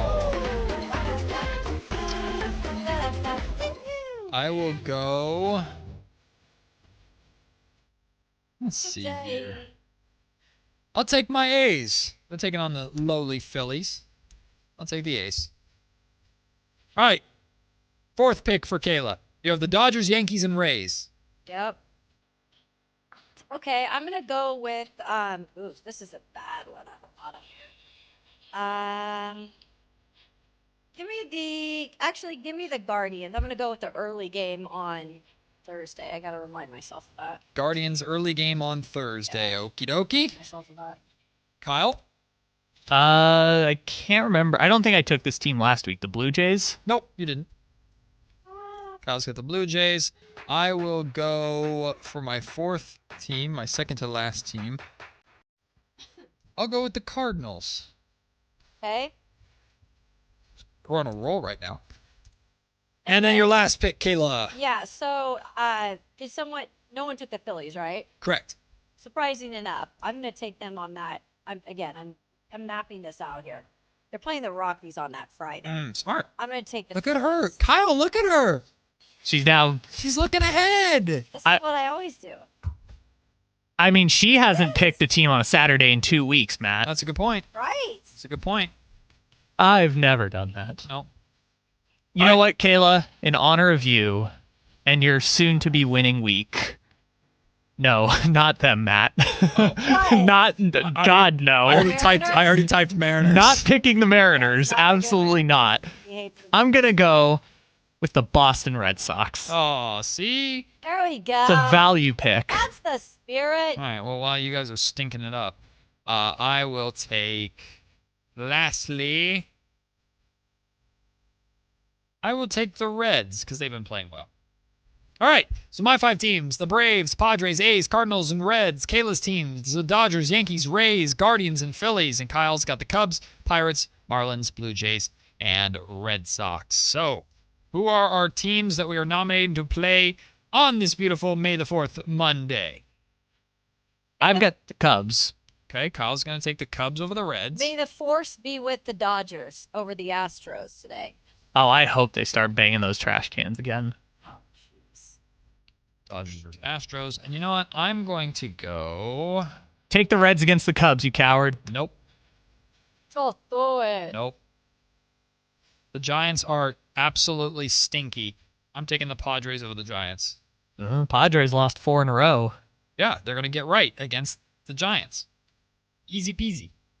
There you go. That's our MLB mini seasons update. Tonight we have a couple of good guys in action. Game 1 of the New York Knicks and Philadelphia 76ers. Of course, the good guy in that series being Mike Brown. But I am actually, in all seriousness, I'm very, very interested in the point guard battle in this series. Yeah, Tyrese Maxey versus Jalen Brunson. I think the series has the potential to be sneaky, really, really good. Or at least I'm assuming both teams stay healthy. Biggest of knock on woods. We've gotten all our injuries out of the way for a lifetime, please. Speaking of injuries, good injury news for the Minnesota Timberwolves. They will indeed have their star. Anthony Edwards is back. He will be playing in Game 1 tonight in San Antonio against De'Aaron Fox and, of course, Victor Wembanyama and the San Antonio Spurs. I'm looking forward to this series as well. I think this is one of those potential future rivalries that I'm looking at. Like Spurs and Thunder are a big one that a lot of people are going to have circled. I know the T-Wolves and Nuggets have had their rivalry and it was fun, but that's been around a while. Depending upon how Ant approaches this game, because we know how competitive Ant is, and he's like the USA side versus Wemby, how competitive Wemby is the European side. I think this series has the potential with Jaden McDaniels not afraid to talk as well. I think the series has the potential of being really, really fun and going like the distance. I think this series is going 6 or 7 games. Ooh. I do. I think it's going to be a really good, assuming people stay healthy, I think it's going to be a really good, really competitive series. So, do you think if the Knicks get over this one, that it could be like... I think if the Knicks win this series, I think the Knicks are making it to the NBA Finals. Now that Boston's out of the picture. Yeah, no, I think that's fair. I think the Knicks should beat either Detroit or Cleveland. And I think that they've finally, like, for the most part, had the support from some of these other guys for once. Yeah, they still have to keep it going. No, I know. But that was a big part of it, too, is like, are these other supporting cast members going to step up? Based off of how that first round went, there were a few teams. I think the Pistons, for sure, the Knicks. Like, there are some teams that needed to use that first series as like a wake-up call. Yep. I think Detroit especially. It was ugly to start. And now, and the New York Knicks, like, turned it on and completely demolished the Hawks in those final 3 games. Keep that momentum going tonight. Philly, they're riding high. They battled back from down 3-1 against Boston. Prove you're better than Boston. Punch them in the mouth tonight in the Garden. You're rested. They're not. And you have a chance to make a statement in this game. For sure. I'm serious. Of course, everybody knows how much I'm rooting for De'Aaron Fox and Victor Wembanyama on the Spurs. I think the T-Wolves are going to give them a hell of a series. Oh, are going to give the Spurs? Yeah. Yes. I think the Spurs and T-Wolves is going to be an awesome series. And then when Spurs win, Spurs and Thunder is going to be an epic series too, because the Thunder are going to run all over the Lakers. You're speaking it into existence. Come on now. Give us what we want. Come on, script writers. Get it done. We need Thunder and Spurs in the Western Conference Finals. Put the referees on it. Make sure it happens. We'll take the break. When we return, crosstalk time with the Drive guys. They're back, including the man who returned, nerd guy. the gatekeeper of nerddom. Yeah. Alan Stiles is back from a wedding in Mexico. He'll fill us in on how that went and more. Whitey Gleason, Alan Stiles join us next year on Sactown Sports. Has DeMar DeRozan played his final game with the Kings? Tune into the Matt George podcast at SactownSports.com, the Sactown Sports YouTube channel, or the Sactown Sports app to hear the latest insight on the star forward's potential future in Sacramento. Your exclusive home for Kings basketball. Sactown Sports 1140. When there are supply constraints on commodities, prices surge. You saw it with fuel prices, with the blockade of the Strait of Hormuz. And you know what else is a limited commodity? Gold. They mine it out of the ground, and when it's gone, it's gone. Governments can't just print more of it. That's why everyone from central banks to savvy savers are diversified with gold. If you've been thinking about it for years, but have still never moved some of your savings into physical gold, Birch Gold Group is who I trust to help you. Stan Bongino, and now through May 29th, Birch Gold is giving first-time gold buyers a rebate of up to $10,000 on qualifying purchases. For details and a free information kit on diversifying into gold, text Dan to the number 989898. Birch Gold can help you convert an existing IRA or 401k into a tax-sheltered IRA in physical gold. Text Dan to the number 989898 to see if you qualify for a first-time gold buyer rebate of up to $10,000. Again, text Dan to 989898 today. Message and data rates apply. Talking about guns with others might not always feel comfortable, but it could save a life. Here's a way to start a conversation. Your family is going over to your neighbor's home for dinner for the first time. How would you ask if there are any unlocked guns in the home? Hey, we're so excited for tonight. Before we come over, though, may I ask if there are any unlocked guns in your home? Our guns are stored securely, locked in a safe that the kids can't access. Awesome. Learn how to have the conversation at agreetoagree.org. Brought to you by the Ad Council. If the world were like a Sleep Number mattress, everything would adapt for your comfort. Because as your life changes and your body changes, Sleep Number mattresses adapt and shift to give you personalized comfort night after night. And now everything's on sale during our Memorial Day event. Save up to $1,200 on mattresses for a limited time. To experience a whole new world of comfort, visit a Sleep Number store or go to sleepnumber.com. Sleep Number, to a good life sleep. This is the story of the one. As a maintenance tech at a university, he knows ordering from multiple suppliers takes time away from keeping their arena up and running. That's why he counts on Grainger to get everything he needs, from lighting and HVAC parts to plumbing supplies, all in one place. And with fast, dependable delivery, he's stocked and ready for the next tip-off. Call 1-800-GRAINGER, click Grainger.com, or just stop by. Grainger, for the ones who get it done. This is the story of the one. As a procurement manager for a hospital system, she keeps every facility in her network stocked and ready. That's why she counts on Grainger to be her single source for thousands of products, from disinfectants to lighting, air filters, and more. And with fast, dependable delivery, Grainger helps her keep every facility stocked, safe, and running smoothly. Call 1-800-GRAINGER, click Grainger.com, or just stop by. Grainger, for the ones who get it done. This is the sound of Claire, cooking dinner at home. And that's the sound of a fraud alert from Wells Fargo, flagging a charge for a pricey restaurant in Paris. Considering Claire isn't in Paris right now, that seemed odd. To the bank and to Claire. 2 taps later, Claire says nope to the charge, and Wells Fargo is on the case. However you make money work, Wells Fargo can work with that. Wells Fargo Bank, N.A., member FDIC. Trust EB Stone, where 100 years of expertise means your garden thrives naturally. Try cactus and succulent soil mix and Sure Start or all-purpose fertilizers. Visit ebstone.org for a location near you. EB Stone, for the life of your garden. A's fans, the 2026 season is here, and single game tickets are on sale now. Be there for an exciting season, packed with theme days, giveaways, and fireworks nights, including bobbleheads, jerseys, hats, and much more. And getting in is easier than ever. Tickets start at just $8 for select April and May games. From opening day to unforgettable summer nights, there's something for everyone at the ballpark. Get your tickets today at athletics.com/tickets and be part of the excitement this 2026 season. It's Matt George and Kayla Anderson on Sactown Sports 1140.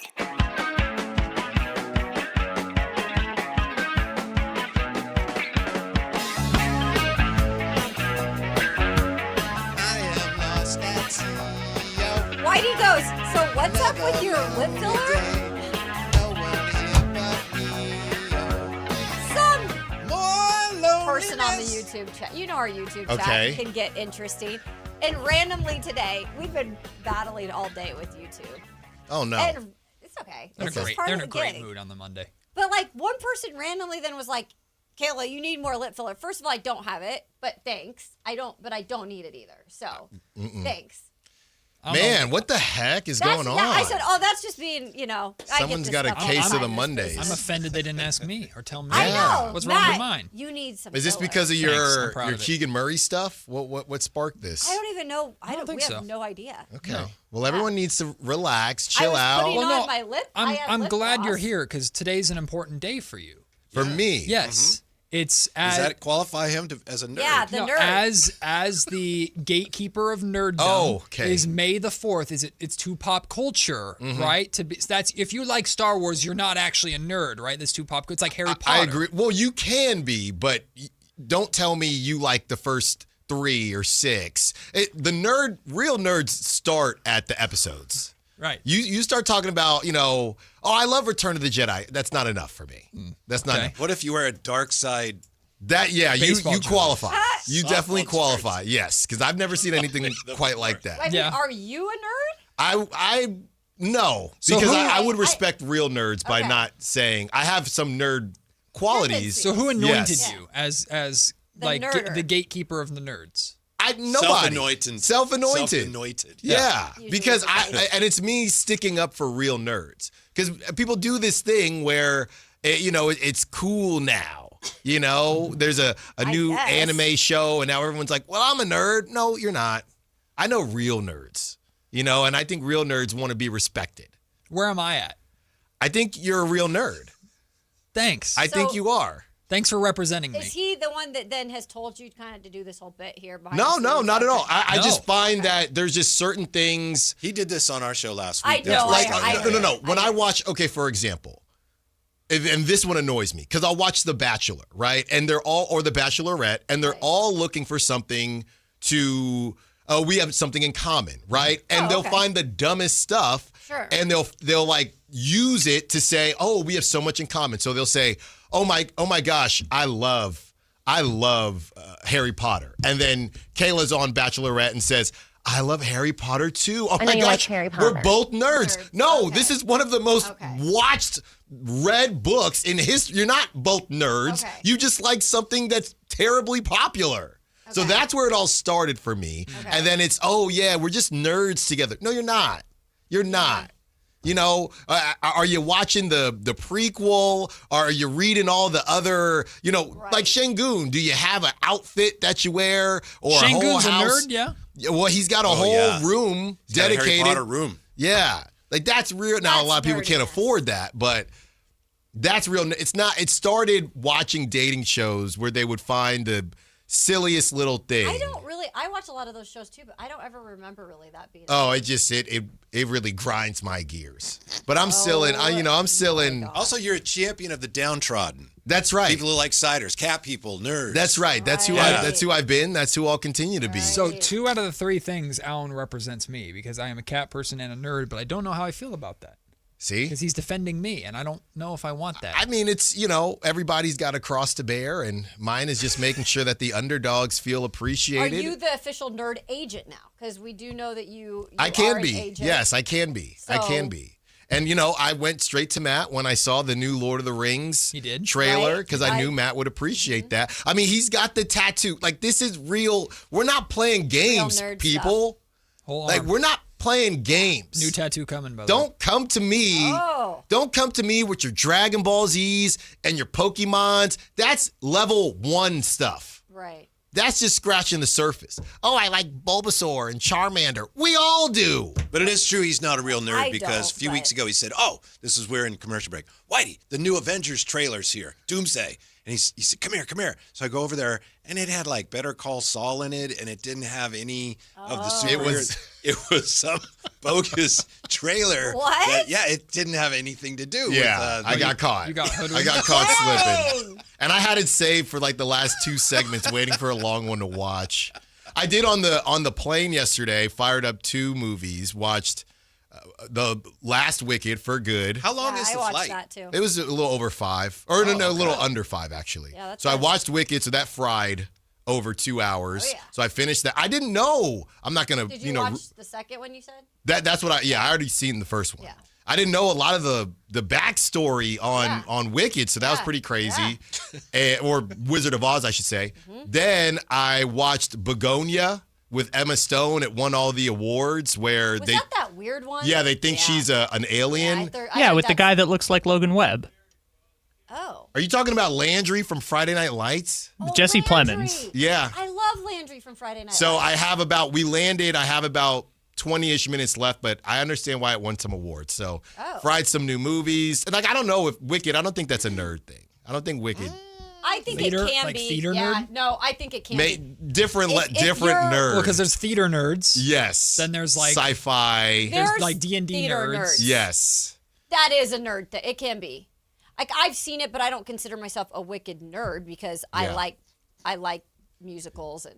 Okay. But there are But theater nerds. tell him what you are nerd about. We discovered today.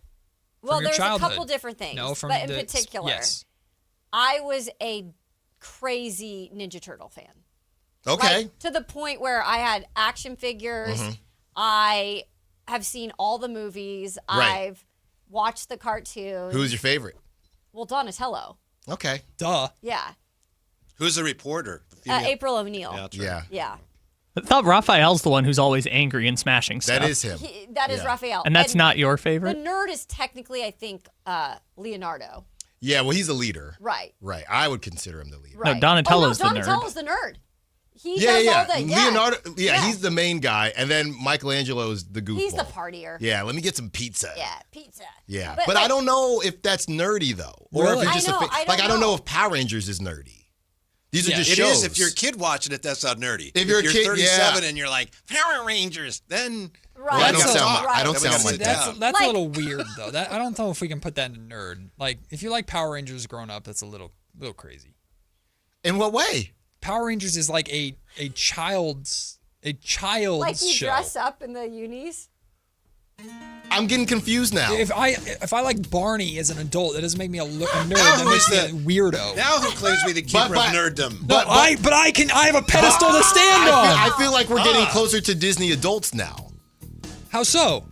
Well, you just said you can't watch Barney, but you can watch Disney stuff. Well, that's very different. How is that different? Because that's a kid's like educational weird show. No, but no one said Barney. So Power Rangers. Yeah, Power Rangers.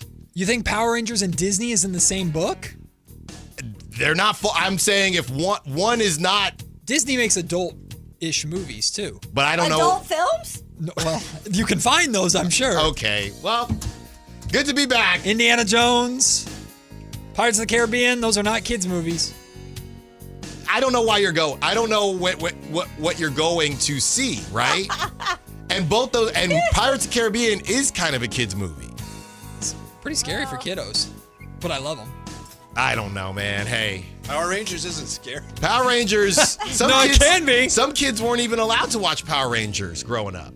Oh, poor Alan. No, I watched. What one were you? Tommy. Oh, okay. Which one's Green Tom? Ranger. Then he turns into the White Ranger. One of them died. Was it Tom? I think it was either Tommy. I think it was Tommy or Jason. One of the two. When they started transforming into dinosaurs, that's where I lost. No, I was Owl. Yeah. I like the OG Power Rangers. Okay. Kimberly. Oh yeah. If you're super into wrestling, does that make you a nerd? Like super. Look, into I'm not getting anywhere. I plead the fifth. the gatekeeper bailing out over here, not doing his duties. I'm not wrestling. I'm not touching that one because people, if everybody was mad at you guys in the YouTube, you start talking bad about. Get ready. You talk bad about wrestling, they'll find you.